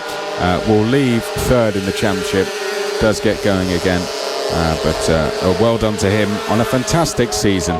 Well, we are going into the final 2 laps at the end of this one. Archie Gibbs is currently leading the way. He's just under 5 seconds clear away from the rest of the field. Luke Fitchett is second, and behind, Wilson Dilks has now got into third. Keeping an eye on Fitchett. Fitchett has been taking chunks out of Archie Gibbs' lead in the last couple of laps. So as across the start finish line in the next few moments, we will see the gap now. Archie Gibbs comes across the line with a 1 minute 1.3, but 1.7 seconds faster was Luke Fitchett. The gap is now 2.8 seconds. Luke Fitchett, just like he did in race number 2, is charging after Archie Gibbs after he crashed out earlier on in the race. This is a carbon copy of race number 2, but this time there's no championship on the line. Wilson Dilks is coming under a bit of pressure from Joshua Williams in 3rd and 4th, and Marco Holt, if he stays in 6th behind Brandon Keane, will wrap up 4th in the championship ahead of Blake Wilson, who's no longer competing in the championship after led round number 5 a few rounds ago. But another rider coming back onto the circuit, that might have been Ollie Sims actually, getting the bike restarted, and the bike once again has cut out. So Ollie Sims, as Chris mentioned, has put in a great ride so far this season, but 3rd in the championship for Ollie Sims, 1st in the championship for Archie Gibbs, 2nd in the championship for Luke Fitchett, but that time round Archie Gibbs has retaliated. The gap is now down to 2.1 seconds. I believe that is too big a gap for Archie Gibbs for Luke Fitchett to try and mount a challenge on Archie Gibbs. Yep, I think it's just going to be a little bit too much, as you said. Luke Fitchett going down, and I think without the falls he's had in the race 2 and 3, could have had 2 victories, but nevertheless it's been a race where Archie Gibbs in the rookies class has made no mistakes. There has been changes behind. Joshua Williams has got past Wilson Dilk, so perhaps Liam can keep an eye on that one. But Archie Gibbs, there's just 2 corners to go in this season for him. He crowned himself champion officially in the second race earlier. Oh, we have an incident behind. We'll come back to that in just a second. But the winner and the champion is going to be Archie Gibbs. Across the line he comes, and Archie Gibbs ends his season with a win. He's champion already, and Archie Gibbs can leave the rookies class with yet another victory in the bag. We've had someone stop further back. That's the number 73 who has unfortunately stopped. So the 73 coming to a stop, which is Ollie Sims. Well, we've seen Ollie Sims a few times, just in different places. Now, we had a faller behind, and I think it was Wilson Dilks. It was indeed Wilson Dilks. Was 11 seconds slower than Joshua Williams. So Joshua Williams picks up 3rd, Marco Holt 4th, Brandon Keane 5th, Wilson Dilks 6th, Noah Goulery 7th, Baylor Lawrence was 8th, Byron Johnson 9th. The top 10 in the final race of the season was wounded up by William Harrison. It was Carl Payne, Wilson Sewell, Johnson, Trevorrow, Shaw, Byrne, Carter, Maxwell and Sims, the only non-finisher. But your top 3, Archie Gibbs, the champion, wins the race. 2nd in the championship, Luke Fitchett, 2nd in the final race. And after his win yesterday, it's another top 3 finish, 3rd for Josh Williams in the final race of the season. So as the race got underway, it was Archie Gibbs that leapt into the lead ahead of Marco Holt. Joshua Williams dropping back, but everyone safely and soundly through the first corner on lap number 1. Marco Holt led the way in the early stages of the race after taking lead from Archie Gibbs, but coming out of turn number 5, loses the rear end. Archie Gibbs has to set up, comes to a stop, trying to avoid Marco Holt. That left Luke Fitchett in the lead of the race. Marco Holt did rejoin and put on a valiant effort to close the gap back up to the field, moving up into 6th spot behind Dilks, Joshua Williams and Ollie Sims in the early stages of this race. The battle for 3rd was raging on, but it was Luke Fitchett who led the way ahead of Archie Gibbs. But coming into turn number 7, braking too early, loses the front, slides out of the lead of this race into turn number 7. This left Archie Gibbs in the lead, a lead that he would not look back or lose throughout the rest of the race. Luke Fitchett remounted, put on a valiant effort to try and close the gap back down to Archie Gibbs, but it was Marco Holt who went down at turn number 6 once again. So Marco Holt remounted for a 2nd time to try and chase after the riders in front. But Ollie Sims, his bike came into a technical issue, seemed to cut out as he went into turn number 7, pulling the pull cord to try and start the bike again. He tried to start it a number of times, but the bike wouldn't start, and Ollie Sims had to settle for 3rd in the championship. But at the end of the race, it was your champion for 2019, Archie Gibbs, who stopped the advances of Fitchett to try and close him down in the latter stages of the race. So Gibbs from Fitchett. Williams inherited 3rd spot after Wilson Dilks crashed on the last lap, and then Marco Holt wrapped up 4th in the championship with a 4th position in the race. So it was Gibbs from Fitchett from Williams rounding out the final race of the AC40 Rookies for 2019. But staying with mini motos, we're moving to the seniors this time. So from the youngest class to the oldest class, this is a race to behold. So as the senior mini motos make their way round the Tattershall track to the starting grid, it will be Bernie Hook who will be on pole position, your champion for 2019, ahead of Matt Birkin, who won races 1 and 2. Can he make a hat-trick this weekend? Well, you'll have to stick with us to find out. Josh Birkin will be in 3rd ahead of Adam Ambrose. And then in 5th place, it will be Simon Huntingford ahead of Mark Payne on bike number 18. Nick Bennett will be next up in 7th spot ahead of Aston Dean. Greg Ashall is in 9th on row number 5 ahead of Mitch Holmesby. And then rounding out the runners and riders on row number 6, all by himself, will be Ricky Goosey. So the senior mini motos will be lining up on the grid for the final time in 2019. Bernie Hook has already wrapped up the title. He was out on track yesterday, but in the wet conditions earlier on today, he didn't make it out onto track. So we might see him on track today, we might not. But as Matt Birkin already lines up, he will be coming under a bit of pressure from Josh Birkin as long as Josh Birkin doesn't fall off at turn number 6. His bad omen corner for the whole of the weekend. So I'll hand you over to Chris McCarthy for the start of the senior mini motos. Thank you very much. Okay, well, we're about to see the green flag go up for the final time for senior mini motos, and on the front row on his own will be Matt Birkin. That is the run down towards turn number 1 that they have to look at. Let's see who can get off the line the quickest. It's going to be Matt Birkin who leads us, but Josh Birkin definitely got the better of the starts. And has Josh Birkin taken the lead? Yes, he has. So Josh Birkin into the lead at turn 1. Matt Birkin drops back to second place as they now file their way through turn number 2. Adam Ambrose looks to be in third place at the moment. Nick Bennett, that is, in fourth place. Huntingford has dropped back to 6th. Oh, and Fowler already. Josh Birkin goes down and gets up just as quickly as he went down, though. So Josh Birkin will stay in touch with the pack, but has dropped down to, I think, 6th place, in behind Huntingford, who was 6th. So up towards the final corner, Bennett trying to have a look at the inside of Adam Ambrose. Can't find a way past. Now they make their way through the final corner. Behind these guys, I think it's Craig Ashall in 4th place. It is, but Matt Birkin is leading, having picked up the lead from Josh, who unfortunately has fallen once again, and he will not want to come back to Tattershall in the rain ever again, I don't think. Well, I think the only bright side we can take from that is it wasn't turn 6 that caught him out this time. It was turn at number 5. But Josh Birkin, we know, we've just had a rider pull off the edge of circuit at turn at number 4, so not sure who that was.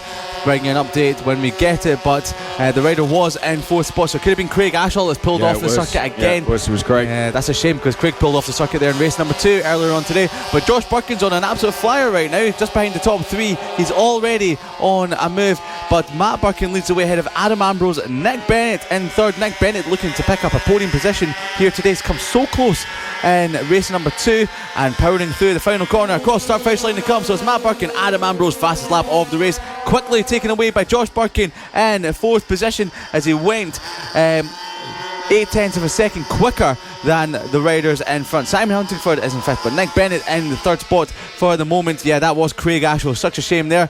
Wonderful to have Matt Birkin wave at him this time as he come around, eagerly encouraging the rest of the riders on. So this battle for first was a 3-wheeler, or was a 6-wheeler. It's now turned into an 8-wheeler now. So Josh Birkin has caught the back of Nick Bennett, and Nick Bennett's out of the race. Nick Bennett's gone down coming out of turn number 6, and I'm not surprised because turn 6 has been catching out everyone here today. So nothing against Nick Bennett. Turn number 6 has been a horrible corner for everyone in every single class here today, but got the bike started again, and Nick Bennett is back into this race. But leading the way, it's Matt Birkin ahead of Adam Ambrose. Josh Birkin, another new fastest lap of the race, a 54.7. He was 0.4 of a second quicker than his brother in the lead of the race, Matt Birkin. So if all 3 stay on, this could be a very close scrap for the race win in the final race of the season. Yep, it really could. Josh Birkin closing in on Adam Ambrose, who is dropping back from Matt Birkin. Matt Birkin has a bit of breathing space for the time being, because with the pace that Josh Birkin is setting, he may be able to close in the next 5.5 laps. Huntingford is 4th place. Bennett is in 6th place. Hollingsby is 6th. Then it is Rick Goosey in 7th place. No Craig Ashall. Sadly, he's pulled off on the opening lap of the race at turn number 4. But Matt Birkin, as he did earlier, leading from the front. 2nd place battle heating up behind. Ambrose coming under pressure now from Josh Birkin. Josh Birkin setting some very impressive pace. Yet again was fastest on the last lap, 54.5, so 0.3 quicker than Matt Birkin. He's 1.7 seconds behind Matt Birkin, and well, we don't need to give you a gap to Adam Ambrose because you can see how close that is. He's right on his tail as they make their way through turn number 6, 7, now into 8. As further back, we've got a rider going down. That is Ambrose has gone down at turn number 6, Chris. So yeah, just sliding out of the race in front of Josh Bannister, but his remounting seems to be in 3rd position still. Cracked under pressure then. Adam Ambrose was was getting under all sorts of pressure from Josh Birkin, and Josh Birkin didn't even need to make a move. So that clears some space ahead of him. He is now going to try and go after Matt Birkin. The gap is 2 seconds, 4 laps remaining. That's a big ask, but Matt Birkin may decide, being in the lead, that he will want to just back off ever so slightly, and that will allow Josh Birkin to close in.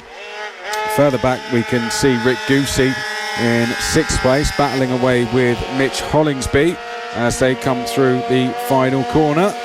But our leaders are heading up towards turn number 8, and we have to keep an eye on the gap. Is it closing in? Hollingsby tempted to have a look down the inside of Goosey. Would have been an ambitious move, that one, to say the least. But as our leaders head across the line, we'll get a gap update. It was 2 seconds. It's now 1.9, so not really coming down. 3 to go. Yeah, so it's very close in lap time between the Birkin brothers. Matt Birkin leading Josh Birkin. Now, will we see an incident-packed race between the Birkins in the last couple of laps like we saw at Wilton Mill in the wet conditions? As it stands now, they're keeping it nice and calm for the time being, but you never know with the Birkin brothers. With 2.5 laps remaining, Matt Birkin is leading this race ahead of Josh Birkin as they make their way through turn number 6, and they both get through very cleanly indeed. Adam Ambrose, after an earlier fall, is still in 3rd spot ahead of Simon Huntingford. Nick Bennett is in 5th. Ricky Goosey is in 6th. He's holding off Mitch Hollingsby for 6th and 7th as he came across start finish line there. The number 36 ahead of the 888 machine. And Craig Ashall did take the start of this race but retired at the start of lap number 2. Aston Dean and your champion for 2019, Bernie Hook, did not take up the start of this race. Josh Birkin, what an incredible lap time, 0.7 of a second quicker. Well spotted there, Chris.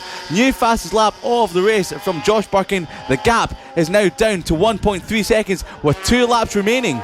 Yeah, this is starting to get very close now between the Birkin brothers. Matt Birkin's had a look over his shoulder. He may, I wonder if he's backing off here. I mean, he'll probably say that whatever happens. Josh will agree otherwise. Yes, there we go. He's invited him to join him at the front.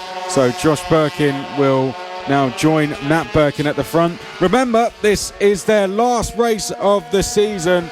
It's been a fantastic season for both the Birkin brothers, Matt and Josh. They do enjoy each other's company out on track. They really do enjoy the season.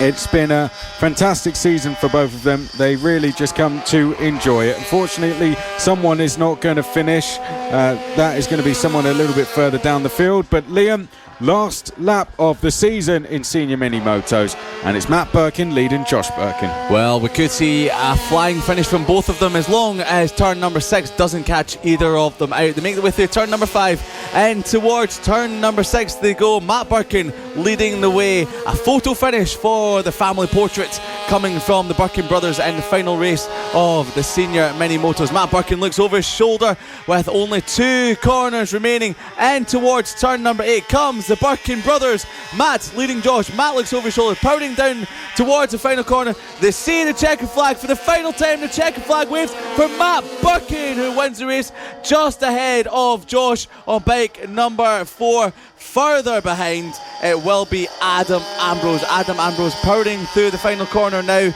will be taking a podium position in 3rd spot. So Matt Birkin takes the race win ahead of Josh Birkin. Adam Ambrose in 3rd.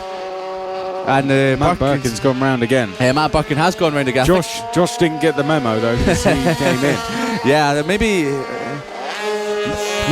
Matt Birkin's coming round to do a bit of a burnout on a mini moto, which will be something to behold. So Josh Birkin did pull into the pits. Matt Birkin's going round still. Maybe still thinks he's racing. He didn't see the checkered flag.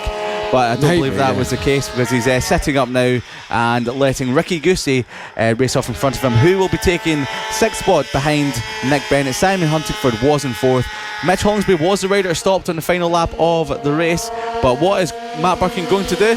No, he's cheering on his mate, Ricky Goosey. So at the end of the race, maybe, who knows? Maybe Matt will get disqualified for doing an extra lap. I doubt it, because that would be a bit unfair at the end of the season, especially. So, race number 3 of the senior mini motos is wrapped up. Matt Birkin taking a hat-trick of wins to end a brilliant season, 2nd in the championship.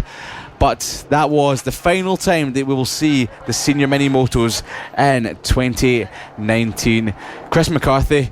Well, that was a very entertaining race between Matt Birkin and Josh. Yeah, it was a pretty good race, wasn't it, really? Josh did apply that pressure at the end, and I kind of wish that Matt just continued really at the normal rate to see what would have happened, because it would have been interesting if Josh could have caught him up, and then we could have had a duel between the two on the last lap. But look, they are brothers, they're here to enjoy it, and I think they just wanted to head round in formation really on the last lap of the season. So yeah, great season, but sad to see some technical problems for some of the guys out there, but overall a pretty good race, I think, as we now have our sidecars heading out on to the circuit. And the grid for you will be as so. Mick Williams, the champion, is going to start on the front row with the vice champion of Jack Walters, Paul Walters Jr. And Mick Lee will be on row number 2. Mark Parker and Adrian Ems will be on row 3. John Hosker and Tammy Sellers, row 4. Paul Walters Sr. has been heading out at points. Let's see if he's going to be out there for this one. Sidecars, a big step forward for them, I think, in the Cool FAB-Racing Championship. A lot of the guys saying that this has been one of the best seasons they've had for a while. It's really been due to the quality of racing. It's been fantastic. So despite the conditions playing a part here, I really do hope we can end with a race that a type of race that we've seen throughout the season, with a great battle at the front. But it's going to be the last time that they line up on the grid in 2019, Liam, so I'll hand over to you now for the race start. Thank you very much, Chris. Now, Mick Williams will be taking his place on pole position for the final round of the season in the Mini F1 Sidecar Championship. He wasn't on the grid for race number 2 earlier on today. Not sure if he just maybe woke up a little bit late after partying, after celebrating his championship win yesterday. So Mick Williams lines up on pole position ahead of Jack Walters. It's a sad race to see them go for the final time in 2019. They've given us some fantastic racing, one of the closest battles in any series. But for the final time, the revs are rising, the green flag will drop, the Mini F1 sidecars get started, and Mick Williams leads from pole position. Jack Walters on the outside into turn number 1. Mick Lee trying to swoop round the outside of Paul Walters Jr. into the first corner, but as the power round turn number 2, Jack Walters round the outside of Mick Williams. Has he made the move stick? Yes, he does. He makes the switch back and towards turn number 3. Jack Walters is ahead of Mick Williams. These two have been at it like absolute Roman rivals in 2019, and of course giving us some great battles throughout the entire 2019. We've got a cart flipped. We've got a sidecar on its roof. It came out of the turn number 5 corner and it just tipped over, but thankfully John Hosker has got it stopped again, so that's some talent within itself. Managed to flip a sidecar coming through turn number 5. So the 127 must have been having his heart in his mouth at that moment. So coming through the final corner to start the final lap, the first lap of the race, the Mini F1 sidecars. We've got Paul Walters Jr. making a move on Mick Williams. Mick Williams running on the grass coming through the final corner. So it's all happening here in the early stages of this race. Well, Jack Walters, that's impressive from him, because he spun twice on the first lap of the race earlier. So to bounce back with such confidence is impressive to see from Jack Walters, because often that can see riders go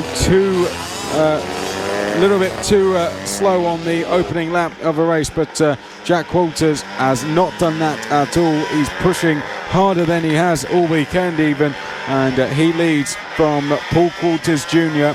And Mick Williams is now going to take second place back. There was a problem, I think, there for Paul Coulters Jr. Just seemed to be delayed coming out of turn number 7. So the top 3 were all together. They've split themselves up slightly, but there's every chance they could get back together again as we complete another lap. And Paul Coulters Jr. dives down the inside there of Mick Williams, is it?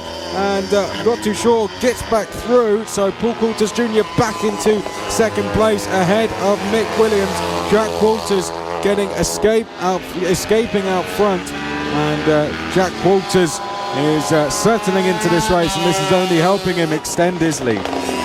Well, we've seen this a number of times in 2019 where Paul Coulters Jr.'s sidecar just seems to get off the turns and down the straight very quickly. A bit of a moment there from Mick Williams coming through turn number 6. The rear end slipped out. If he was on a solo machine, he probably would have been off the bike, but thankfully with 3 wheels on these sidecars, he managed to stay on the bike and on track. But Paul Coulters Jr. seems to be closing the gap down to Jack Coulters in this race. So Jack Coulters is coming under a bit of pressure from Paul Coulters Jr. coming across start finish line now, and we will keep an eye on that gap. So Paul Coulters Jr. is catching Jack Coulters, but Jack Coulters is in the lead of this race ahead of Mick Williams for the time being. So Jack Coulters, after he had a couple of spins in race number 2, first race here today, is showing why he has been the man to put Mick Williams under pressure in 2019. So this Sidecar Championship has been absolutely fantastic this year. Mick Williams has won it for the past few seasons, but he feels that in 2019 has been the toughest season yet, and it's mainly down towards Jack Coulters and Paul Coulters Jr. Yep, it's the Coulters out front at the moment. Paul Coulters Jr. just closing in on Jack Coulters, and Mick Williams has absolutely no response. He's over 2 seconds back from Jack Coulters. It's 3.6 seconds back now for Mick Williams. So Jack leading Paul Coulters Jr. And then behind Mick Williams, it is Mick Lee in 4th, Adrian Ems is 5th, Mark Parker is 6th, Tammy Sellers is 7th, John Hosker, after going over, is 8th. And then coming round the 5th corner, we have Paul Coulters Jr. getting ever closer to Jack Coulters, who runs just a little bit wide coming out of turn number 6. And this is shaping up to be a good end to the race, because there's only 2 laps to go at the end of this one. And Jack Coulters now, Paul Coulters Jr., timing this race very well. Has caught Jack at a good time here, and now has 2 laps to line up this move. 1 lap to line it up and 1 lap to execute as we are about to end the sidecar season. And then bumping and boarding nearly in towards turn number 1 between both the Coulters, Jack Coulters and Paul Coulters Jr. Paul Coulters Jr. picking up his first race win of the season in race number 2 earlier on today, and that just seems to have opened the floodgates of confidence for this final round of the season. Mick Williams is still in 3rd spot behind this pair, your champion of 2019, but with a lap and a half remaining. Who will it be? Will it be Jack Coulters, or will it be Paul Coulters Jr.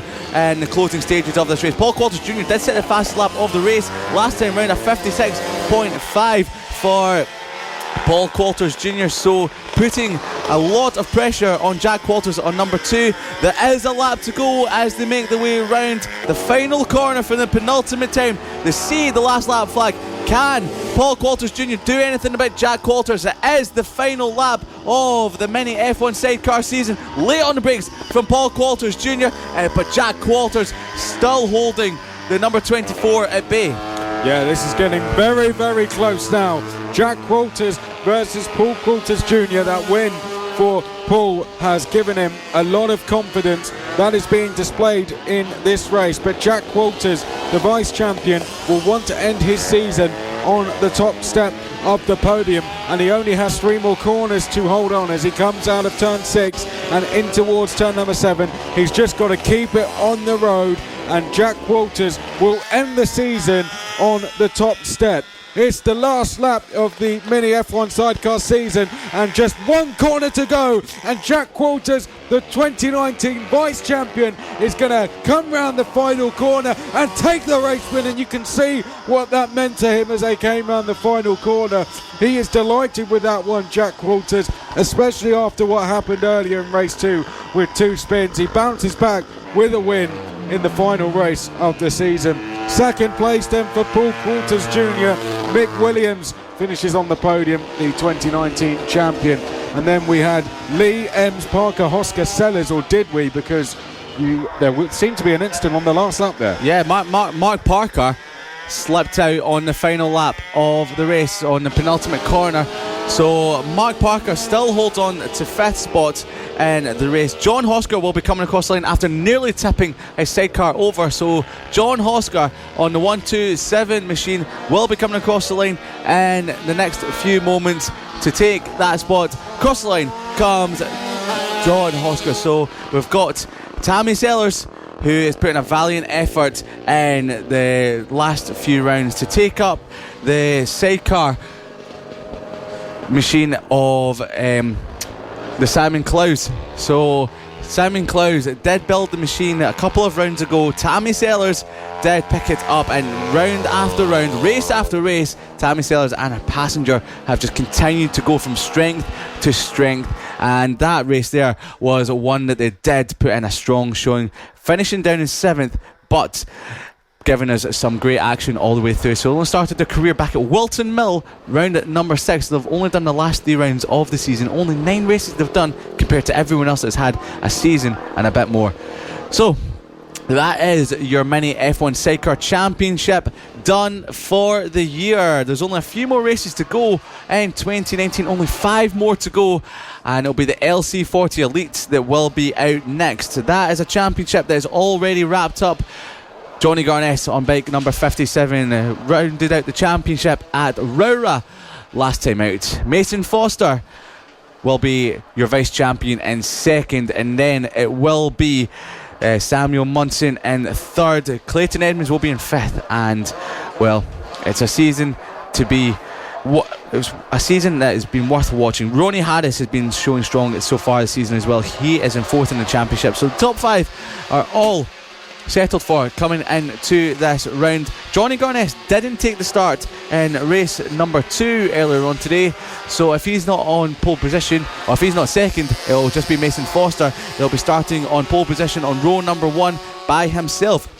Johnny Garness should be in 2nd, but he might not be on the grid here today. Josh Bannister will be in the 3rd spot on row number 2. Samuel Munson, the Munson burner, going off the 2nd row of the grid in 4th spot. Clayton Edmonds will be next up on the 146 machine in 5th, picking up the race win earlier on today in race number 2, becoming only our 4th race winner in the LC40 Elite class in 2019. Ronnie Harris will be next up, wrapping up 4th spot in the championship. Next, Charlie Huntingford in 7th on bike number 76. Cameron Sewell picking up his maiden podium position in 3rd in race number 2 earlier on today, showing good form in the wet conditions. Warwick Brady will be in 9th, and rounding out the top 10 will be Greg Marshall, and on row number 6 and bike number 12 it will be Keaton Payne. So taking you through the start of the final LC40 Elite for 2019, I will be handing you over to Chris McCarthy. Thank you very much, Liam. Well, the bikes are on the grid, they're almost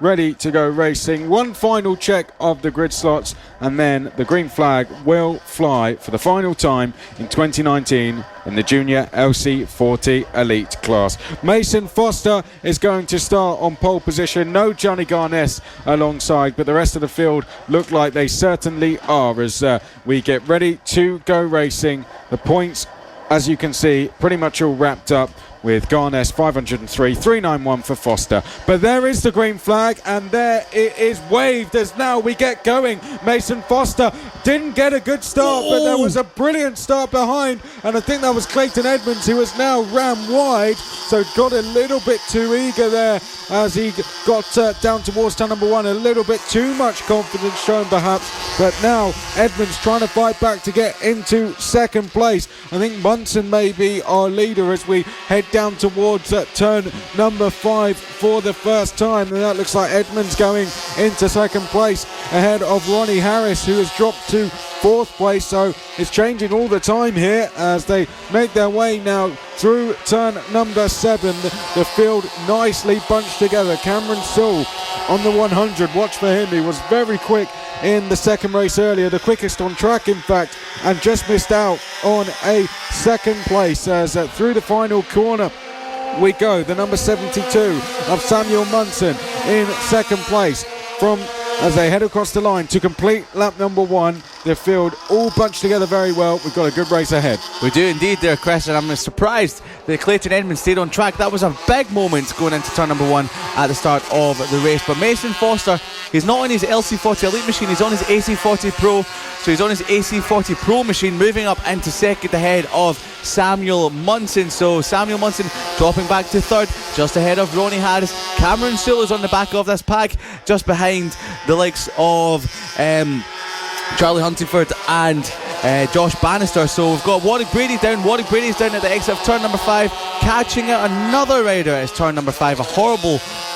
corner on this slippy Tattershall circuit here today in the wet conditions. But the top 2 have broken away. Clayton Edmonds chasing after his 2nd win of the day in the LC40 Elite class. A change of 3rd potentially. Yes, it is. Ronnie Harris powering past Samuel Munson along the home straight. Maybe a move further back. Cameron still looking up the inside of Huntingford. Huntingford has made his way back behind Josh Bannister. Cameron still didn't make a move stick there, so this is a great race for the final podium position at the moment. There's 5 riders involved from Ronnie Harris. Munson is looking up the inside into turn number 5. Has he made it stick? Yes, he has. A commanding move on Ronnie Harris into turn number 5. Josh Bannister, after having issues earlier on today, is making his way through the field as well, with Charlie Huntingford just behind him, and Cameron Sewell, who finished 3rd earlier on today, got great run out of turn number 7, but not making a move on Charlie Huntingford just yet. But at the top of the field, it is Clayton Edmonds, who is now coming under attack from Mason Foster, who sets the fast lap of the race of 53.603, and a change of position between Ronnie Harris and Samuel Munson, Chris. Yeah, that was at the final corner. Good move that from Ronnie Harris. Was getting most of his moves done down the start-finish straight last time, but showing good skills there to get down the inside at turn number 9. In towards turn number 5 go the leaders, Edmonds and Foster. They're getting closer with every single lap. Edmonds and Foster. They'll almost be attacking each other when we get perhaps onto the next lap, but it's close behind. Harris is 3rd, Munson is 4th, Bannister 5th, Huntingford next. Then it is Sewell rounding out that pack. Keaton Payne, Greg Marshall, Warwick Brady are the rest of the field. But we come across the line now, 3 laps down, 5 to go. And it is Clayton Edmonds who still leads Foster. But Foster yet again sets a new fastest lap. And he edges ever closer. 5.5 tenths now behind is Mason Foster as they make their way up towards turn number 3 into 4. Ronnie Harris, can he now clear some distance between himself and the likes of Samuel Munson and Josh Bannister behind? This the final race of the season. The leaders are down. Big crash. Yep, leaders down. That's at turn 5, and both leaders are down. Well, how dramatic in the final race of the season. Clayton Edmonds and Mason Foster have both gone down, so now we have a 5-bike lead. A 5-bike group, fighting over the race lead. Now, I think both riders are okay. They're both trying to get going again, but will unfortunately be out of the running in terms of the win for the race. So we turn our attention back to Ronnie Harris, who leads, but with company. He's got Munson, Bannister, Huntingford and Sewell. All 5 in contention for the lead and split by less than 1.5 seconds. This is what we want to see. A great battle at the top of the field. 5 riders in it. It's a 10-wheeler at the front, and Ronnie Harris is in prime position right now to try and take his first race win of the season. There's only 4 riders that have won a race in 2019 in the LC40 Elite. Johnny Garnett, your champion. Mason Foster, your vice champion. Clayton Edmonds, and the man is running second, Samuel Munson. So 4 of the riders in this top 5 have not won a race so far this season. Can one of them take it, or will it be Samuel Munson to take his second race win of the season, his first since race number 3 at Wilton Mill, round number 6. So coming across that finish line now, and it's still Samuel Munson in second from Ronnie Harris, Bannister in third, dropping back ever so slightly from Charlie Huntingford. Cameron Sewell climbing all over the back of Huntingford for 4th place. There's only 2.5 laps remaining, so 3 laps as it came across the line there, 2.5 laps remaining now. Mason Foster still sitting on the edge of the circuit out of turn number 5. Turn number 5 catching out a lot of riders so far here today in every single category, so it's not just the LC40 Elites. Running wide goes Ronnie Harris, trying to get a good run, but Munson up the inside in turn number 7, he's done it. Munson up the inside in turn number 7. Ronnie Harris trying to keep round the outside, but that is Munson up into the lead of the race as they make the way in towards turn number 8, powering down the straight in towards final. Here comes Ronnie Harris, final corner. Where did that come from? Ronnie Harris got a great run out of the penultimate corner in towards the final turn, flat out, and he retakes the lead. There's 2 laps remaining. Chris, this could be anyone's race. And Cameron Sewell has gone up into 4th place as well. So Cameron Sewell past Charlie Huntingford. He is into 4th, but as you said, the 2 leaders exchanging places in just a few space of corners. But once again, it looks like they're going to change. Samuel Munson now trying to dive down the inside of Ronnie Harris, but Ronnie Harris cuts him off, and this is bringing the likes of Josh Bannister into play. Sewell is there in 4th as well, and Huntingford, and is it going to be a repeat move for the lead? It is. So once again, Samuel Munson gets back into the late race lead.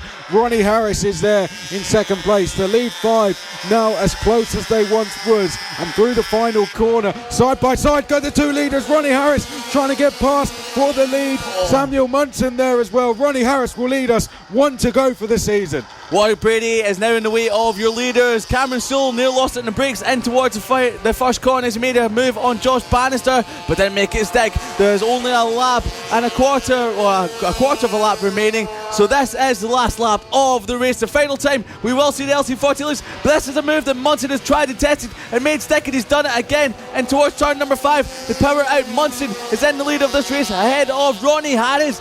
A few more corners to go out of turn number 6. Bannister still behind, ahead of Cameron Sewell. He lost the front. Munson lost the front, saved it Marquez style, and towards turn number 7. He crashed there in the AC40 Pros earlier on in the season, so he knows how to save it through there, but that's left Ronnie Harris coming towards the final corner through the fast right-hander. Ronnie Harris sees the checkered flag for the first time in 2019, takes the LC40 Elite race ahead of Samuel Munson, who slaps his fuel tank and is raging with himself after that mistake in towards turn number 7.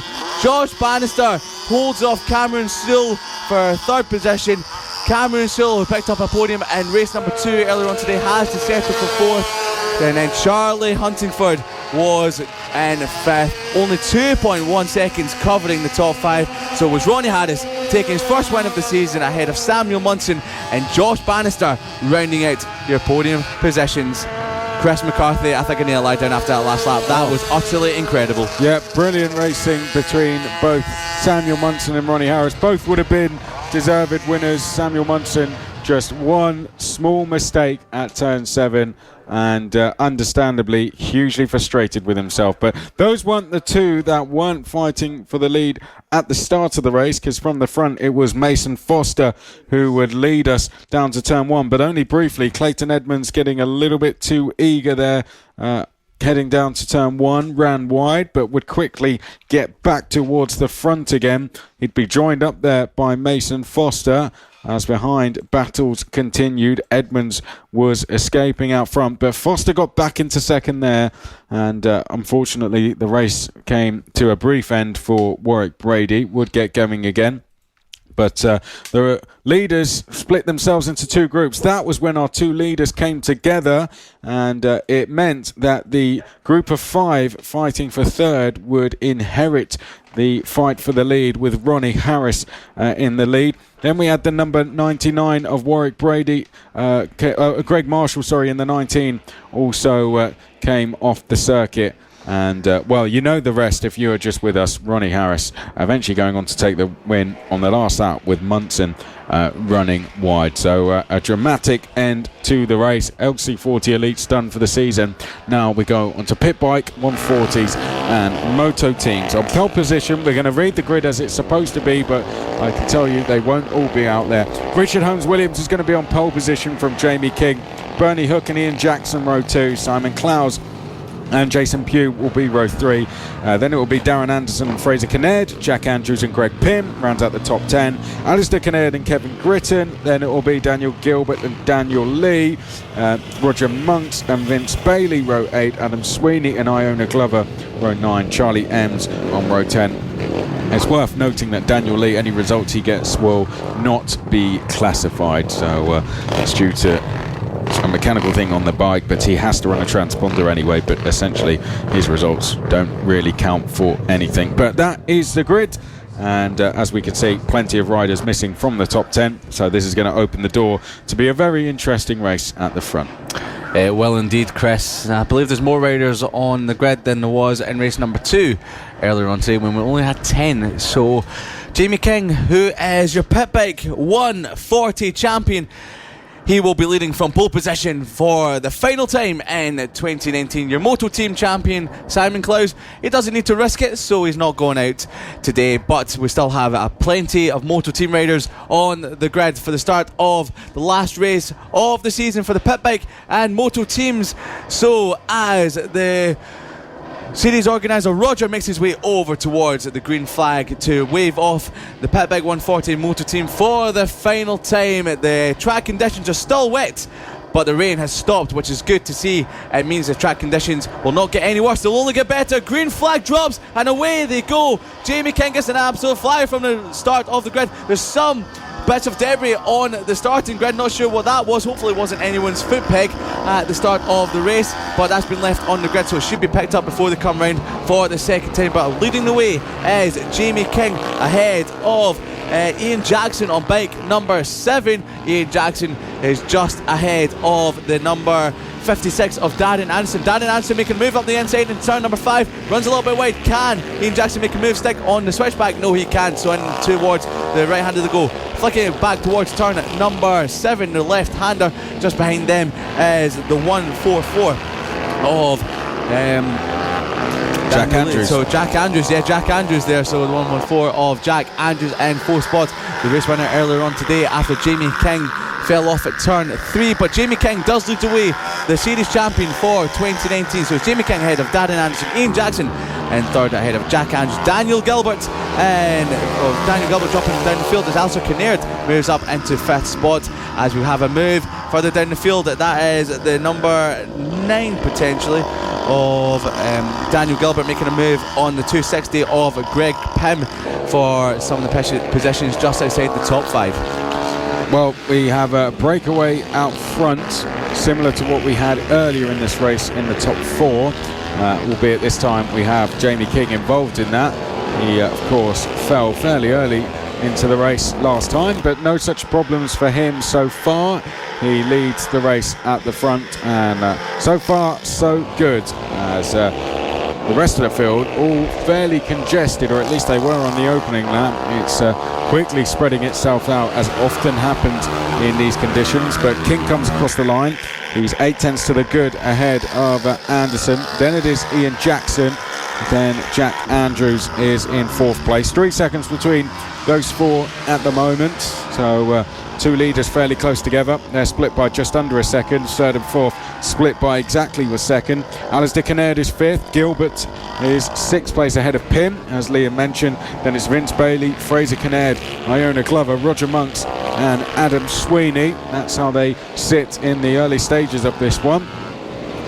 They're going to have 8 to go when they cross the line next time, and Jamie King will just be hoping to get round in one piece. If he can do that, he definitely has the pace to go on and win this one, with Holmes-Williams and Bernie Hook amongst those not taking part. So Jamie King knows that he should be ending his season with a win here.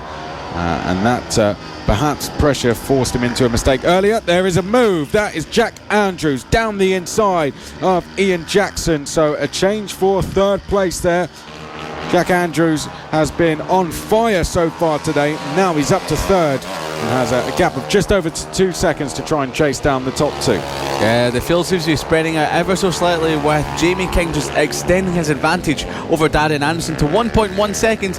It doesn't mean that he has this race wrapped up by any stretch of the imagination. It just means that he's making his life a little bit more comfortable as he stretches the lead over the number 56. Ian Jackson has dropped down to fourth now behind Jack Andrews with a great move in turn number 1, but further back there's great scrap going on between them. And now we've got riders down at turn number 5. We've got a couple of riders down in the moto team. That was Fraser Kinnaird and Vince Bailey, I believe, after Vince Bailey tried to make a move up the inside of Fraser Kinnaird, lost it on the curbing outside the commentary box window. That's actually Greg Pym. The 260 of Greg Pym has been taken out by Vince Bailey, so disastrous stuff there. It was a great scrap going on for second place in the moto team race between Greg Pym, Kinnaird and Vince Bailey, and unfortunately that's come to an abrupt end, but both riders are up and okay, and Vince Bailey is trying to get started once again. So the gap at the top of the field between Jamie King and Jack Anderson, Darren Anderson, has extended to 1.5 seconds. A new fastest lap of the race from Jamie King, a 53.7. So as he gets used to that new Pit Bike 140 that he had for this weekend, he's getting a little bit more comfortable and he's getting ever faster. So as I come across start finish line now, we will monitor that gap between the top two. So that's Greg Pym, who's slowing after he got taken out by Vince Bailey. That last lap, so he'll be making his way back around to the pits. Another quick lap from Jamie King, 1.8 seconds ahead of Darren Anderson. Jack Andrews, unfortunately, is not making any inroads into Darren Anderson's second place, but is extending his lead over Ian Jackson in fourth. Daniel Gilbert is in fifth ahead of the first of the moto teams. That's Alistair Kinnaird, and Fraser Kinnaird is a few seconds further behind Alistair Kinnaird in sixth and seventh, but first and second in the moto team class. Well, Jamie King, as we said there, just under 2 seconds clear. Jack Andrews, like you said, is not closing in on the top two, but we all know how easy it is for riders to go down and how often they are doing it in these races. I wouldn't want to wish anything against King or Anderson, but have they learnt from, as King learnt from his mistakes in the opening race of the day? He is coming round turn number 2 and into 3. There's just going to be 4 to go at the end of this one. 5 laps down, shall I say. 4 remaining at the end. So brilliant ride so far this from Jamie King, and his lead is now 2.4 seconds ahead of Darren Anderson. Jack Andrews third, then it is Ian Jackson fourth. They really have spread themselves out, the top 4 there. There's 11 seconds between them. And then it is Daniel Gilbert, Alistair Kinnaird, Fraser Kinnaird. Iona Glover has actually just got past Roger Monks, and that is for 8th place. So a good move there. I think they're just coming out of turn 1. And then we have Vince Bailey, Greg Pym and Adam Sweeney. No sign of him so far in this race. Iona Glover. Mostly we're spread out, but as you're about to mention, I think Iona Glover doing a good job there to get past Roger Monks. She is indeed. Iona Glover has been coming on strong in the last couple of rounds. Got a fantastic racing suit, a very retro looking racing suit. Something you might see Kenny Roberts Senior race back in the 1970s. But Iona Glover, in these wet conditions, really taking it like a duck to water ahead of Roger Monks, and well, in the Pit Bike 140 class, really showing how good she is indeed. But the battle for 7th and 8th and 9th between Glover and Monks is definitely not over yet, with 4 laps remaining. They've got your race leader and champion Jamie King just behind them, coming to lap them. But with 3 laps remaining, Jamie King is on his way to wrapping up the title, and the only way he knows. He's already wrapped it up, but wrapping up in style with the final race win of the season. He usually runs number 76, but this weekend he's running 83, and the big number 1 on the back of his race suit just shows everyone that he is the champion of 2019, and rightly so. He's been on absolute fire all season long. And 2.5 laps remaining. Jamie King makes his way through the infield section. He has a lead over Darren Anderson of 3.7 seconds with only 2.5 laps remaining. Jack Andrews is a further 4.7 seconds behind Anderson, and Ian Jackson is 8.1 seconds further back. So it's a very strong outfield. Yesterday we did have 19 riders. Today we've only got 12 in this race, which is a couple more than what we had in race number 2 earlier on this morning. So turn at number 1 goes at Jamie King. 2 laps remaining for your champion. As long as the bike doesn't break down like what happened to Richard Holmes Williams yesterday in race number 1, and he doesn't fall off in the race, then Jamie King should be on his way to another race win in 2019. Yep, just 1.5 laps to go for Jamie King, and after the problems earlier, he'll be very happy to come back today and fight back with a win. It's how he would have hoped to have ended season, in style, on the top step of the podium, and he's only 1 lap away from doing that. Darren Anderson still sitting in second place, Jack Andrews third. It's close for fourth. Ian Jackson and Daniel Gilbert are split by 1.5 tenths, so we'll monitor that gap.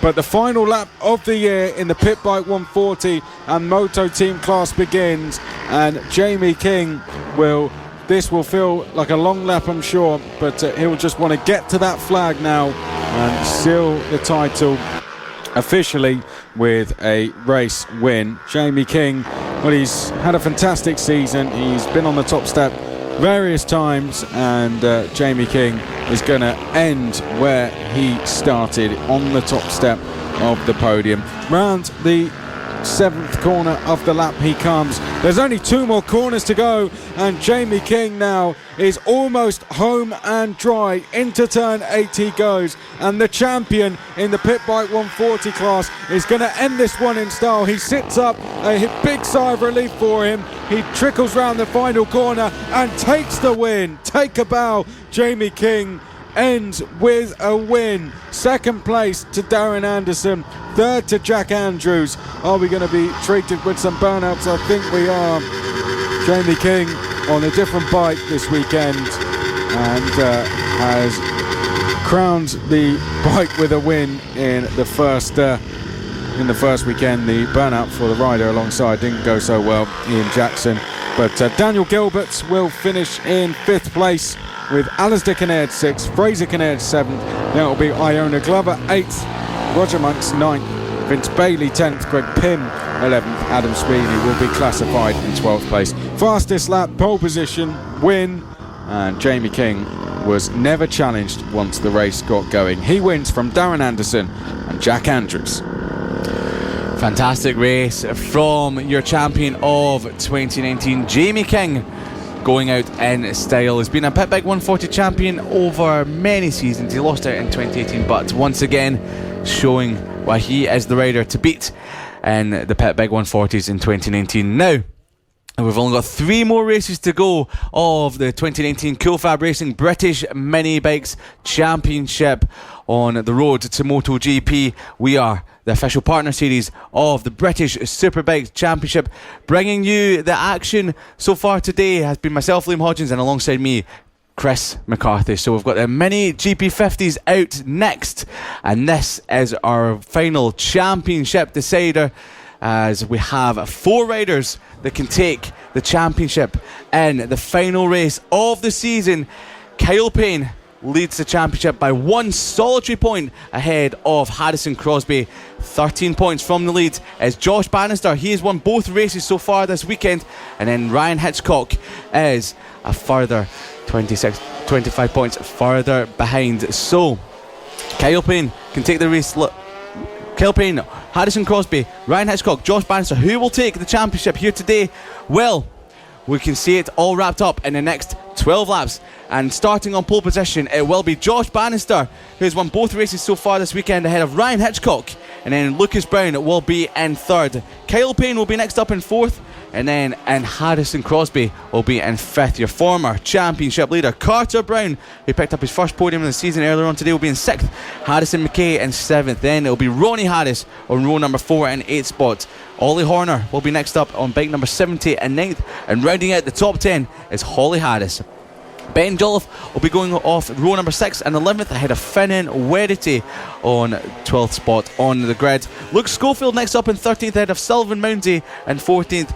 Starting on row number 8 will be the 100 of Cameron Sewell in 15th spot, ahead of Jacob Stevenson.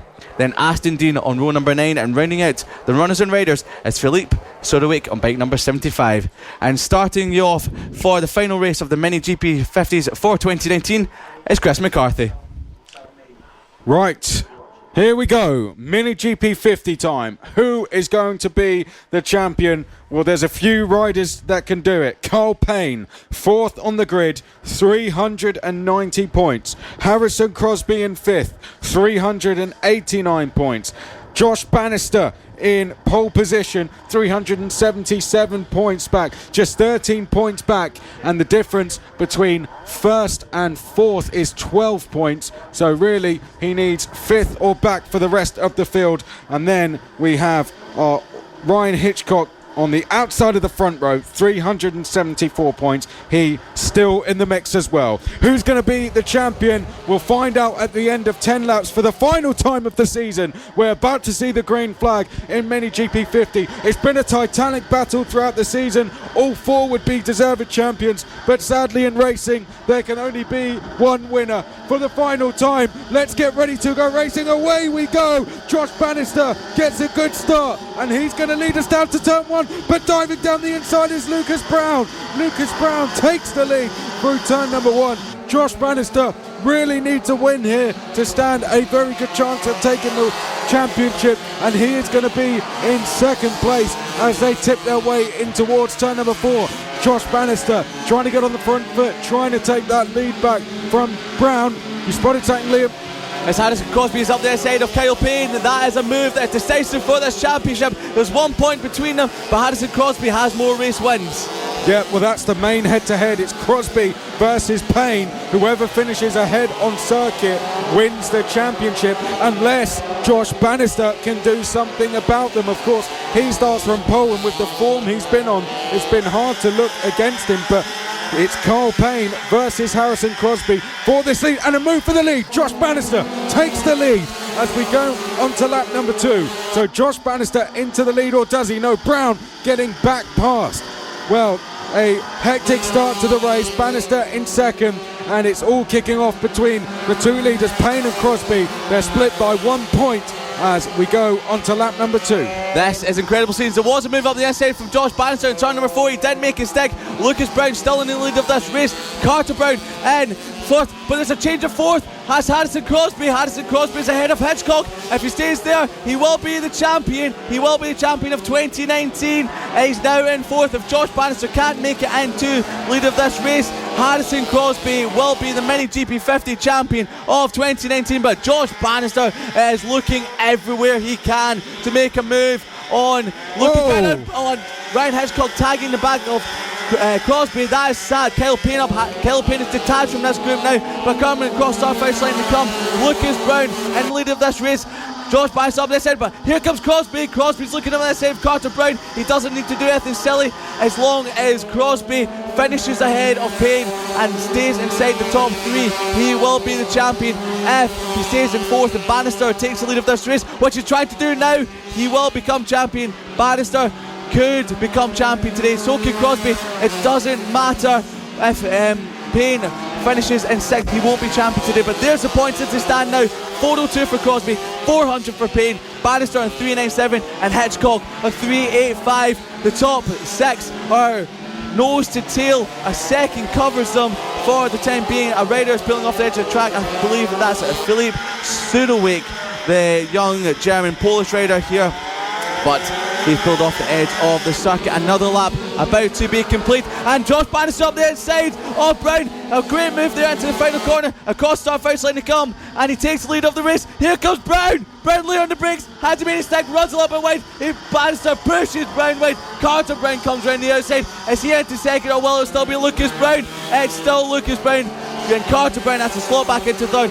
Harrison Crosby must be thinking, I don't want to get involved in this. I've got a championship to win, but it doesn't matter. He's trying to go up there instead of Carter Brown anyway, Chris. Yeah, this is all kicking off, isn't it? Bannister leading the way after a fantastic move. Lucas. No, goes Crosby, and Ryan Hitchcock's down. Ryan Hitchcock on the ground. Crosby delayed. So Hitchcock now taken out of this championship fight with an instant that happened ahead of him. Harrison Crosby in picture, stayed on the bike. How crucial will that be at the end of this race as they come in towards turn number 8?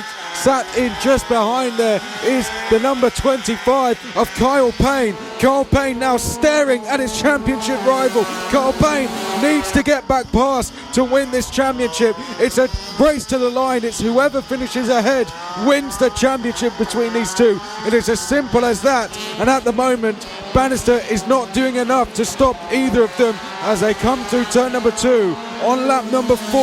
This is it, Crosby versus Payne. Unfortunately, that incident taking out Ryan Hitchcock, and what a shame it is for him after a fantastic season. There was a dive down the inside there. Now, was that for the race lead? I think that was Crosby versus Brown perhaps, as they make their way now down in towards turn number 7.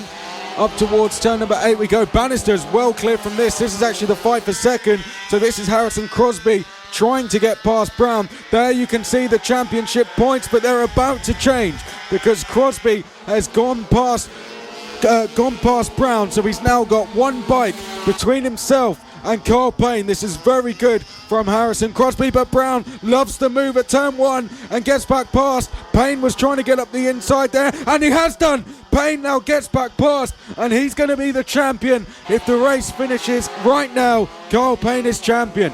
This is anyone's race. Crosby's trying to look back up the inside of Kyle Payne. I can't believe Crosby's still in the machine after that. Up the inside in turn 5. Here comes Crosby. Crosby is up the inside. And can he make it? Oh, he had a bit of a moment coming out of there. So nearly chucking himself out of this race and out of this championship lead. Whoever finishes ahead of the other will become champion between Crosby and Payne. Or if they take each other out, Bannister will become champion. So Bannister is away and running in this race. He's coming across our finish line now before the other riders even out of the penultimate corner. There's 5 laps remaining. Anything can happen in this race. I'm starting to lose my voice already. This race has been fantastic.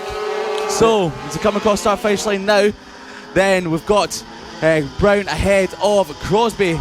5 laps remaining of this mini GP70 race number 3, and Harrison Crosby is looking up the inside. Has he made it? Has he made it?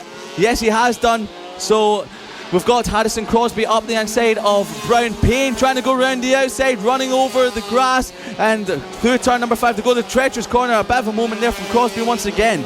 Well, that's very crucial, that from Crosby, because that move has put a lot of distance between himself and Payne. So that is Harrison Crosby extending his championship lead, but that's crucial. Payne has now got back into third. Oh, but this is not helping his chances at all. Carl Payne, a lunge there from Brown, and it was a clean move as well. So Brown has just allowed Crosby to escape in second place. It's fantastic stuff. Crosby at the moment will be champion, and Payne is dropping back with every single corner. The gap between them is over 2 seconds, so this not good news for Payne at all. Well, your order as 6 laps is completed is Bannister leads the race, then it is Crosby in second, then we have Brown in third place, Payne is 4th, McKay 6th, then it is Carter Brown in 6th, so McKay 5th, Holly Harris is 7th, then it's Stevenson, Jolliffe and Horner, Hitchcock, Schofield, Sudowick, and then we have Aston Dean.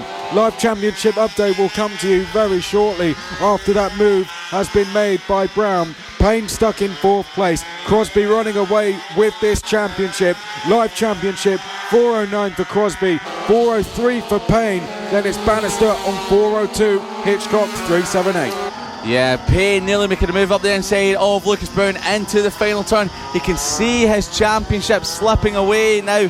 He did come into this race 1 point ahead, but with Crosby in second and Payne in fourth spot, that is a difference of 7 points. So 7 points will be enough for Crosby to wrap up this title with only 2.5 laps remaining. But Kyle Payne is still climbing all over the back of Brown, but Brown has been very late on the brakes and very aggressive into the hairpins in this Tattershall circuit to try and stop anyone from remaining ahead of him. But to make their way through into turn number 7, Brown's going defensive. Hitchcock, such a shame for Hitchcock, he moves out of the way, but a great run out of the turn number 7 hairpin from Kyle Payne. But will Brown try and retaliate later on the brakes? He does, but this has left Payne with a last opportunity to potentially try and catch Harrison Crosby with only 2 laps remaining, Chris. Yep, 2 to go, and the gap for Payne to catch is, let's have a look as they come across the line. And almost a move there from Brown, but it is just over 2 seconds. That is the gap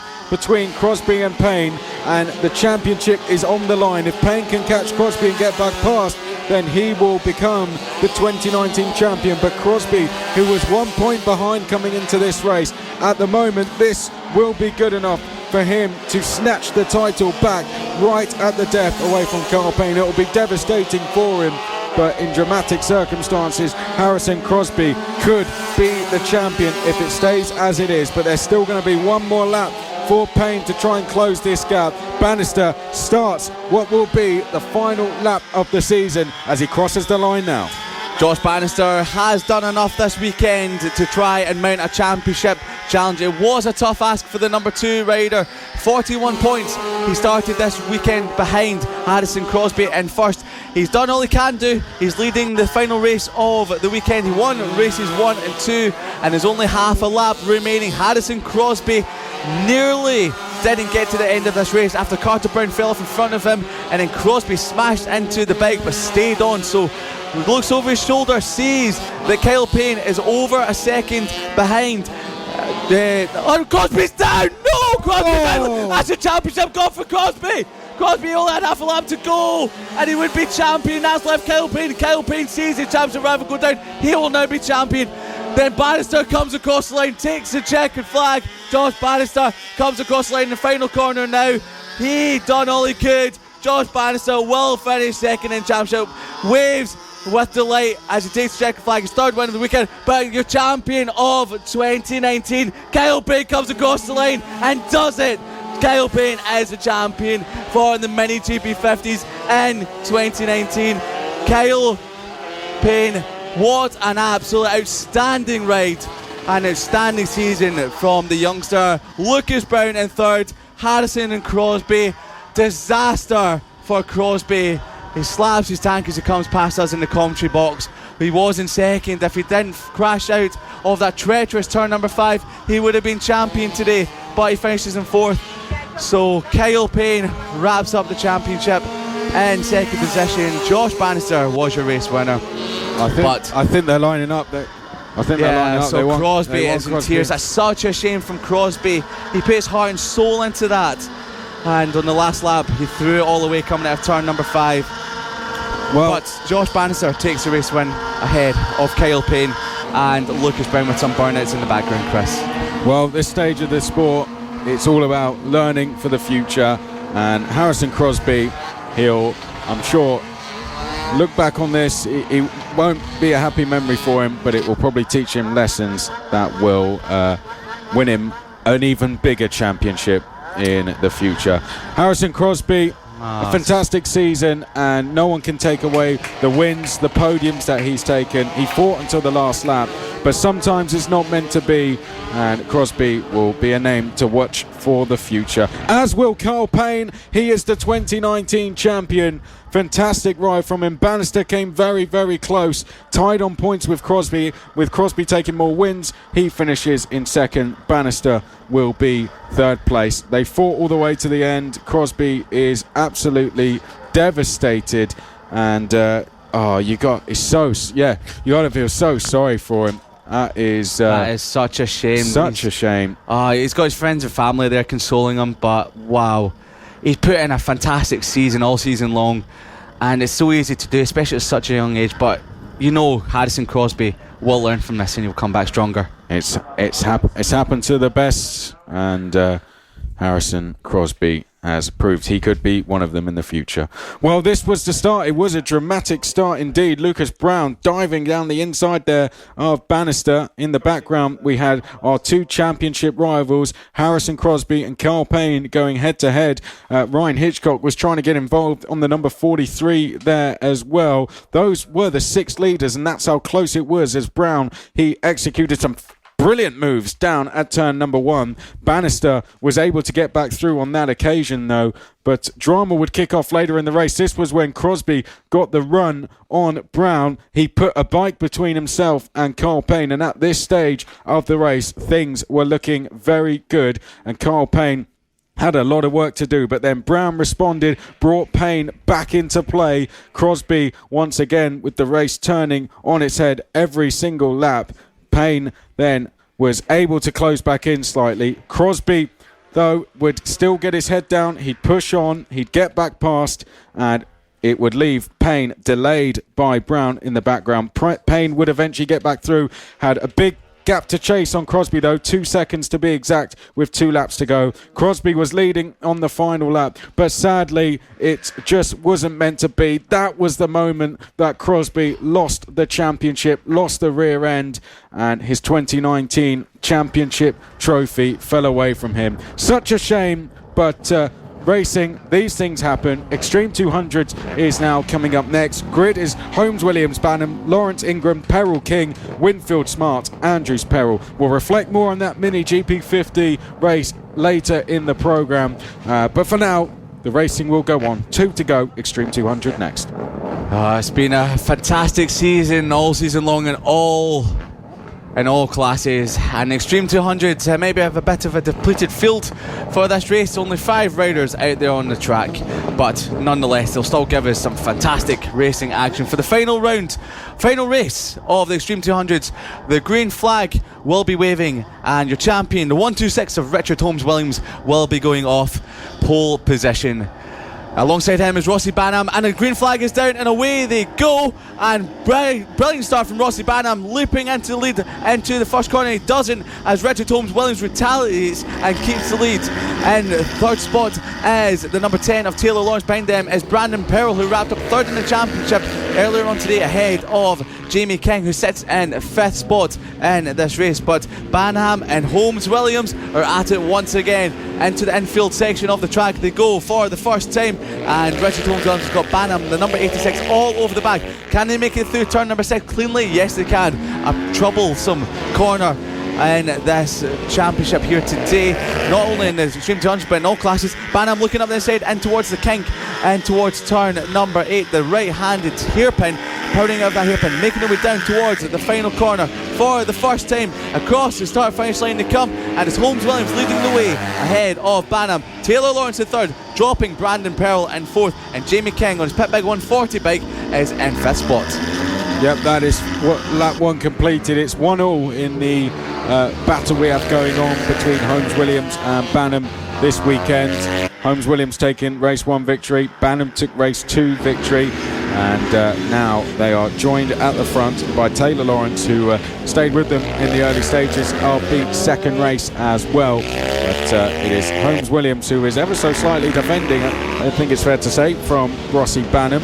Lawrence has stayed with him. The rest of the field has dropped away. Peril in 4th place, King in 5th place. Out of the penultimate corner and to the final corner we go, and it's going to be Banham who leads them across the line with 9 to go now. Holmes Williams in 2nd, 3rd is Taylor Lawrence. The 3 split by less than 1 second as they come round turn number 2 and in towards turn 3. Banham all over the back of Richard Holmes Williams as they make their way into turn number 3, and Richard Holmes Williams, well, he's dropped back behind Banham. He's now got Taylor Lawrence all over the back of him, so this is a battle for 2nd and 3rd position as they make their way through into turn number 6 for the 2nd round. So Richard Holmes Williams and second spot, ahead of Taylor Lawrence, who will be second in the championship in Extreme 200 race. Banham is your race leader, but Brandon Perrell is dropping back ever so slightly, and he's keeping Brandon Perrell across the lane as quick as you like. Banham from Holmes Williams from Taylor Lawrence, 7/10 cover the top three, and this is a chance for Taylor Lawrence to pick up his first race win of the season. So Taylor Lawrence is looking in formidable form for the time being. Very quick through the turn 2 left-hander, and to the right they go for the third time of asking. Rossi Banham still leading the way, but the gap has closed up since last lap. It's now, well, it was half a second, it's probably less than that now, it's probably about 2/10 of a second as they go through the infield section of the track from the left-hander and to the right. They set it back up again to flick left for another time, and Banham is still holding stationary in the lead, but powering out of the left-hander and towards the tight right-handed hairpin and penultimate corner on the track, all the way down to the flat-out nearly final corner. A bit of a moment there from Rossi Banham to place his foot down, just try to find out where the grip is, wheelies as it comes across over the line and lay on the brakes and towards turn number 1. Richard Holmes Williams up the inside. Taylor Lawrence looks for the gap as well, but backs off as the door that he went for suddenly closed in front of him. Yep, good move from Holmes Williams. It's one he's done more than twice, 3 times now on Rossi Banham. So all of those times being for the lead, one for the race win. Will this be a second as Holmes Williams leads us now? We are on lap number 4 of this race, and Holmes Williams is leading from Rossi Banham.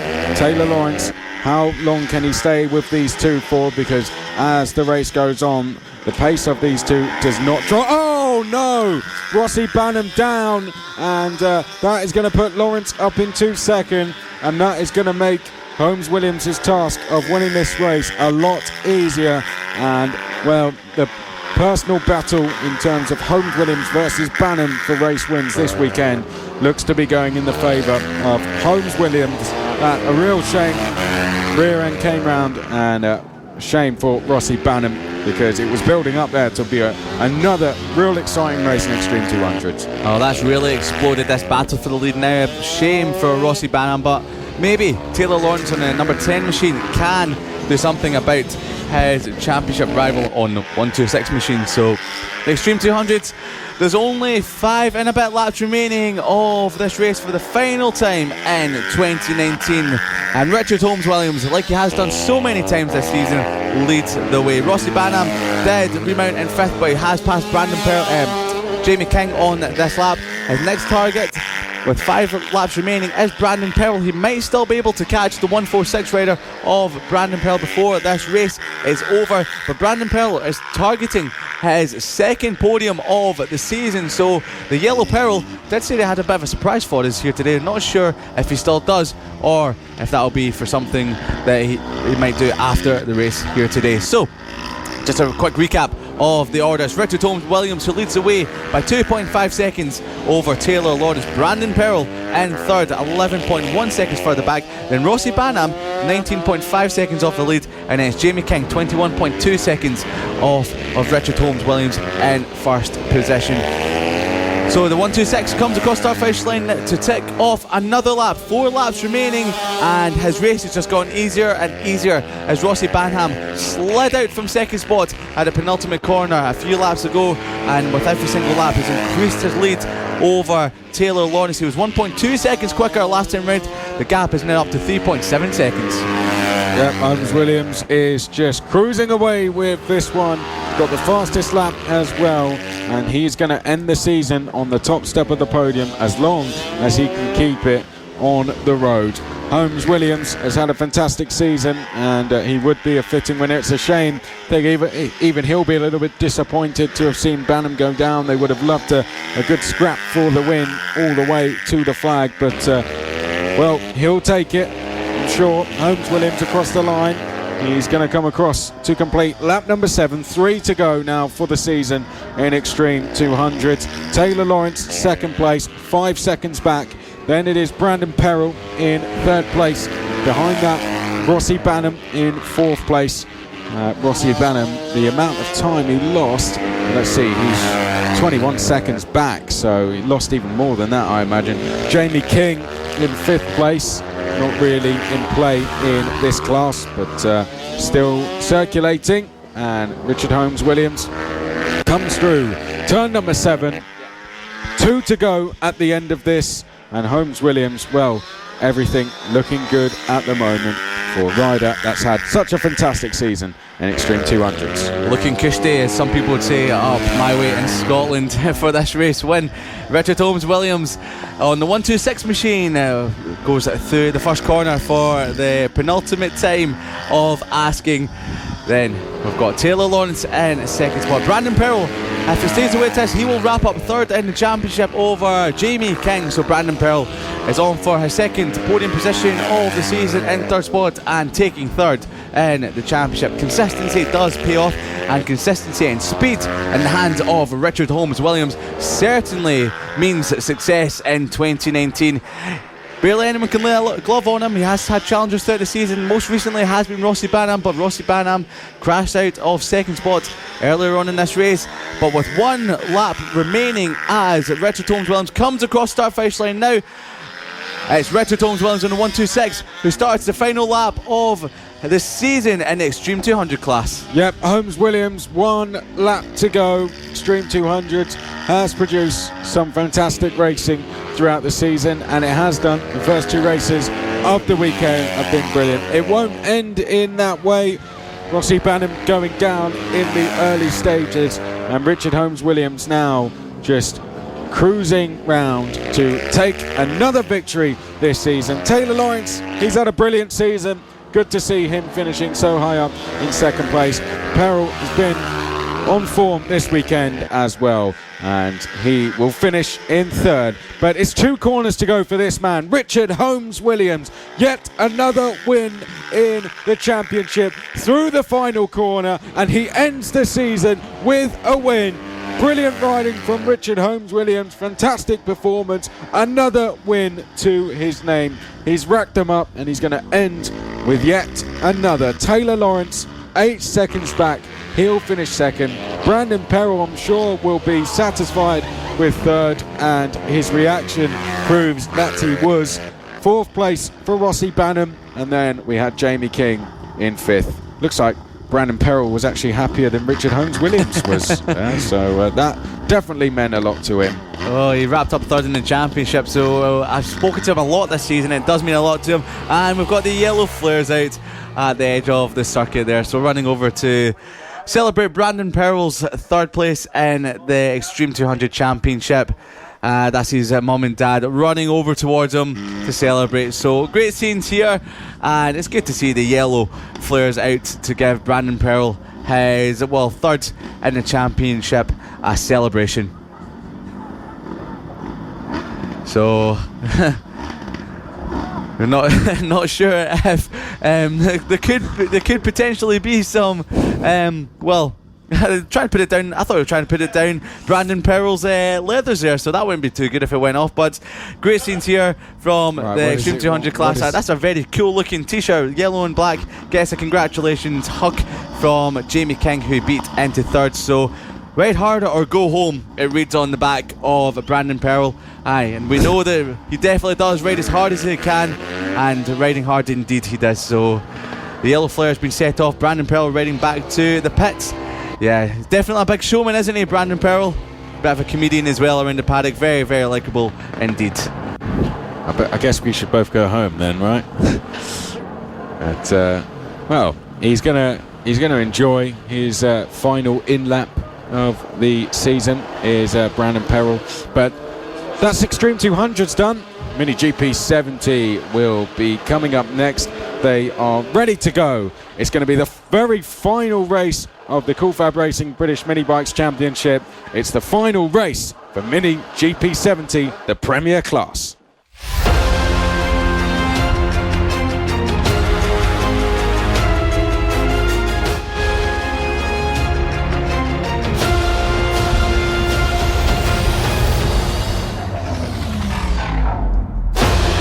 For the final time in 2019, we will be having the Mini GP70s making their way round to the grid. It's our final race of the championship, and it's our last race of what has been an incredible incredible 2019 Cool Fab Racing British Mini Bikes Championship. All the riders are making their way to the grid. The championship has been wrapped up by your champion Evan Belford. He won't be taking part here today, but there's a small matter of second in the championship to be wrapped up by either Bailey Stuart Campbell on bike number 99 or Eddie O'Shea on 114. Stuart Campbell has put himself in pole position to take that second spot, with first on the grid ahead of Evan Belford, who won't be starting there as he won't be taking part. But Johnny Garness, who missed race number 2 earlier on today, should be going from third on the grid on row number 2. Eddie O'Shea, who could take second in the championship from Bailey Stuart Campbell, will be in fourth ahead of James Cook on row number 3. Ollie Walker, who slid out of the lead in race number 2, will be sixth. Thomas Gomez in 7th, Owen Mellor in 8th, they've got Dylan Miller in 9th. Running at the top 10 will be Carter Brown. Alfie Davidson, your race 2 winner from earlier on today, will be 11th. Kyle Payne in 12th, Harrison McKay in 13th, Harrison Crosby in 14th spot, Ryan Hitchcock in 15th ahead of Joe Fadiger, and rounding out the 17 runners and riders ahead of the final race of the season is Jamie Woodcock. So there's a few riders that look to have stalled their bikes on the grid and trying to get it restarted again. And we will see that happen as soon as they're all started. All bikes are started again. But Crosby's day is just going from bad to worse, unfortunately. His bike is stopped and they're trying to get the bike restarted again. So fingers crossed we'll hold off on the start until we can get Harrison Crosby restarted again. So if you missed out on the mini GP50s from earlier on, just fair play to him for going out. Yeah, there absolutely, in this one, indeed. right? Because I didn't think he would. When you read out the grid there, I thought there'll be no Harrison Crosby, but well, clearly he's wants to race. He is a fighter, isn't he? Yeah, that's him through and through, racing. And well, he may have had that misfortune in the GP50, but he is going to go and race in the GP70, and he is going to be a very exciting watch in this one. Yeah, well, indeed, not just for this one, but for the future. Indeed, he's one of the stars of the future as Harrison Crosby. But Chris McCarthy, I'll hand over to you to take us through the start of the final race of the year. Very final race of the Cool Fab Racing British Mini Bikes Championship for 2019. We end with our premier class. It's Mini GP70, and Bailey Stuart Campbell is going to be all on his own on the front row with the champion Evan Belford watching from the sidelines. On row 2, Garness and Eddie O'Shea. They were falling like flies in the second race earlier. Will we all get through safely in race 3? We are away and racing, and Stuart Campbell leads us in towards turn number 1 with Garness second. O'Shea is in third place as they head their way through turn number 3. Thomas Gomez has had a good start. He has climbed up to 5th or 6th place, that looks like. I think Ollie Walker it is in 5th place at the moment. Then Gomez in 6th as they head through turn number 5 for the first time. And all looks okay for the field at the moment, but long way to go in this one. 10 to go exactly. Stuart Campbell is going to head us up towards turn number 8, and everyone just getting themselves settled down in the early stages as we head through the last corner for the first time of asking. And leading us across the line to complete lap number 1 is going to be Bailey Stuart Campbell. He's had a brilliant start to the race. Behind that's Eddie O'Shea on the 114 going up the inside of Johnny Garness, and he is going to take second place with that. In 4th place, just trying to spot, I think that might be James Cook with Gomez in 5th. So Eddie O'Shea sees the second place in the championship dangling like a carrot just in front of him, but Dylan Miller, after taking his maiden podium position in race number 2, has really found some form here today, and he's all over the back of Johnny Garness in third spot. So Johnny Garness, he hadn't competed in any race so far today, but he's now out for this. Johnny Garness is down to turn number 7, and as we're just bigging him up there, he just goes down. So Johnny Garness out of third spot. That has left Dylan Miller into third spot. I hope this isn't how the rest of this race is going to be, like race number 2 was, an absolute crash fest. But across the line comes our leaders, and Eddie O'Shea sets the fastest lap of the race at 54.1. He was a 10th quicker than Bailey Stuart Campbell. This is the battle for second in the championship as it stands. Around the outside, nearly tagging the back of Bailey Stuart Campbell was Eddie O'Shea. He had so much more corner speed than the number 99 in front of him. He had to set the bike back up, but Dylan Miller, who's now inherited third spot, is closing down your race leaders, and Harrison Crosby, Ollie Walker, Carter Brown and Alfie Davidson are embroiled in a great scrap for 4th, 5th, 2nd and 7th position further back. But this is how it stands. Belford is your champion on 410. Stuart Campbell will take 2nd provisionally on 379 if it stays the way it is. O'Shea will take 3rd on 360 and Cook will be on 301, but it might not stay that way because Dylan Mellor is absolutely flying right now. He was started this lap 2.3 seconds behind the race leaders. He's now right on the back of them as they come across the line. He was 2 seconds a lap quicker than the two in front, but Eddie O'Shea has seen that challenge coming and he's moved up into 1st to try and stop Dylan Mellor from advancing ever further and potentially into this race lead. Yeah, well, a good move that from O'Shea. Did it at the right time as well, because just behind, Dylan Mellor has gone into 2nd place ahead of Bailey Stewart Campbell. Carter Brown was in 4th place, or at least he was at the start of the last lap, at the end of the last lap rather. Harrison Crosby is up to 6th place, having just gone past the winner from earlier, Alfie Davidson, Owen Mellor, Thomas Gomez and Ryan Hitchcock currently rounding out the top 10, and that is Crosby diving down the inside of Ollie Walker to take 5th place. So Crosby up into 5th. He is on the move. It's Harrison Crosby. He started this race down in 14th place and he now sits in 5th as they head up towards the final corner. Alfie Davidson has gone with him, as has Owen Mellor. So it's been a poor lap for Ollie Walker, who has dropped down to 8th place. Oh, incredible. Harrison Crosby pulled off. No, it's such a shame from Harrison Crosby. His day can't get any worse than this. He's looking down at his gear shifter. Not sure if that's come off, but Harrison Crosby was putting in such an amazing ride. And you've got to feel for the kid after what happened in the 50 race only a matter of 20 minutes ago.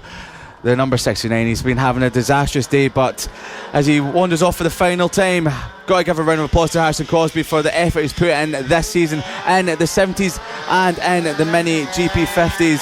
Harrison Crosby is out of this race. We've got 2 riders down at turn number 3. That's Joe Farragut on the orange machine. So turn number 3, there's another rider down. So they've been tangled up. Not sure who that could be, but we'll keep an eye out on that.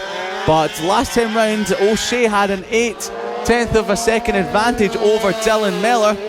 So that's Thomas Gomez on the number 98 machine. Joe Farragut and Thomas Gomez were locked in a battle further down the field, so they've had a potential coming together at turn number 3 on that lap. But the battle for first is still not over and done with just yet. Eddie O'Shea is still leading the way, but it's only 8/10 covering O'Shea from Mellor. Stuart Campbell's now 7.2 seconds further back.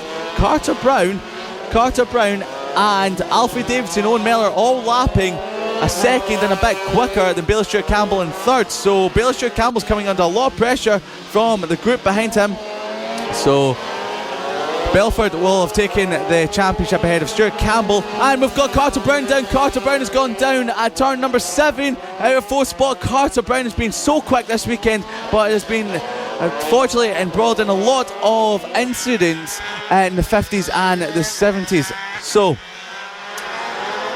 as we start another lap, there's only 5 laps remaining. Eddie O'Shea, fastest lap of the race so far today, but last time round he set a 53.1. He's only a couple of hundredths quicker than Dylan Mellor in 2nd spot. Dylan Mellor, if he stays where he is, this will be his best result of the season after scoring 3rd place in race number 2 today, but he's closing the gap to Eddie O'Shea in 1st spot. The battle between Alfie Davidson and Owen Mellor, these were the 2 that finished 1st and 2nd in race number 2 here today. So as the championship's wrapping up, we're seeing some riders that we haven't seen so far this season really coming to the fore.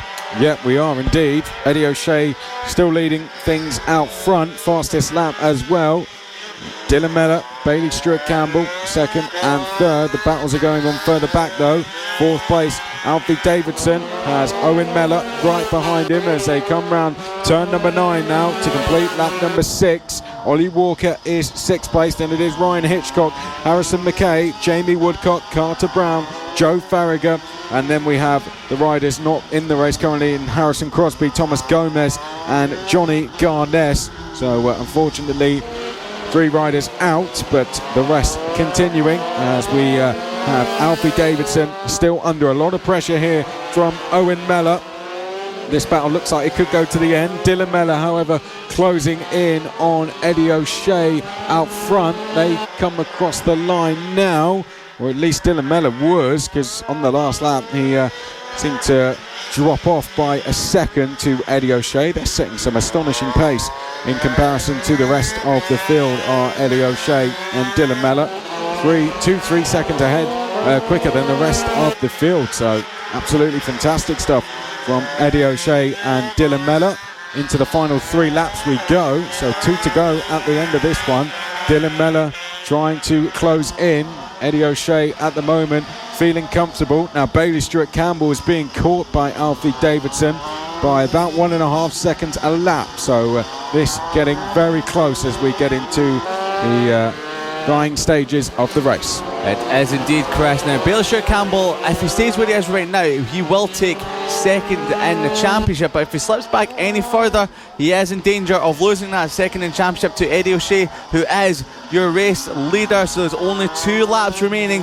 And with those 2 laps remaining, Bailey Stewart Campbell could potentially wrap up second, or can it be Eddie O'Shea? Well, who knows? Eddie O'Shea at the moment doing everything right, but until it's over, it is not over, and we've seen that on several occasions so far today. Dylan Mellor, second place. Bailey Stewart Campbell, third. The top 2 really have a pace advantage over the rest of the field. So they are 21 seconds clear from Bailey Stewart Campbell. And we have someone. Do we have someone off? No, we have a good battle for third going on. Stewart Campbell having to defend here from Alfie Davidson. Davidson looks to the outside. He's going to look to the same for turn number 6. So this one looks like it's going to go to the flag, Liam. But out front, Eddie O'Shea leading with just 1 lap to go. Eddie O'Shea is doing everything he needs to do, taking the race lead when he did in fantastic style and extending the gap over Dylan Mellor in this race. So Eddie O'Shea leads away from Dylan Mellor, but it's a battle for third we're keeping an eye out on, because Bailey Stewart Campbell still holds it from Alfie Davidson, and Owen Mellors are coming across start finish line now. Dylan Mellor still in second, a further 18 seconds up the field from here, but your race leader Eddie O'Shea, only a few more corners to go for the 114. He started the season off as a triple race winner back at Landau. His championship didn't go the way he wanted it to, but he sits third in the championship coming into this race. But for the final time in 2019, the mini GP70s will come to an end as Eddie O'Shea sees the checker flag and takes the race win of the final round of the season. Eddie O'Shea with a misted visor on the 114 picks up the race win. Dylan Mellor, his best result of the season, comes across the line second, but Alfie Davidson is next third. Alfie Davidson is next third and towards the penultimate corner from Bailey Stewart Campbell. And who will come across the line third? Alfie Davidson will do it to pick up his second podium of the season. Bailey Stewart Campbell dropped down to 4th, and Owen Mellor comes across the line in 5th position. So Alfie Davidson had a fantastic day, and on the final day of the 2019 FAB-Racing British Mini Bikes Championship, a winner in race number 2 earlier on today, and 3rd place in race number 3. The rest of the runners and rounds coming across the lane: Ollie Walker in 6th, Ryan Hitchcock in 7th, Harrison McKay in 8th, Jamie Woodcock in 9th, and the riders that didn't finish was Carter Brown, Joe Fadiger, Harrison Crosby, Thomas Gomez and Johnny Garnes. So your championship results were Evan Belford on 410 in first, ahead of Bailey Stewart Campbell in second on 367. Eddie O'Shea, despite that race win, couldn't do enough to overhaul Bailey Stewart Campbell in second in championship. He has to settle for third, and James Cook, who didn't take part in that race, ends out the season on 301 points. But Chris McCarthy, that brings an end to our season. Thank you for being part of it in the 2019 season, the 2019 FAB-Racing British Mini Bikes Championship, the road to MotoGP, and the official partnerships to the British Superbike Championship. And there is our Mini GP70 champion with the number 1 on the front of his bike, the golden helmet, which was designed by Izzy Carter's dad, who races in at the AC40 Rookies. He's doing his lap of honour. He didn't take part in the racing action today, but wrapped up the championship yesterday. And this is our champion, Evan Belford, doing his lap of honour. Chris, take us through the rest of it. Well, it's been a fantastic season for him. He didn't even have to go out and race today, but came and spoke to us earlier. Very happy. He looks to the next stage of his career now. FAB-Racing has produced many a rider who have gone on all the way to the top, and Evan Belford likely to be another one of those. As we said, you saw him here first when in a few years you're all talking about Evan Belford or perhaps getting his autograph, and Evan Belford gives us a wave, and fantastic season for him. Very deserved champion. Cool, calm and collected. Didn't even score any points at the first round, as you said, and came back in some style to go and take the championship in the Premier class. And Evan Belford, good to see that he did come out and give us the lap of honour that unfortunately we didn't get yesterday with the red race flagged with 3 laps to go. But congratulations to him. He is the champion in the Mini GP 70. The Premier Class champion is Evan Belford, and fantastic season from him, fantastic performance, and he leaves Cool FAB-Racing British Mini Bikes Championship as Mini GP 70 champion. Where will he go next? Well, it's going to be an exciting future ahead for him. But of course, the Mini GP 70s, the rest of them did all, of course, go out to battle for victory today. Great race earlier with drivers, lots of fallers. Alfie Davidson, who did go down, got up and won. But this was race 3, and it was led by Bailey Stewart Campbell in the early stages. That was unfortunately where we saw the number 57 of Johnny Garness go down. Disappointed, but Johnny Garness has years ahead of him to challenge for this Mini GP 70 title. This was the likes of Ollie Walker getting involved. Unfortunately, Harrison Crosby, of course, after the devastation of the Mini GP 50 race on the final lap, he came back and decided he was going to race, which was fantastic. Picked himself up, made almost 10 positions on the very first lap of the race, and then it all came to an end, unfortunately. But that was another faller, the number 37 of Carter Brown, that went down. He was not alone in that, but it was a brilliant race. Eddie O'Shea and Dylan Mellor cleared off out front. Eddie O'Shea winning by 7.5 seconds in the end. That brings an end to the day. That brings an end to the season. What a fantastic one it has been. It's I guess we have a small time while we're still broadcasting to just reflect on the season as a whole. Dramatic ends to the championship as we expected. Mini GP 50, I think it went all the way to the final lap as we thought it would have done, but we did not expect it to end the way it did. It's a shame for Harrison Crosby, isn't it? But I think the most important thing out of this is he's got to bounce back and got to forget about that now. He fought for the title. He led the title into the final lap. But, now it's time he's got to quickly move on and push on to the next stage, because he's got a lot of stages in his career left. He does indeed. He's an exciting young talent, as Harrison Crosby.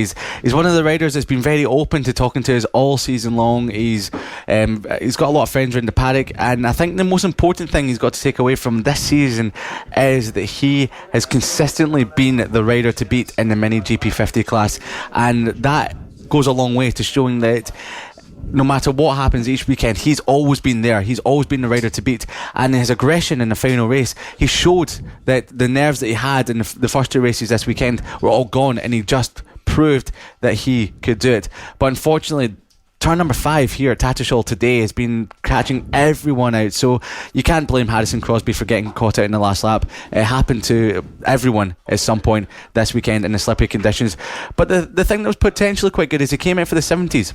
Yeah. And he started from 14th, but he got his way up to 5th spot before his bike let him down, so at least that gave him a little bit of an outage to at least show what he can do and maybe try and recover from what happened at the end of the Mini GP 50 race. But it was such a shame because he was consoled by his family. It meant a lot to him, but he will be back and he'll be stronger than ever. He will learn from it, and that's the most important thing you need to do. Before we move on, I think sadly, and I don't mean this in a bad way, but sadly that big incident is kind of overshadowed now the win for Carl Payne, because Carl Payne still did go out there, he still did do a job, and it could have been the pressure from Carl Payne that forced the mistake in the first place. So he really earned that victory. Even if he didn't put in a move to do it, he still earned it, and he still is a deserved champion. And of course, I don't want us to overlook that fact that Carl Payne is the champion, a deserved champion as well. And just like we said about Harrison Crosby, Carl Payne has got a really exciting future behind him. He's got this championship behind him now, which is going to be a huge confidence booster for him going into next year.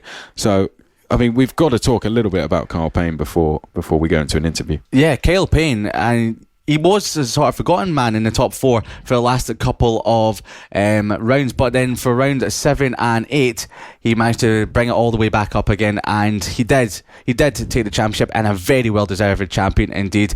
And they say to finish first you have to finish, and that's exactly what Kyle Payne done. Yeah, and of course the other Josh Bannister came so close to getting involved in that as well. It was a brilliant fight for the championship, and we'll now look back actually on an incident which ended the fight for the championship in the Mini GP 70. It was we'll get Liam to talk us through it. It was an incident that brought out a red flag. Thankfully, both riders were okay. So, Liam, I'll hand over to you. Yeah, so this was the incident in race number 1 yesterday, in dry conditions, I must add. So it was Ollie Walker on bike number 48 ahead of Owen Mellor and Carter Brown. This was the battle for 6th in the closing stages of the Mini GP 70 race yesterday.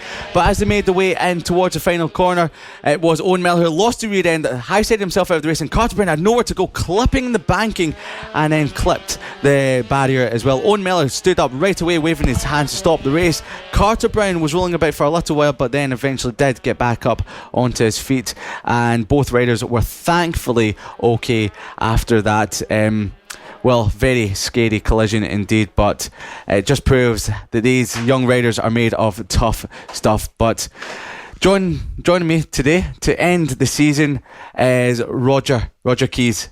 Thank you very much for joining us, and I've got to say thank you from us on behalf of Motorsport Media and everyone at Cool Fab that's been working this season for putting on such a fantastic series.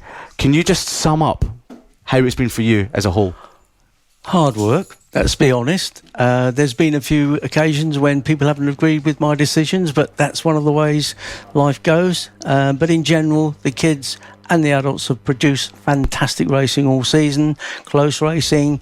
Going down to this round, I think there was 2 championships still outstanding to be won, and I think that it's really good to watch that. And you're getting it on TV, you still almost see more than I do, which is quite amazing. But I'm up in the timing office and race control, so I'm able to look at it from both angles, but I'm always looking the wrong way apparently when somebody falls off, but I do my best to be looking the right way. But really it was brilliant for Evan Belford, and also because I don't actually know the championship results, you've beaten me to it. So the 50 winner was actually Carl Payne, I think, wasn't it? And again, very close. Yeah. I think second was it equal points? It was equal points between Crosby and Bannister as they came across the line for the final race, so it was very close to call indeed. Yeah, so I think that will go down to number of wins, and obviously we'll check that, but the computer should do it. So with a bit of luck, that'll be fine. We're already looking forward to next year. And I'd like to say to the riders that are moving on, and there's several of them moving on to British Talent Cup, that you've done fantastically well here. Now show everybody else how fantastically well you can do there. We've already got riders who've been in that championship already. We've got obviously winners this year. We've had Scott Ogden and Cameron Horseman finish 1st and 2nd in that. Very likely they'll finish 1st and 2nd in Moto Star, which is fantastic for us as well. It looks really good. I think Elliot Pinson has won the Supersport 300. So this is the place to be if you're going to go places. It is indeed, because we've had the likes of Scott Redding, Brad Ray, Scott Ogden as well, Cameron Horseman, as you've mentioned, Elliot Pinson, and we've also got a whole raft of them going up next season to the British Talent Cup. Evan Belford, who is of course our Mini GP 70 champion, Bale Stuart Campbell, Eddie O'Shea, who's been doing it this year, he'll continue doing it next year, James Cook as well, and of course Harrison Crosby. What are you expecting from these riders that have come from Cool Fab this year, and what do you believe they can do in 2020? Well, we've got to be realistic. In year 1, It's the youngest age they've ever allowed riders into British Talent Cup at 12. Well, certainly in the UK. Originally, it was done through Dorna, so Dorna was able to get that permission, but we've got permission now for them to run at 12. So they're going to step straight off mini GP70s. Let's be honest, they'll have some practice in Spain in the winter, probably on NSF 250s, which are the cup bikes. And I'm fairly confident they will do reasonably well, but we've got to be honest and say that the experienced riders, Eddie O'Shea and Harvey Claridge, for example, are obviously going to have quite a big advantage on them, knowing all the circuits, having ridden the bikes a lot more. But I do expect them to do reasonably well despite that. You've worked with a lot of the young riders through the FAB series and later the Cool FAB series for many, many years. How do these young riders that come through this year compare to what we've had in past seasons? Well, it's really strange. We've always had one or two good riders come out of a championship each year, but I think this year we've had quite a glut of really good riders. I mean, when you get a race where the lap record goes 3 times and to 5 different riders, it's got to be exceptional. And when a 6th place rider eventually takes the lap record on the last race on the last lap, I mean, that's incredible. We've never had that before. We always had 1 or 2, but I think we've got 6 really good riders in the 70s. We've got some really promising riders in the 50s who'll probably move up to 70s next year. And I think they'll really show everybody how good the system is. Don't forget, they start at 6. They start on the mini motos. They go for rookies. Then they go to Pro, and then they go to Elite. Then they go Mini GP50, Mini GP70. That's a good set of stepping stones to get them there. I really expect them to do very well. And incidentally, we didn't mention that Danny Kent was actually a world champion, and he started with us. And Luke Mossey, we didn't mention him, also started with us. There's a lot of riders. I can go on and on, to be perfectly honest. You've got a long list of very successful riders that have come through the Cool FAB series, and there's still many more to come. We mentioned the mini bikes. You can start off at 6 years old there. We've had some great action all through the season from the youngest riders, starting off in the rookies. For anyone that's wanting to get involved in 2020 and beyond, how can they go about that? Well, the first thing to do is send us an email. Send it to mail@fab-racing.co.uk. If you do that, we'll make sure that we contact you, tell you how to proceed, but we need to know the rider's age, what he's done before. If anything, if he's done nothing, we can make sure that, they get the right progress. Roger, it's been an absolute pleasure working alongside you in 2019. One last wee thing, what is the plan going ahead for Cool FAB in 2020 and beyond? We're going to continue very much as we are. We're going to continue producing great riders, and we're going to have some really good coverage by Motorsport Media. And indeed we will. Roger, it's been an absolute pleasure as always working alongside you, and the 2019 season is already come away, but we've got a glut of riders on the circuit now, ready for a podium presentation. I believe, Roger, you may have to go and get yourself involved in that, so we'll send Roger Keys away. Roger Keys done a brilliant job of the racing and keeping the series going in the Cool FAB Racing